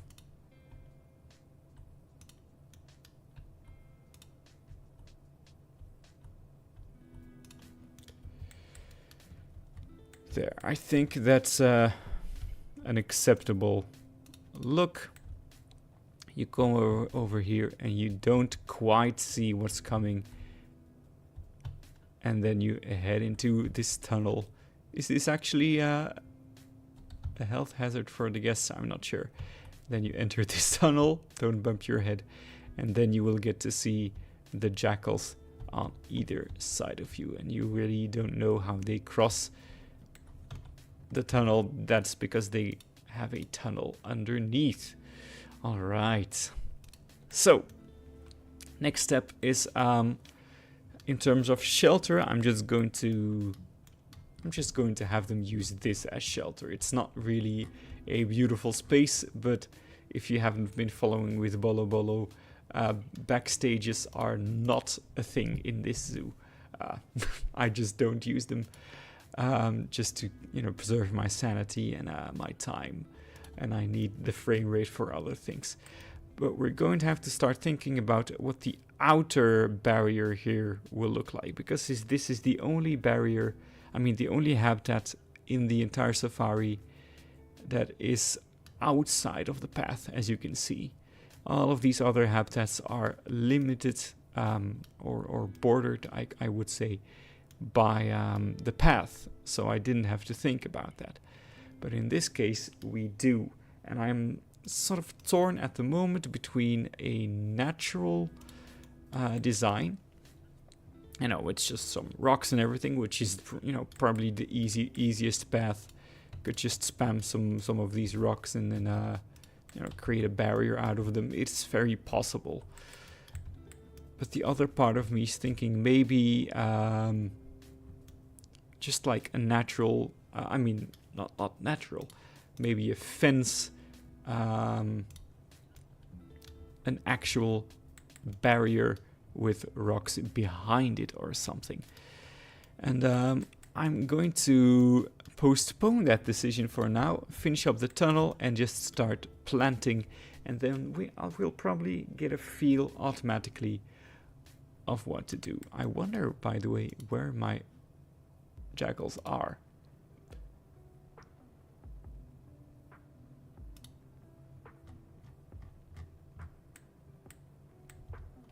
I distinctly remember... Oh, poor you. I distinctly remember placing more than one jackal in this habitat. But you know, it is. I'm running this more or less in creative mode, as you can see.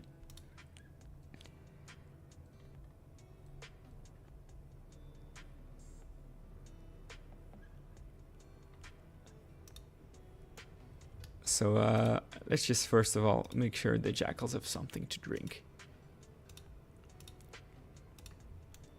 We'll place that here where the guests don't necessarily.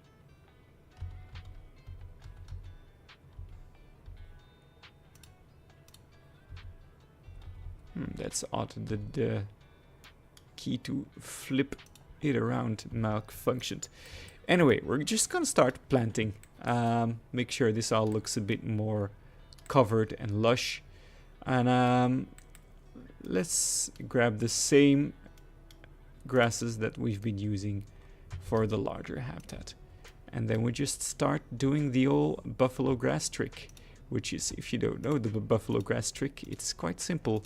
You take the buffalo grass piece and you go around your habitat and you click and you click and you click, and then eventually your habitat will look better. I'm being facetious, of course, but you know, it is probably the single greatest addition to Planet Zoo, the buffalo grass. It is simply the best thing, and the fact that there's more than one color of it makes it all the more versatile and useful in so many environments, so many habitats. It can fulfill a role in temperate zoos, in desert zoos, everywhere. All hail the greatness of the buffalo grass. If my audio is overpowering, either the music or the microphone, be sure to tell me. I'm still not entirely sure what the correct settings are for my mic and everything. So bear with me as I experiment with streaming as well. I will say, you know, since I was so lucky to have received a son in my life, I didn't fully understand the effect it would have on my time and my energy. And you could say, hey, Elbu, you're streaming, you have time, clearly. I do, but the time to record, you know, to build and record and edit Planet Zoo habitats, I just don't really have it in me at this point. And streaming is much more low effort, if you ask me. I'm not really doing anything entertaining, to be honest. I'm not having a large audience, to be honest. But you know, it's very chill. It sort of helps me think about what I'm doing, sort of think out loud, pretend that I'm interesting, you know, all of that good stuff. Very therapeutic in a way. I get to listen to some sweet chill tunes, which the video assured me is copyright free. Look at this. This is perfect combination of colors. I'm in love with it already. The grass peeking between the rocks there. I'm already in love with. I barely need to do anything more, I feel. We will, of course, but. And then just some random planting. We don't quite know yet what the rest of this habitat will look like, so we shall focus on this side first. Should the jackals have a tree, and which one should it be? We spent a lot of time choosing this sausage tree here, and then we discovered that these fruits that they carry are poisonous, but we went ahead and did it anyway. But I have to wonder, you know, if you place a second tree in this habitat, will it break the sightlines too much? Will it feel out of place? I'm not quite sure. What I could do is perhaps put a tree here and sort of have it lean over. We'll experiment with it. First of all, we're going to grab the Nitraria bush. I keep grabbing the dry one when I want the normal one. There we go. Then in every corner we're going to start putting it against rocks.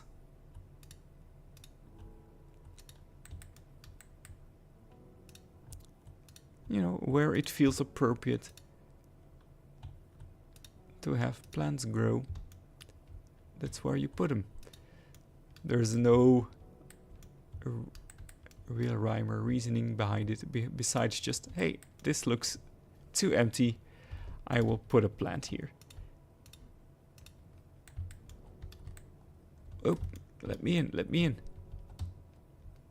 There we go. So already an upgrade, wouldn't you say? Already looking quite nice. You know, you could almost say I barely need to do anything more than this.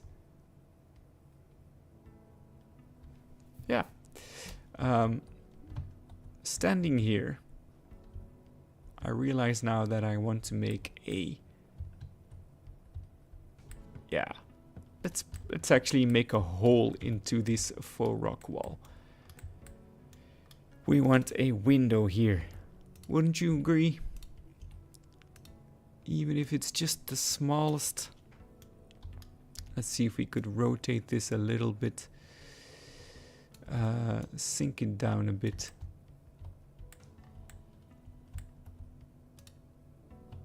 And then just put a glass panel.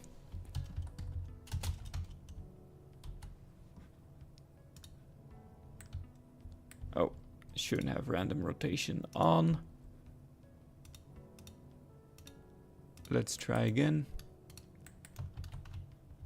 There you go. A glass panel.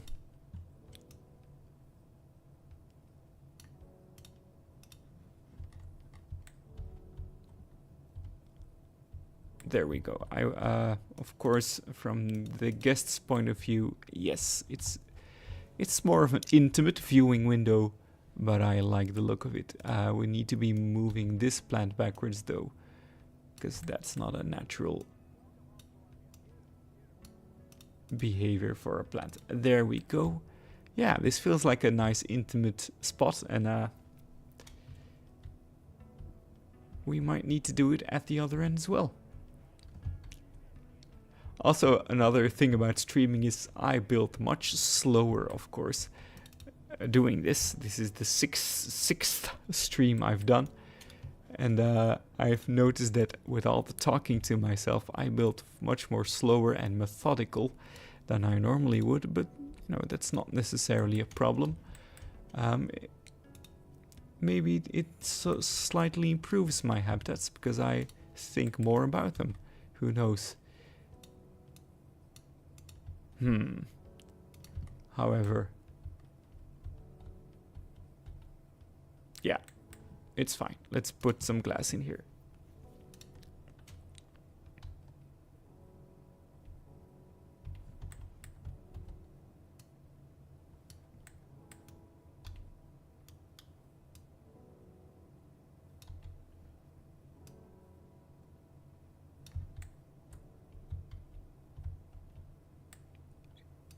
Yep, that's fine.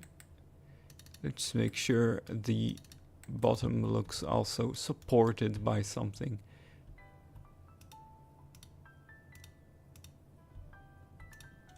There we go. Now on both sides of the tunnel you also have this more you know, secret looking, intimate viewing area.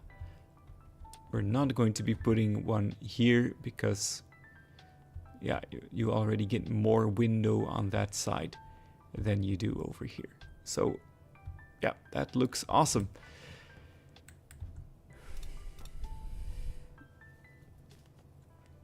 All right. So, I really have to make up my mind about the outer barrier. What if we... I'm just going to try something, just to see what it looks like. What if we take this and actually make it a pretty tall, like very tall fence. Work with me here. We're going to be, you know, behind this will just be foliage and trees reaching over the fence. But I feel like this can use, you know, an artificial barrier. That's what we're going with. But then this and this will be more of these mud walls. That's what we're going to be doing. That is what I've decided to do, so that is what we're going to do. There we go.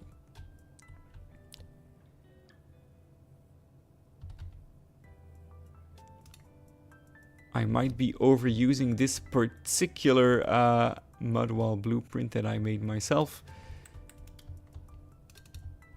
Maybe a bit too in love with it, you know, because it's one of the first mud walls that I did myself. But it's such a staple of Planet Zoo at this point. You almost see them more than you do in real life.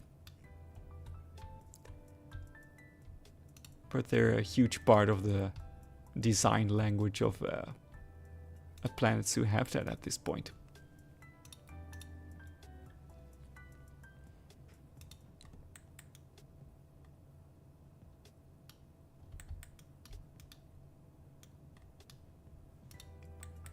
All right, and we will be all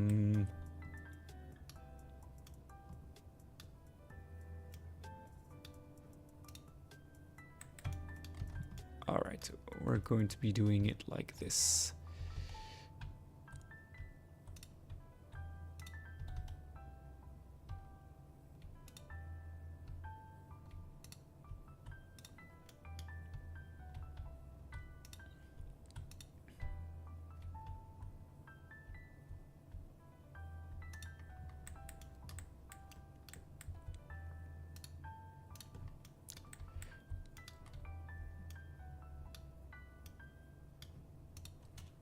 And then here we go.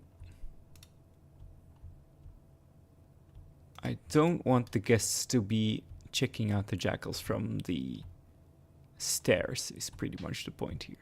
I want them to either get a far off look from the path or go down to the tunnel. I don't want to be standing on the stairs.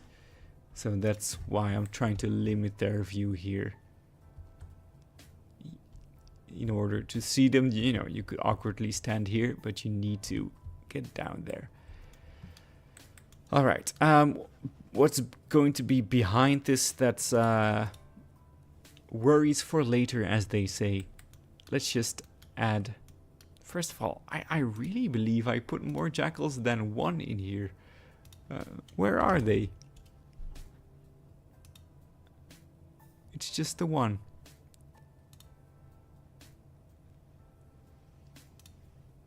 Okay, let's look for some more jackals then. The black-backed jackal. Why don't we have an all-female group? Just all girlies hanging in the same habitat. And there we go.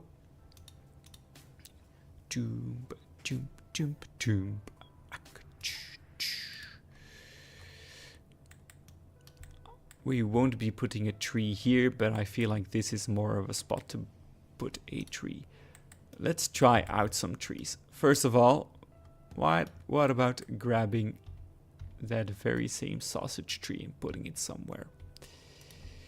I feel like it's too green for this habitat.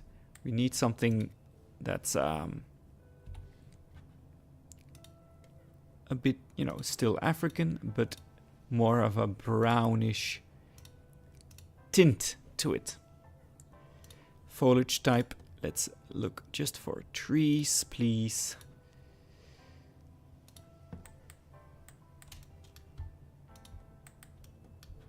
Okay, I already have one in mind.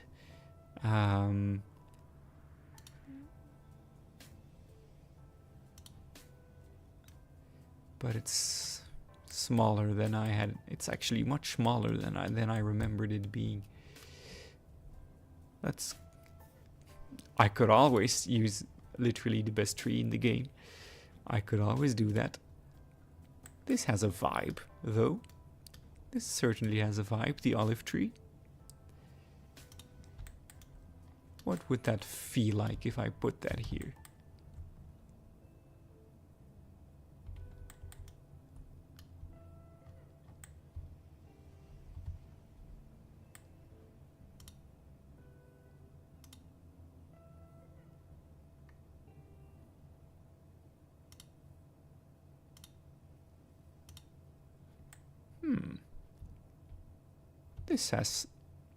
This certainly has a vibe as well. The fever tree. You know what? I'm gonna go crazy here. I'm going to put the fever tree in here. This one is much larger, but would it be crazy to put it in here as well? It certainly adds some nice shade to the tunnel.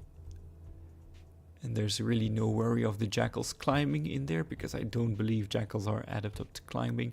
We're gonna go for it. We're going to put these massive trees in here. And there we go. And now that we know the size of this all, we can put in some enrichment for the jackals. I believe they use the dole as a basis for their mod. So, yeah.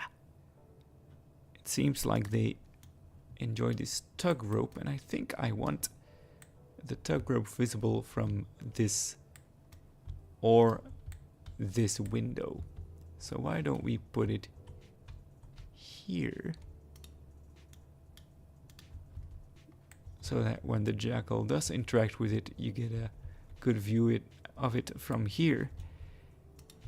We want the piñata zebra in more of the sort of open plains section of the habitat. And I always place more than one.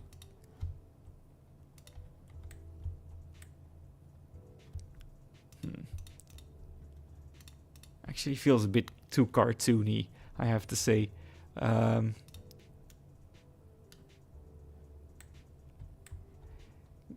Guys, if there's someone in chat who knows more about this, I've never seen an animal use this.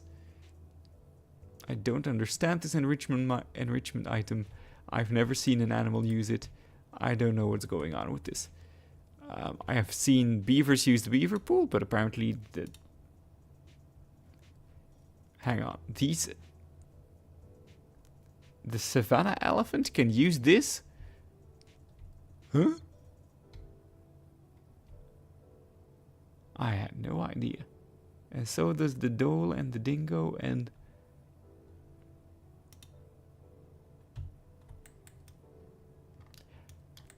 Maybe just for that fact I might put it in here and see what happens with it. But it feels so out of place. Well, we're not doing it. We're gonna be adding the dog ball. Just the dog ball. And we're going to be adding the bamboo feeder. And we're going to be adding then finally something for them to eat out of. And just put that here. I don't necessarily need a lot of attention of the guests going towards it. If they see it, great. But I want to focus on the planting. We're going to be grabbing... no, let's first of all grab the buffalo grass and do some more of the good old therapeutic buffalo grass spam. And when I say therapeutic, I really mean it. This is... I play a lot of games. A lot of them, you know... Very few of them, in fact, are simulation-based games. Or strategy-based games. Which Planet Zoo, you know, in essence is. But I've sort of abandoned Planet Zoo as a game. And started seeing it more as, you know, software to ease my mind. And just to do creative things with. If you catch my meaning. It's no longer a game for me. I think as a game, the Planet Zoo has a lot of flaws, in fact. I have a lot of complaints about it. But as an app, as something to make me feel happy, there's nothing that compares to it, really.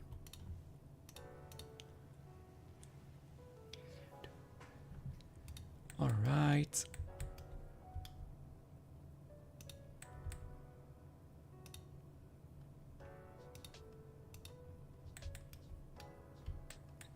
The trees were a nice choice. Look at the beautiful shade they give. Great choice, if I say so myself. They give beautiful shade to the habitat. I wonder in the different sunlight.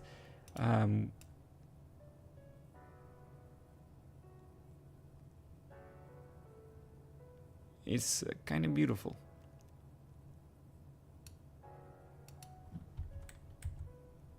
Look at this beautiful... Yep, that's nice. I like the trees. Good choice. All right. Yeah.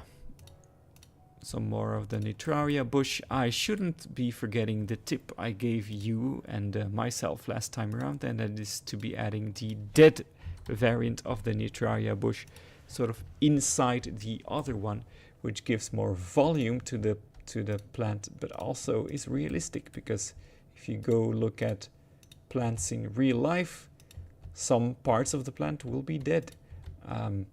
In large bushes, you have that effect, so I should be following my own advice here.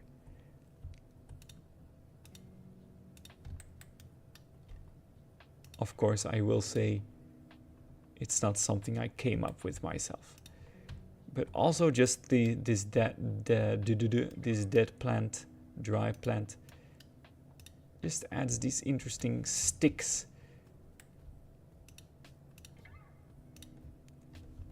And it just looks cool.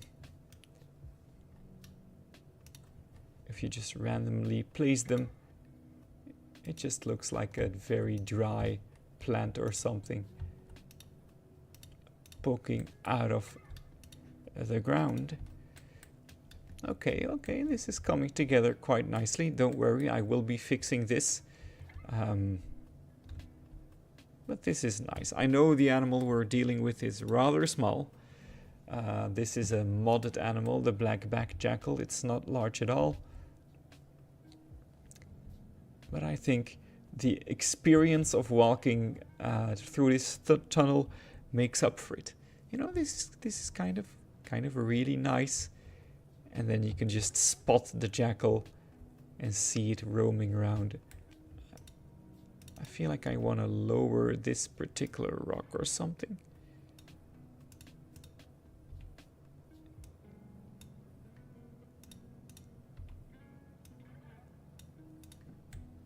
Because it's sort of obscuring your sight a bit too much.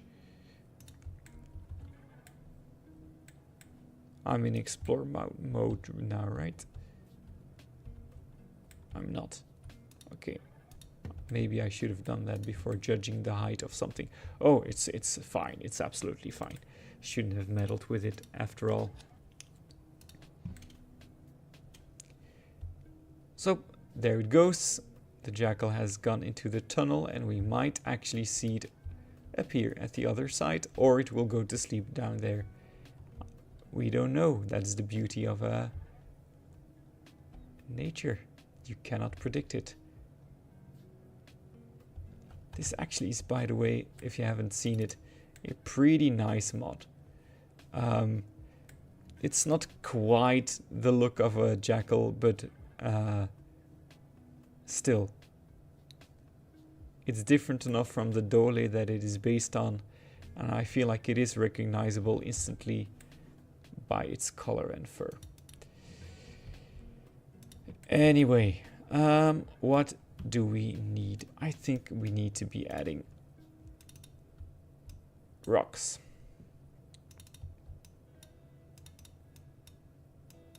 Let's just grab a collection of this and start carefully placing it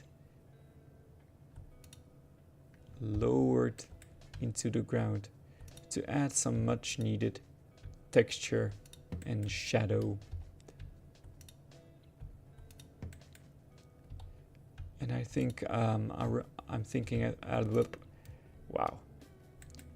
One thing I have noticed by streaming, by the way, guys, is that I do trip over my own words more than I believed I did. And I don't know why that is. Because as an English teacher, I do pride myself on knowing the language well. But yeah, I'm sort of making a mess of my speech at times. It's kind of annoying.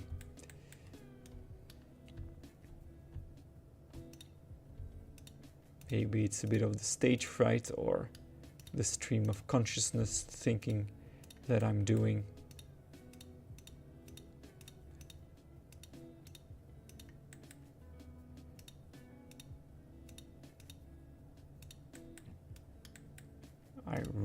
Wow, the more I look at this, the more excited I am by the shadow that these trees have given to the habitat. Really a game changer, honestly.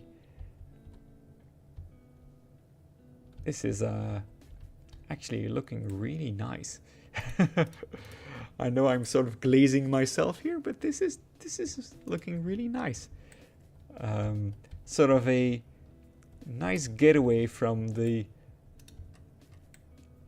enormously, impossibly large safari. It's sort of an intimate, secret little habitat, which from the Jeep's point of view, you do get an idea of it, but you'll be looking over here when you're in the Jeep.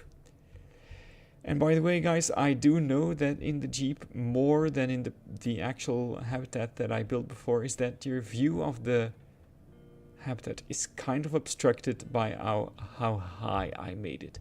I know this, but I've decided to keep it this way to sort of preserve the idea that you will never be able to see all animals all the time, and that the great reveal of the habitat is from this height. That this is the way you want to see this habitat, is going in this way. Right? Because when you go down, this is a slightly better version. But that the habitat gets to keep a secret, if you know what I mean. I'm so happy with that safari. So happy that I'm rebuilding it, honestly. I know the hardest part is yet to come. You don't quite know because you didn't see me build these palaces. But I will show you some pictures in the future of what I lost. And it is quite likely the biggest buildings I ever built in Planet Zoo. Right over here with the most pieces. I'm still not over it. Still not over deleting it. But honestly, guys, do you think this needs any more? Do you think I need to improve on the habitat itself beyond fixing the tunnel up and making sure there's no gaps here? Also, of course, making sure there's something behind this. You know, I think I'm not going to make that too complicated. You know, just consider something like this. It's not the final look, but this is a bit the idea. That you get a glimpse of these bushes beyond it. I'm just gonna put it here, so sort of as a... I might just keep it this way. This is the outer edge of the zoo. And you can definitely cut corners there in terms of how detailed you want to make stuff, because if you look from here, you know, it doesn't look great, but I will obviously make it look better. But I feel like this works. This habitat, it just works. That's the Todd Howard in me speaking. Okay, anyway, we need to be filling up these gaps in the glass. How shall we do it? Shall we, first of all, consider faux rock for it and just use these strips? Or these bricks, where are they?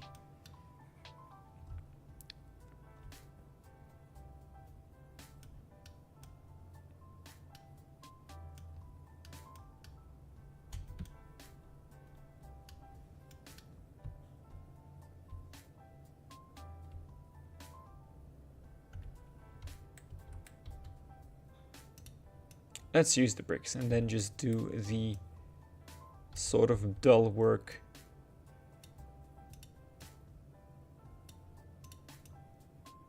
of making a small arch out of them.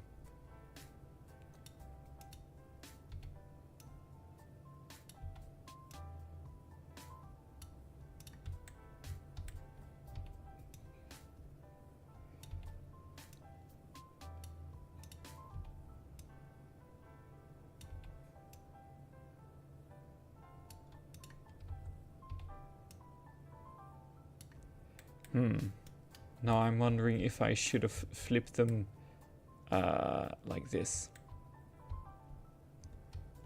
because I am stealing away guests viewing. We'll do that in this side. We'll do it over there.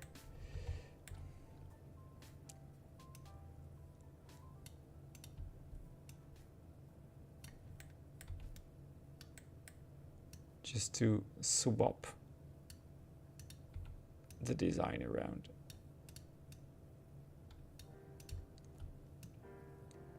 Doo-doo.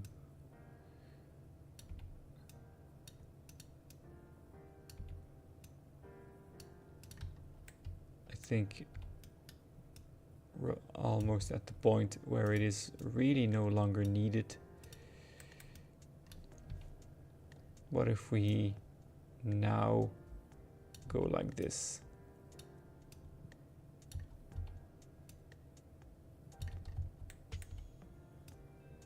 Does this make any sense what I'm doing? I don't know. I'm doing it anyway. Sometimes in Planet Zoo you just gotta do it. Even if it looks weird, you'll get used to what you did, right? That's how I think about a lot of things in life. Like, even if you think this looks like a bad choice, you'll get used to it.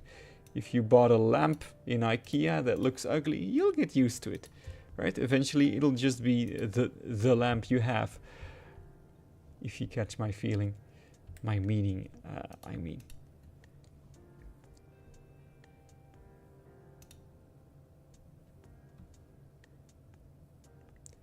Hi there, I have a new viewer, I believe, for the stream, Zoologo Experto, who is, by the way, if anyone else is watching, an amazing builder.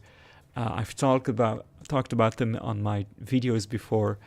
They are, I believe, from Spain or a Spanish-speaking country, and they have some amazing videos on their channel. So click their name if you want to see some amazing rock work and zoo design. Huge fan. So glad to have you watching. So the new metal pieces of the last DLC, I don't remember what that is in reference to or when you said it. So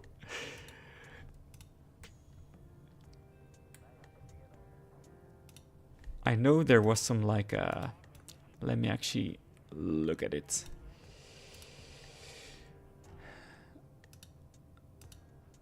What pieces are you talking about? This. Was this in reference to the fence at the back, or for this? I don't think you were talking about this. Right. If you're still watching, you can always tell me where you wanted me to put these metal pieces. But yeah, huge fan of your videos. I've told you this before, of course, but and I think it was your Gemsbok habitat, I think, that inspired me to start building this one. With amazing rocks that I could only dream of trying to reproduce.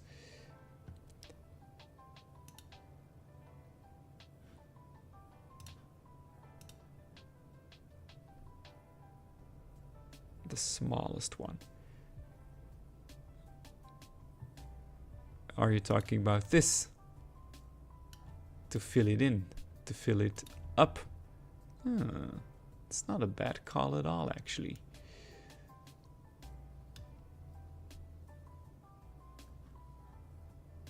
It's not a bad call at all. I mean, this doesn't look bad.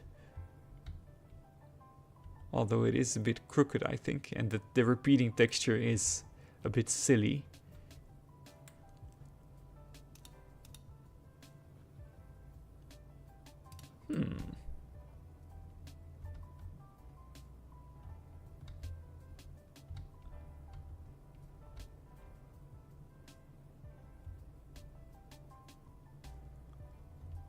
Yeah, now you got me thinking.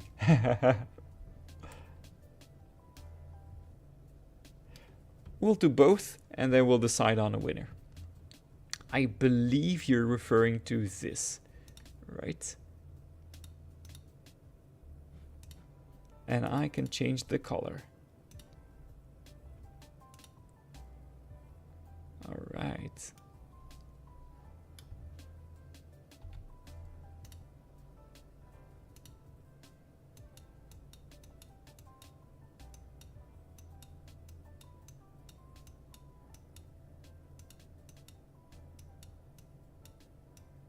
Trying to match it a bit to this. There we go. Okay, okay, okay.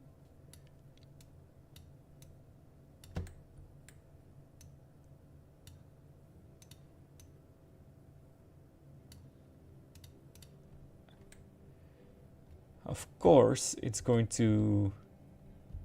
Yeah, we'll see. I think this might turn out to be the better version of what I did. But let us just fill in the gap. Thank you for this idea. I hope this is what you meant, actually. And you're not sitting there like, why won't you understand it? This is not what I meant at all, Yelbu. But I think this is what you were going for. You see, these are the kind of pieces... I know there's so many like small hinges and small metal stuff that I just find myself ignoring, because I know the secret to Planet Zoo, like insane builds that I've seen some people do, is deep, intimate knowledge of all of these small pieces and what you can do with them. But that's not really necessarily my strength.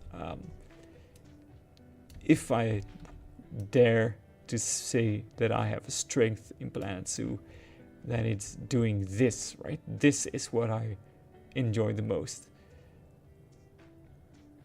I'm not saying that this is a spectacular build, but it's making things look grand and natural. But details, as you can see, are not my strong suit. And I also know that I could be doing this using the mud wall technique. I also know that.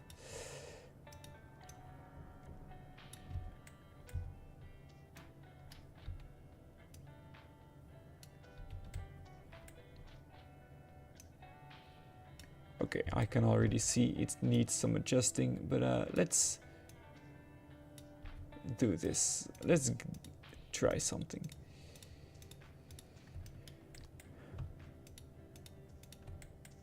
Oh, nope, don't need you, don't need you.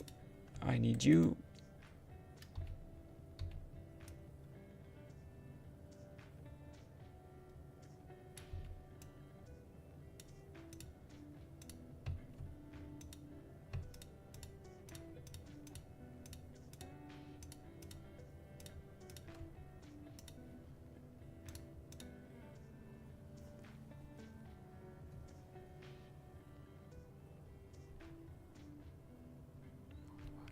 You can put one on the highest point and one on the bottom and then copy, rotate and paste. That's so true. But do you understand that I'm at this point, I'm like, I built this. I'm just gonna, I hope you understand that I'm sticking with this. Or maybe I shouldn't have. Then again, I don't really need to be filling in much more, or I do. I have so much to learn still. I still have so much to learn. Let's actually try what you said.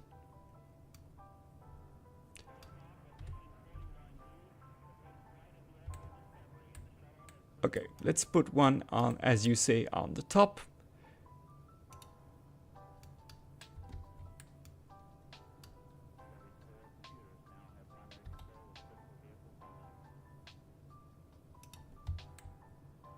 Oh, what am I doing? This is a good time to mention perhaps that I do have pretty severe ADHD, and that I might also be a reason why I struggle with things like this. Detail work is not something I do well. I tend to lose my patience at stuff like this. Did I put it inside the glass? Let me select it. Why won't it let me select it?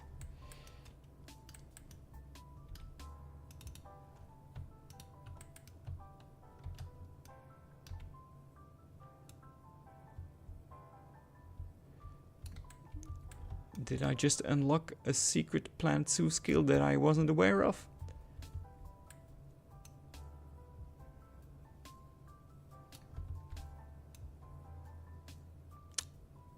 The red one, Yelbu. The red one. Whew. I see what you mean. I see what you mean. But I'm also tired. So I'm sort of struggling.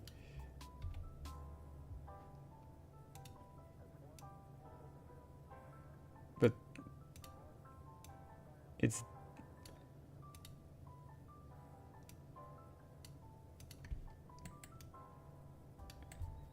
this is what we're going for, right?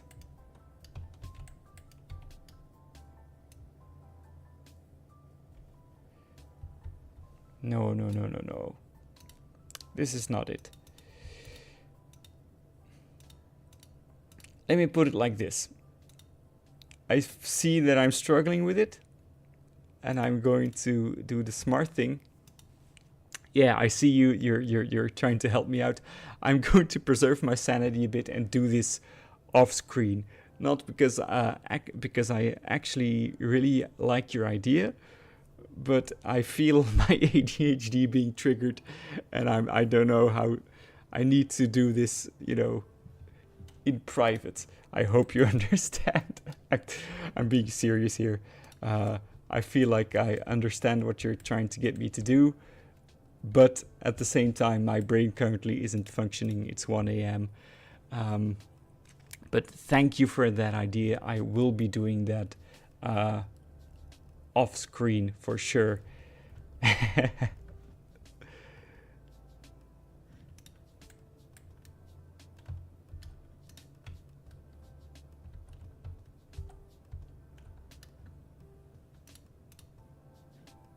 Yeah. Thank you, by the way, for all your messages in chat. It's nice to know that someone's watching. So yeah, is there a lot more to do in this habitat?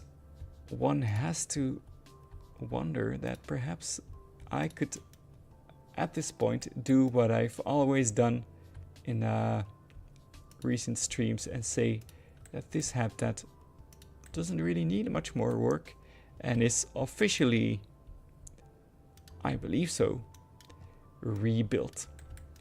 I don't think it needs much more than this. I think it's actually pretty perfect. Yeah, I'm getting applause in the chat, raised hands. Yeah, I was planning on streaming for an hour. That's what happened. And I think I have finished this habitat. We have a sun part, a shadow part, and the exciting part about it all is that next up we will finally be starting on the rhinos and the part that I've been dreading. You have no idea, dear viewers, how much I'm not looking forward to rebuilding these two palaces that I had built here. I have almost 11 hours of footage of me building it stored on OBS. And I think I just have to watch it and study it and maybe write down how I did it, because it was a crazy, very intricate build that took me days and days to do, which for me is special because I usually don't spend that much time building something. So yeah, I've been finishing up all the other things around it, sort of to procrastinate, but I need to get going. I need to do it. So off screen, I'll probably be doing some preparation for it, finishing this part as instructed. And then, yeah, then you guys will see a live stream pop up somewhere in the very near future that will see me building the rhino habitats and the rhino palaces. I want to thank you all so much for hanging with me, for watching, or for just using me as white noise in the background. Thank you, Zoologo Experto, for your tips. I will be using them when I feel more rested, when perhaps tomorrow in the morning or something. And yeah, I think I'm going to be signing off for now. This has been a Yelbu stream, and this habitat is officially rebuilt, and I'm going to be ending the stream now. So see ya. Thank you so much for stopping by. Here's a heart from me to you, because yeah, I'm loving this streaming thing. I'm so happy that I started streaming Bollo Bollo. Anyway, guys, I'll see you soon, and thank you for stopping by.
Hello there, elephant puppet.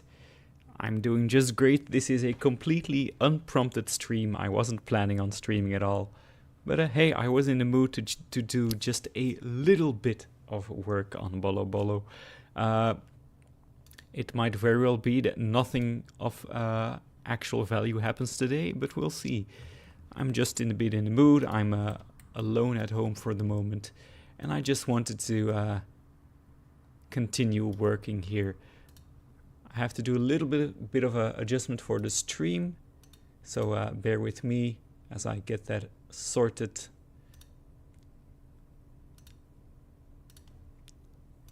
Just making sure there is a bit of a nicer thumbnail and that the title of the stream makes sense, and then I'll get straight to building.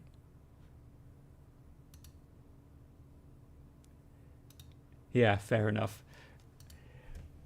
Right, it's just I've found that live streaming really helps me stop procrastinating when it comes to building this. Let's just call it Planet Zoo unprompted random Bollo Bollo stream.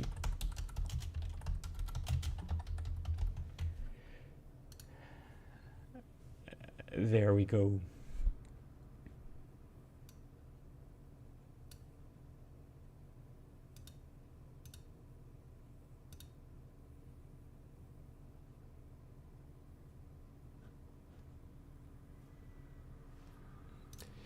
All right. So the last thing we finished here in Bollo Bollo is, of course, the jackal habitat right over here, which I think looks pretty nice and actually is much better than what I had built here before. So this wasn't a rebuilding, but just a new building.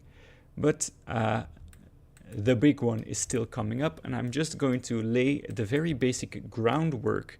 I have off screen the recording of me doing this the previous time. I won't be showing you it the whole time, but I'm going to try and recreate this rather faithfully.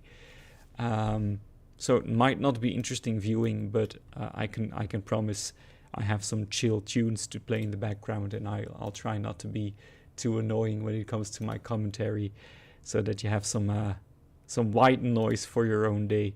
So we're going to start by making this platform bigger, because that's what it was before. It was just straight up much bigger. We're going to be needing all of this room for the eventual rhino habitats and the palaces. So why don't we go overboard and make absolutely sure that we have the space we need. This is complete overkill, but then we're going to use the stamp tool to create a very simple little shape here, not too deep.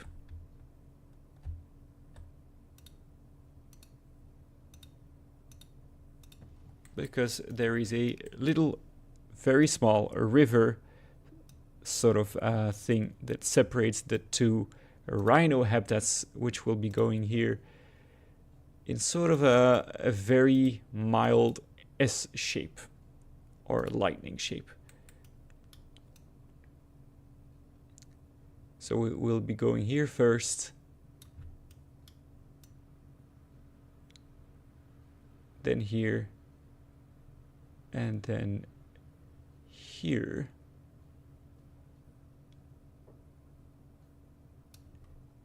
Make sure everything is smooth.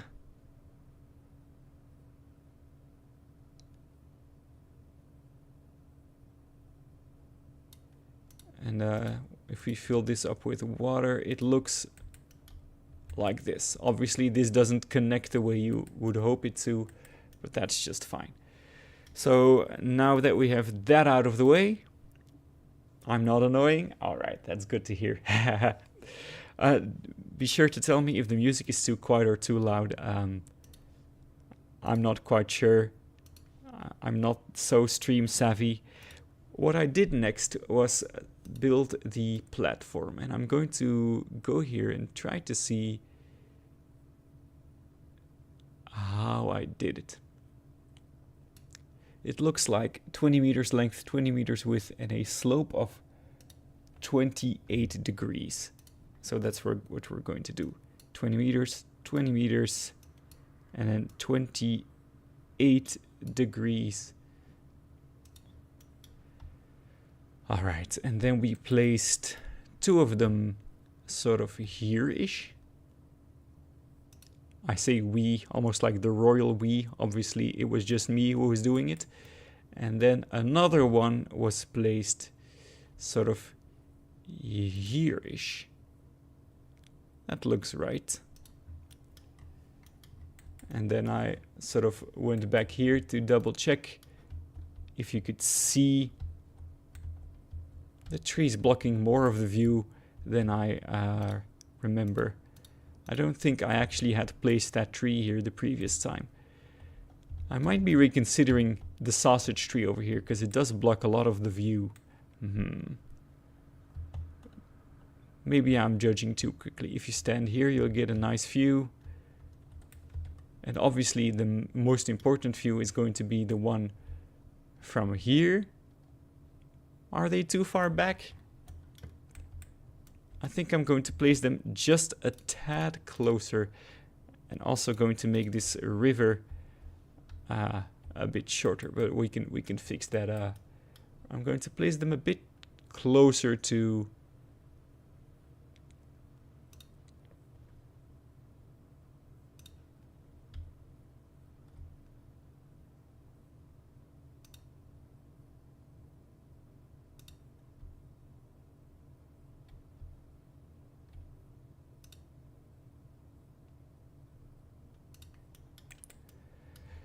all right, they are now closer. Yes, and from this viewing it looks, it's even worse actually. But actually I'm okay with it. It's different. It's different this time around. All right. Then we took this cube and we connected, we sort of bridged the gap here. Did I do it like this? I don't quite remember.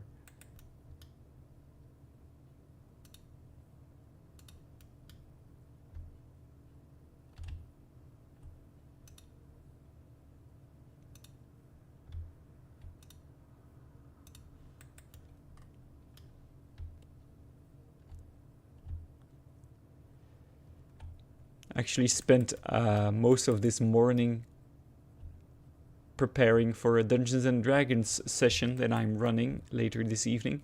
It's been a while since we last played, but I have some cool stuff planned for my players. One of the players, we're running Descent into Avernus, if you're familiar with it, and one of the players' souls was unfortunately sold to a fiend somewhere in her past, and they're going to go to a restaurant, an infernal restaurant called Hell's Kitchen, where it has been said that the devil who has the contract to her soul, and thus her soul, resides and is calling the shots. So I have two things planned: a huge combat with that fiend who is based on Gordon Ramsay, and I'm also planning them to be somehow cursed or bound to perform one dinner service evening in the restaurant. So that's going to be 6 rounds of them having to do all the sort of challenges and stunts to make sure the restaurant runs smoothly. That's the general idea.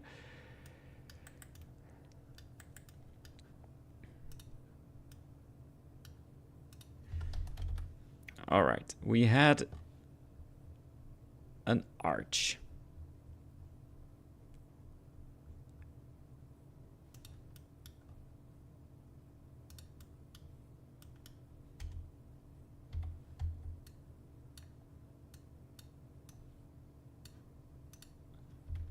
The entrance to the Rhino backstage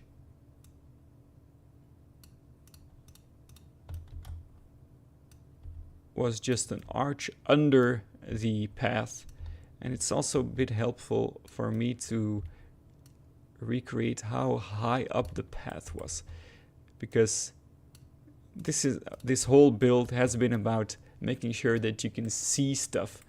And even now when I'm here on the Jeep ride, I think I might have put them too far back.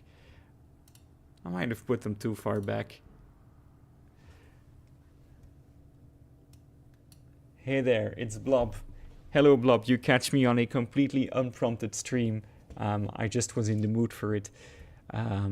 Elephant Puppet was here as well. And yeah, I'm sort of trying to reconstruct the palaces here, but I'm running into the issue that I don't quite recall how far from this Jeep ride I had placed the palaces. If I go, actually, can I do in OBS? Can I add CapCut? Let me see. I'm very new to this. Let me see if I can capture a window and make it select CapCut.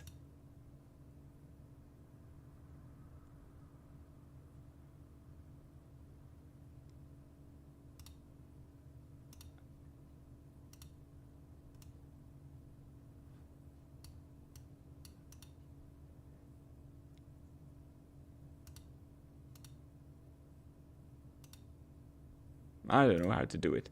I'm very new to this. I'm so new to this. I don't know how to make you see CapCut on stream. I thought I did. Or is it hidden somewhere? I don't know. I'll just do it off screen. How far away did I put it? It's definitely closer. If I look at the original footage, I don't know. I don't know if it's closer. This is very engaging viewing, I realize. You're not seeing what I'm seeing because I don't know how to do it on OBS. I don't know how to make you see the other screen I'm looking at, actually. Because I have it selected here, CapCut, but I don't know where the window is.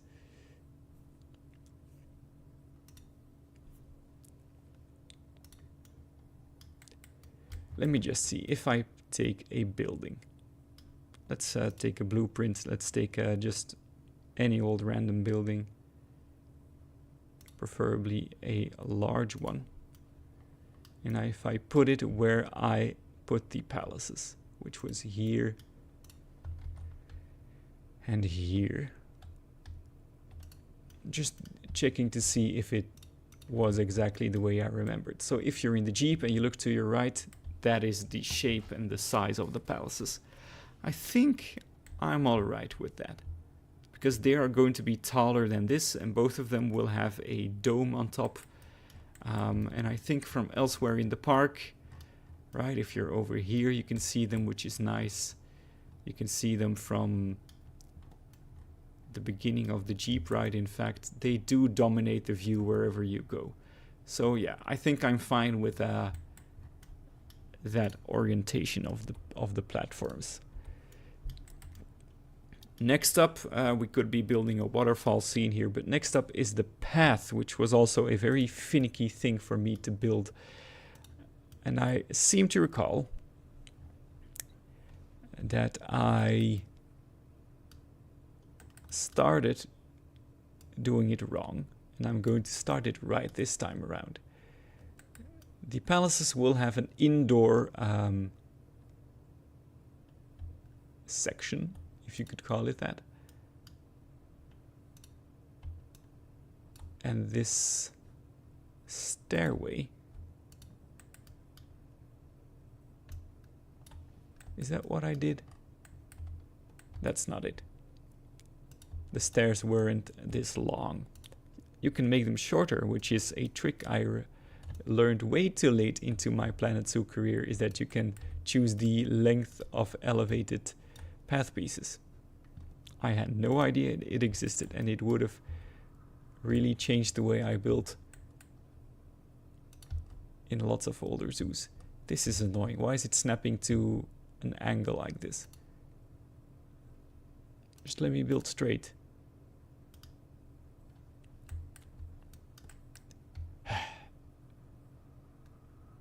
Can you tell I'm still a beginner?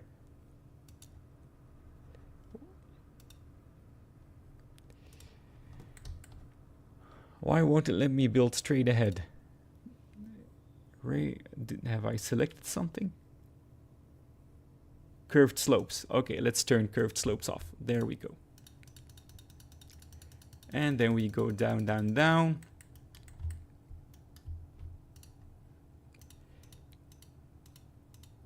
And I think here-ish should be where the path goes.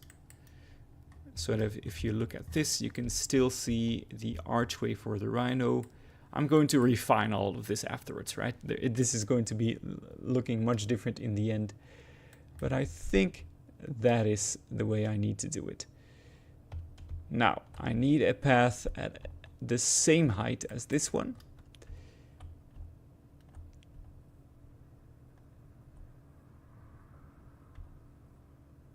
Which would be this, and I'm going to be placing it here.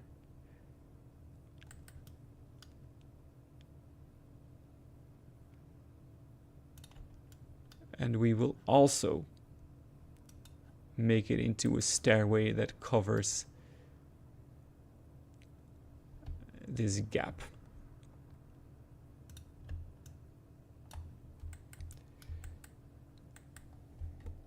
I should have counted how many times I clicked there. That would have been a smart move. I think let's just go until here. And go back to this. And now it's time for us to connect these paths. Wait, let me do this first. And then do this first. There we go. That's gonna turn out much better. Wait, a T section. And another T section. And now I can align the paths in a much smoother way.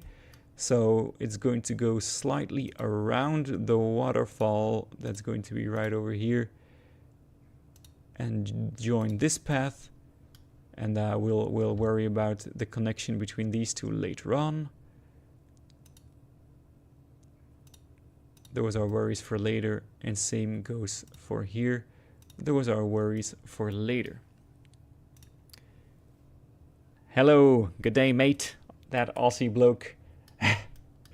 You catch me in a random unprompted stream. I was just in the mood to continue working on a Bollo Bollo. It's not going to be a long stream at all, but I really want to thank you guys for joining. It's really encouraging to have an audience of esteemed guests. That's pleasing to me. This side of the palace is black. I mean, this palace is black, so the path in front of it is black. The whole rhino habitat itself was black with these, like, I don't know if you're familiar with this. I believe it's in the Republic of Ireland.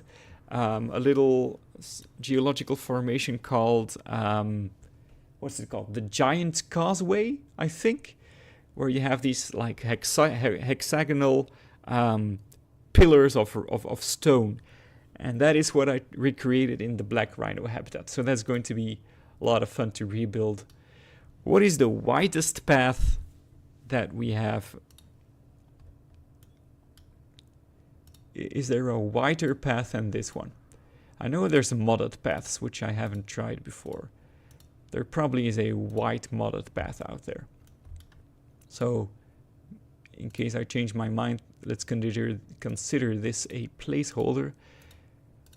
Because obviously the path to the in front of the white palace is white and in front of the black palace is black. I'm not trying to infer that black rhinos are evil or something, but I do remember their entire side of the palace was with darker plants, with black rocks, with these fire braziers, and the white palace was more sort of more like a fairy tale feeling. So very Disney-esque was this whole build.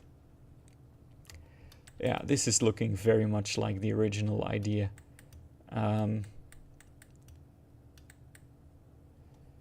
It's still a very daunting task for me to continue to build the palaces, because I put so much time into it. But the concept will be that this rail, this monorail passes through both of them. This is going to be the station, and here it's just going to go through it, and then it sort of goes over here and connects with the lions, which I shamefully still haven't built. As you can see, I have a ridiculous amount of space reserved for the lions. It's probably going to be my very last... Yeah, they're made of basalt, I believe. Yeah, that's what I did here. I don't think you guys ever saw that, or maybe a very quick glimpse of it. Anyway, I want to make this bigger. Just to give myself a bit more room for the eventual palace build. This needs to be bigger. So yeah, I don't know what your Sunday is looking like, guys. I'm looking forward to running some D&D today. I'm the GM. We're doing Descent into Avernus. And I have some kind of a treat planned for the gang. They'll be running a restaurant, or they'll be fighting Gordon Ramsay in the form of a pit fiend. And I think if they dodge the combat, I'll make them fight him anyway, because both the fight and the restaurant scenario are so fun. I'm going to railroad them into doing both. GM's secret.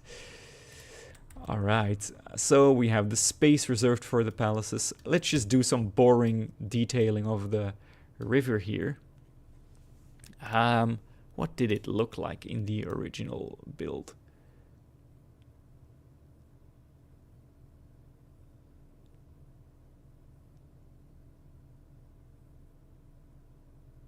I wonder if I can find a way to show you guys.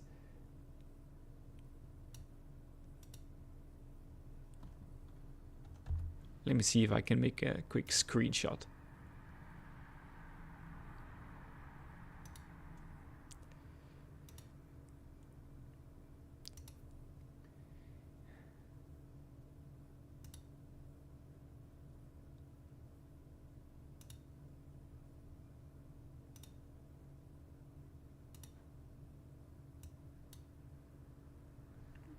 I'm struggling a bit with OBS, guys. Can you see this? I don't think you can. I don't think you can see what I'm trying to show you. I'm really struggling with making it look at my CapCut. It says it's showing CapCut to you, but it isn't.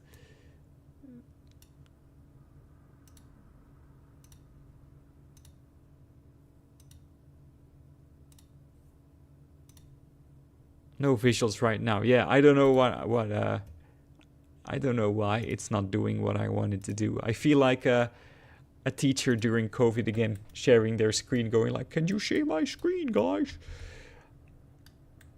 As the local millennial in my teacher corps, I really had to bail out some of my colleagues with their online lessons. Sometimes it was a pretty much a nightmare. Making these kids wake up early in the morning just to see a teacher struggling to share their screen. It was kind of ridiculous. Yeah, is it back? It's back. I don't know how to do it yet. I'm going to try and do it off screen, see what I'm doing wrong, because I feel like I'm pressing the right buttons, but it's not showing you guys what I need you to see.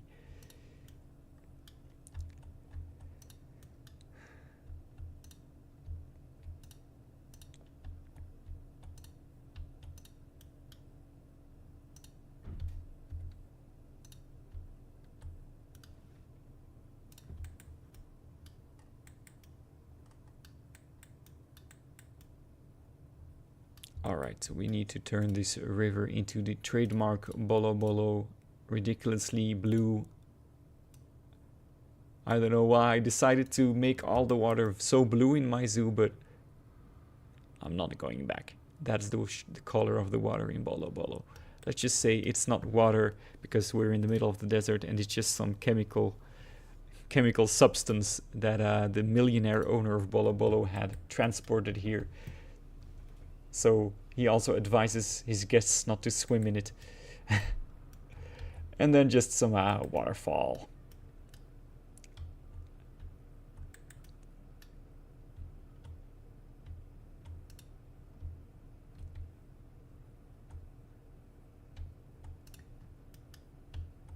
Again, this is definitely not the final look of all of this. This is going to be filled up with rocks and everything and going to look just a bit cooler when we're done with it. That's the hope, at least, that it looks cool when we're done with it. Because right now it doesn't look very cool, but all Planet Zoo builds go through that awkward phase, wouldn't you say?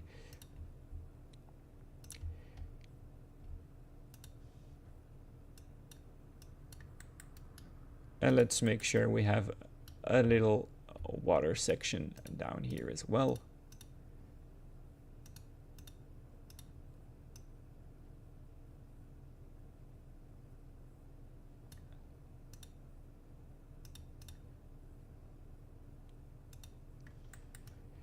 It doesn't make sense, I'm aware, but that's okay.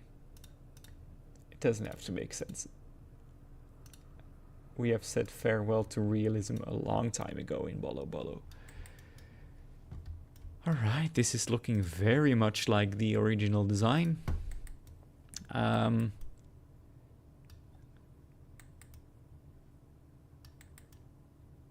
What is left for me to do? I guess we can complete the monorail.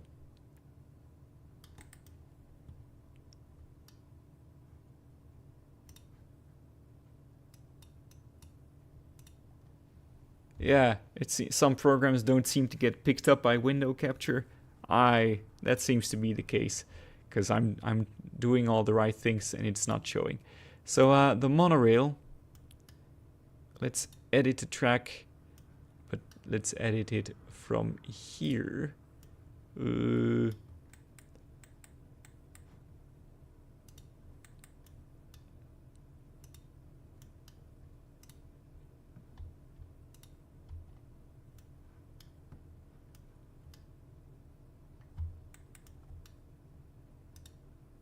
There we go. All right. So it seems like we're going to have to make a little corner here and then go straight again.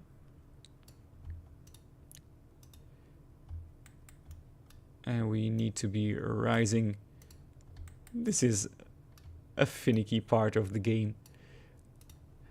I don't know if there's any Planet Coaster players in the chat right now. I must say I was very hyped for that game and I bought it and I played it. I even made videos about it. But I haven't touched it in weeks and weeks. Which is a shame because I did spend full price on it and I was very hyped. And I will go back to it probably in the future, but currently Planet Zoo still has captured my attention in such a fashion that I don't feel the need to let it go. Same goes for Prehistoric Kingdom, if you guys are aware of that game. A very Planet Zoo-esque park builder for dinosaurs, which is, if you know me, I love my dinosaurs. But I think it's almost too similar to Planet Zoo. Like, it's too similar, but the buttons aren't the same. So it seems like my brain is telling me, no, you can only handle one planet-like builder at the same time. Alright, the rest is for later on. Oh no, I messed up. This needs to be a station, of course. Okay. I did mess up. But can I just remove a section of this? I can. That's great. A station, please. Hang on, let me think. In which direction does the monorail go? This side. So the entrance needs to be to the left.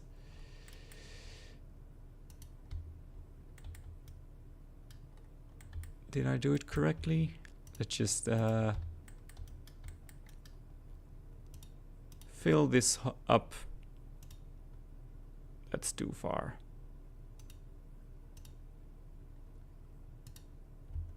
There.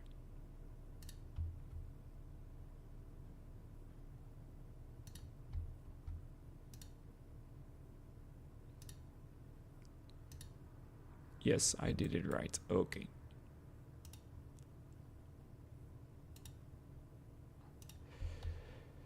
There. The rest is worries for later. I remember it being a very much a mess to connect these paths to this path. It was a complete mess on the inside, so I did not finish the interior of the White Palace at all. Just so you know. The White Palace on the interior is a blank, ugly mess. The Black Palace had some more detail on the interior, because that's where I had put some shops and the like.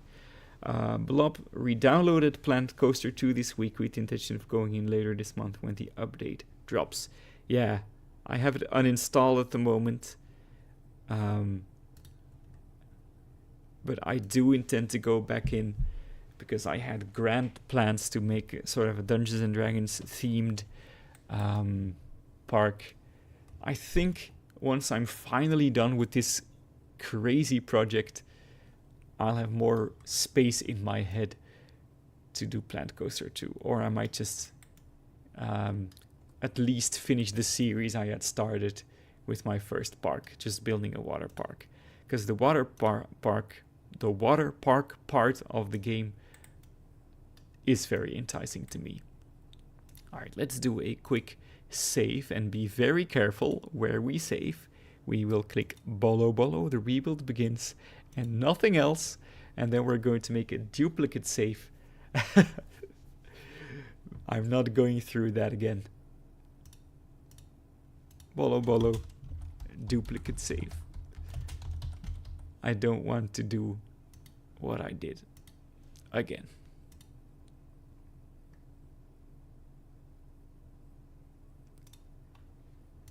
All right.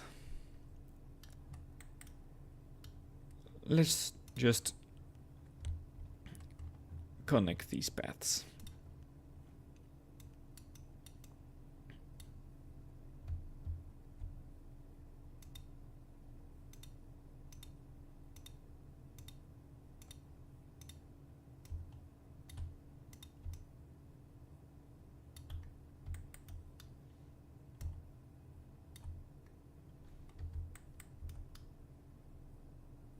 That's good enough. I remember I built like a gate in the style of the palace that was white on this side and black on this side. Then I had the gate as well here in the place where they split, and then I had the gate here as well. So it was all very dramatic and theme park like.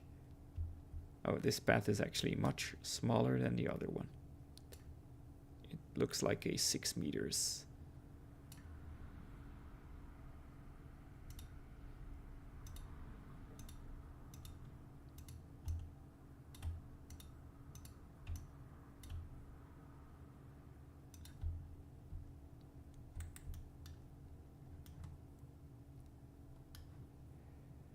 Again, it's going to look much better when it's actually done.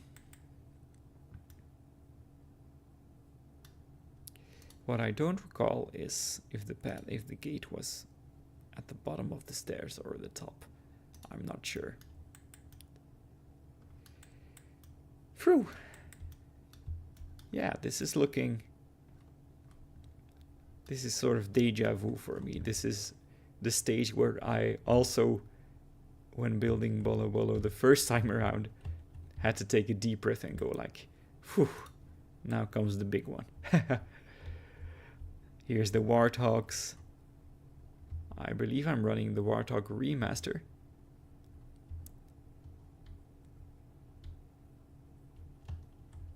The jackals are out and about, I hope.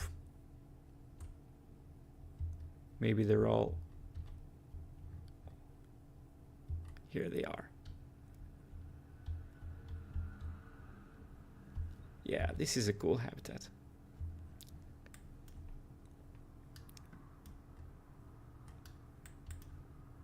These antelopes, maybe I put too few of them in here.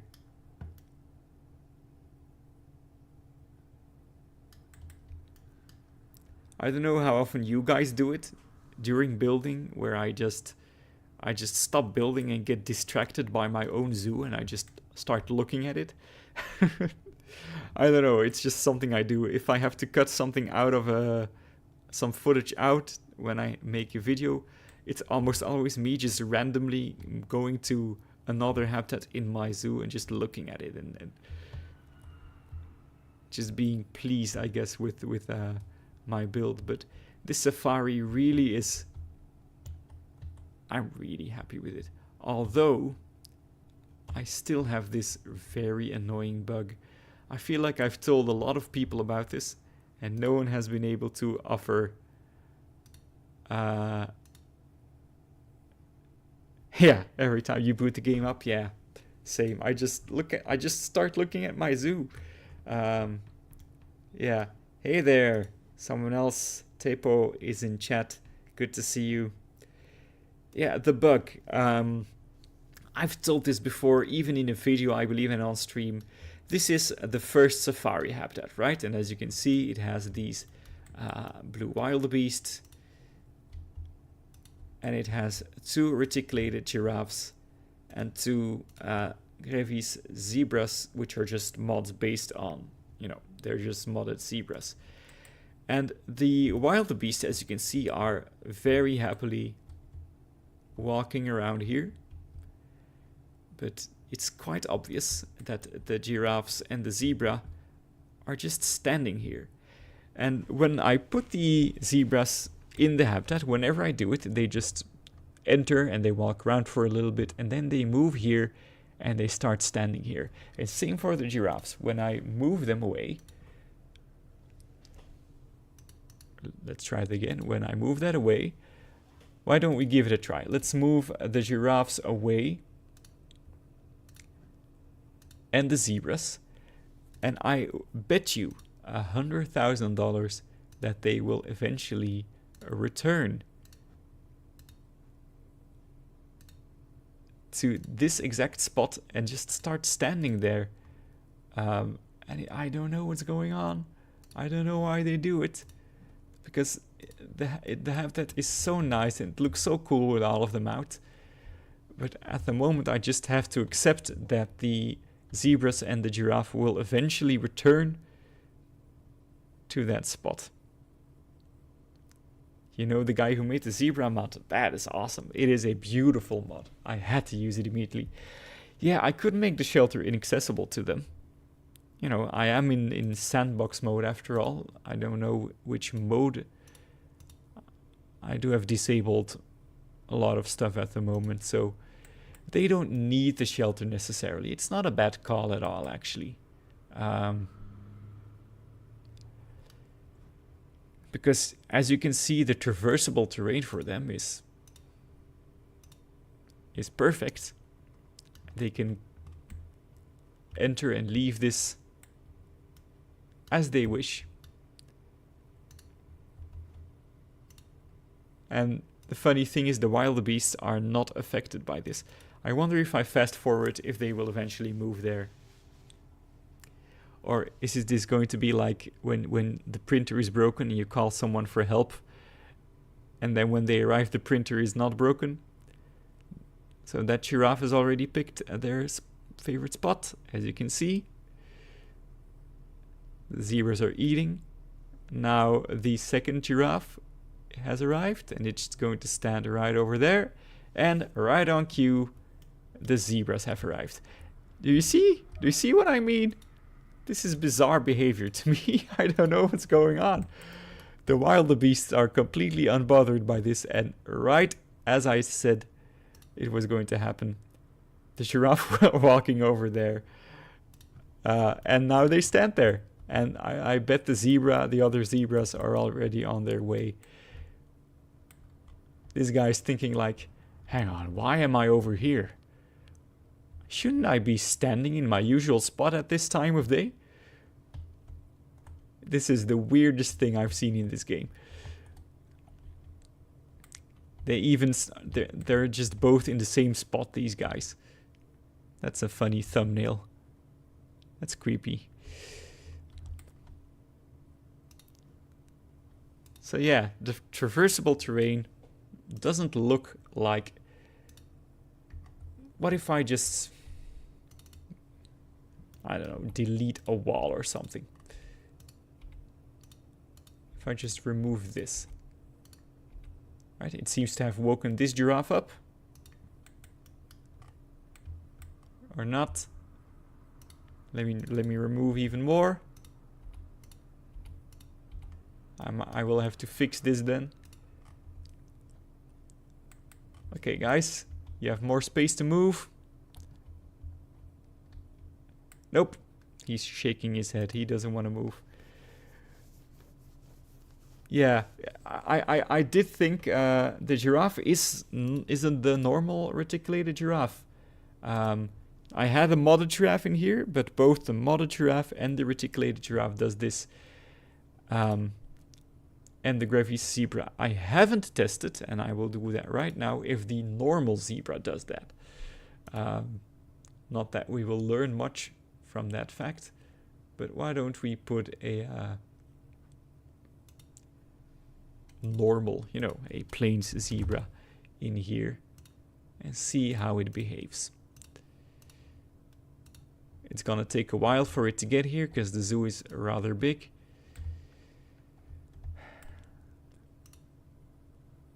Yeah, you could very much ask the mod developer, but of course the issue here is that the giraffes also do it, while the wildebeest don't do it.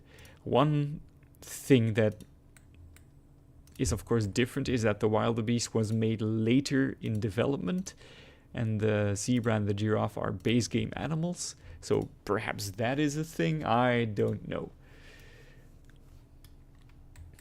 Now I've placed them back over here, and I'm just going to let the chill tunes play as we're going to see them eventually move back to that weird spot. This is the weirdest thing.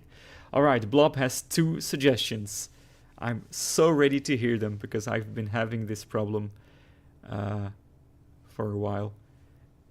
And if your suggestions don't work, I will make the shelter inaccessible. I'm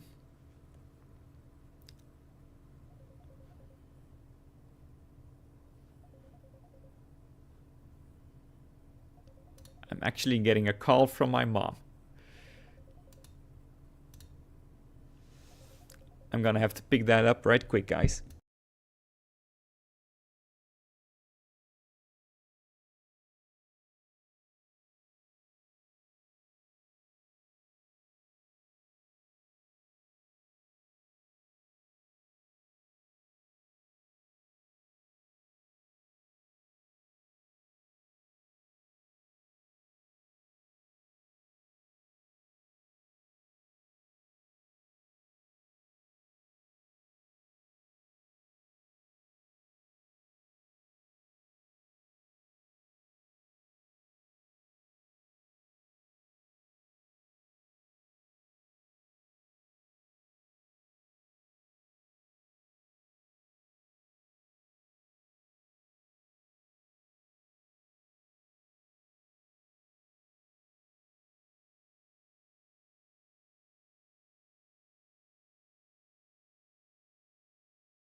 All right, and we're back. I just realized I don't think I had music playing while I've been listening to music this whole time, but I don't think you heard any of it. So there's the music. Yeah, all right. So, all right. Check under the ground for that area for things like items that might be blocking them. That's a good call. Currently, the giraffes seem fine, although they're... Now they're standing still over here. The plot thickens. Now the giraffes have decided to stand still over here. While... Oh, no. And the zebras, one zebra is fine, and the other two are standing here. All right, let's see if there's something under the ground. What is over here? Rocks. Is it the rocks? Is it that simple? Is it just the rocks? Are the rocks the problem? What else is here? Doesn't look like there's more than those rocks. Why don't we remove those as well? Although I love my rocks. Let's have them be put away. I'm gonna put this wall back.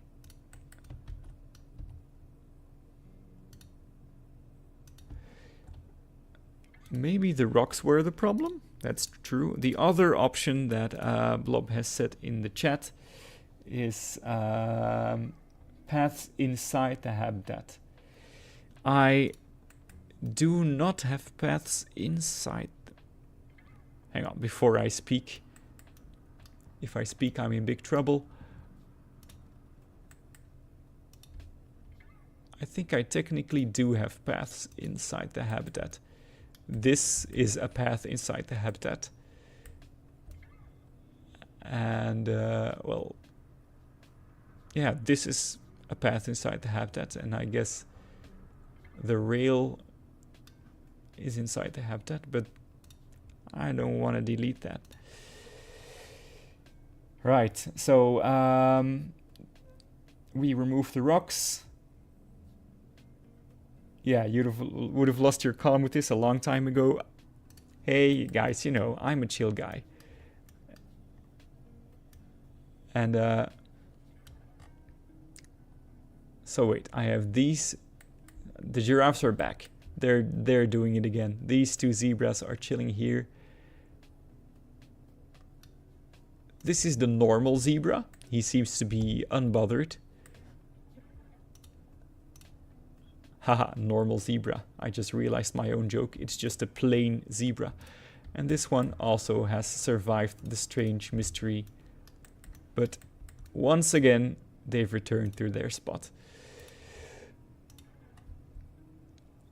I don't know how much longer I can entertain you guys with this content.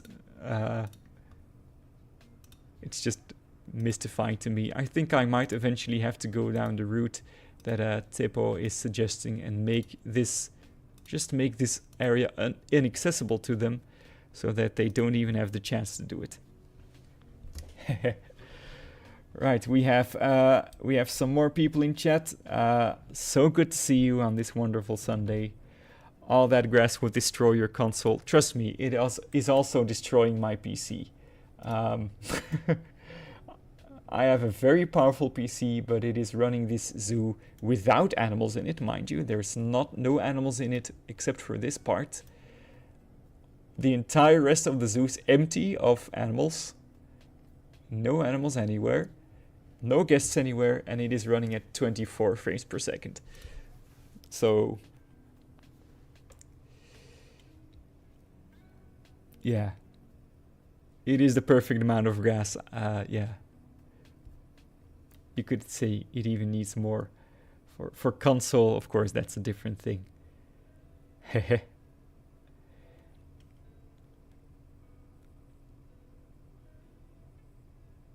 Yeah, why not use the normal zebras and giraffes? Well, these are the normal giraffes.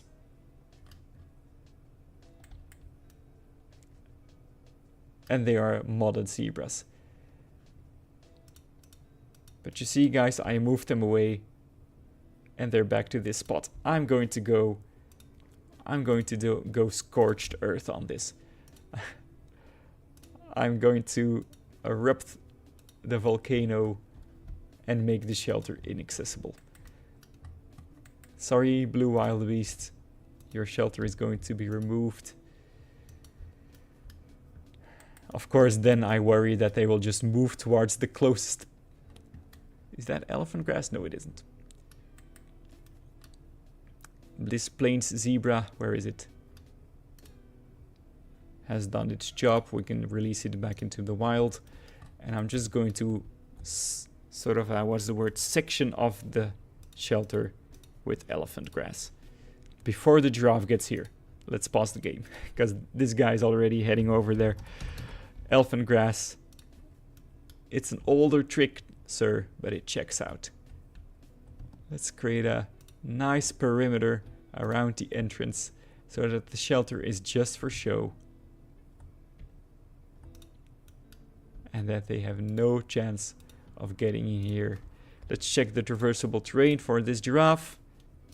See if the buffalo grass is doing its job. It seems to have done its job. And all there is for us to do now is wait and see if their behavior is solved. I need more grass. I've put so much grass in this already. It is the grassiest of grasses. But I'm just addicted to grass. It's just the most fun thing to do in this game is putting grass everywhere. I'm being for real here, guys. Do you guys know, you know, when you have a baby, they drink milk, and you can sort of heat formula milk or just regular milk in a microwave for like 10 seconds. But breast milk, you cannot heat it. It's just bad.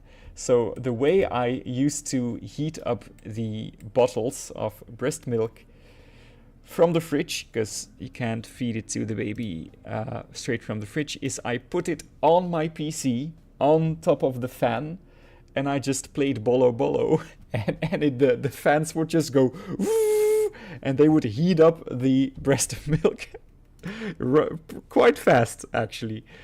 I think that goes to show how taxing this zoo is for my system. And mind you, I used to run this zoo with almost, I think, 1,000 animals walking around in here and 2,000 guests. Things have changed. I've removed the animals from it at the request of many other content creators. But I think I'm going to hazard a guess and say, hang on, this zebra is trying something. Come on, man, don't do this to me. Go away.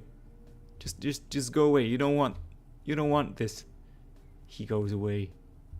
He goes away. The zebra changed its mind. The zebras are...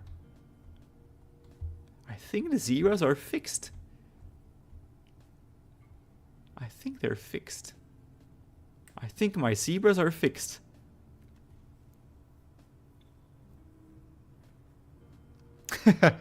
Yeah, it is a grassland zoo. Well, it is a desert zoo. Actually, this is just the grassland section of it. Yeah, using my PC is crazy. It's just, it has like a top fan and memories. I think it's fixed. You have, actually, yeah, you have solved the issue. Thank you so much for that. Here's a high five. You genuinely solved this bug. It's funny that I didn't think of this. Ah, now the poor wildebeest who did nothing wrong. They have nowhere to sleep. They did absolutely nothing wrong. They're beautiful angels who just wanted to sleep in their shelter. And I removed it from them.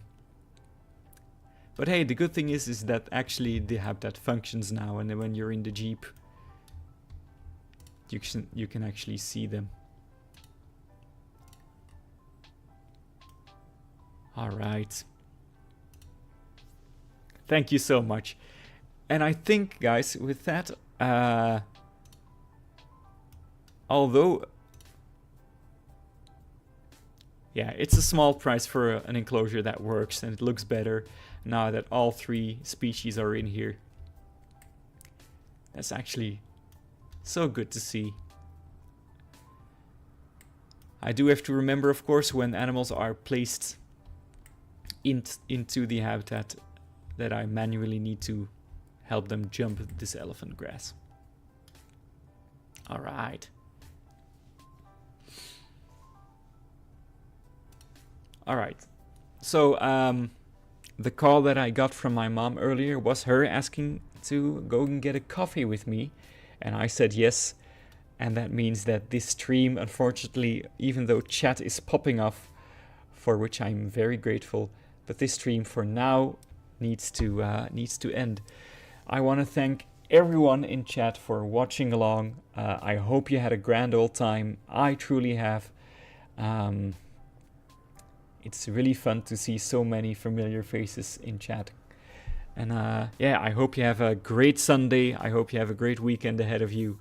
And I will see you guys very, very, very soon. I promise. You haven't been seeing a lot of videos from me, but these live streams will keep coming in the coming weeks. You'll see me very often. So, Tepo Sembak Gaming, is that the way you have to say it? Jave, Blob, who else was watching? That Aussie bloke was watching. Elephant Puppet.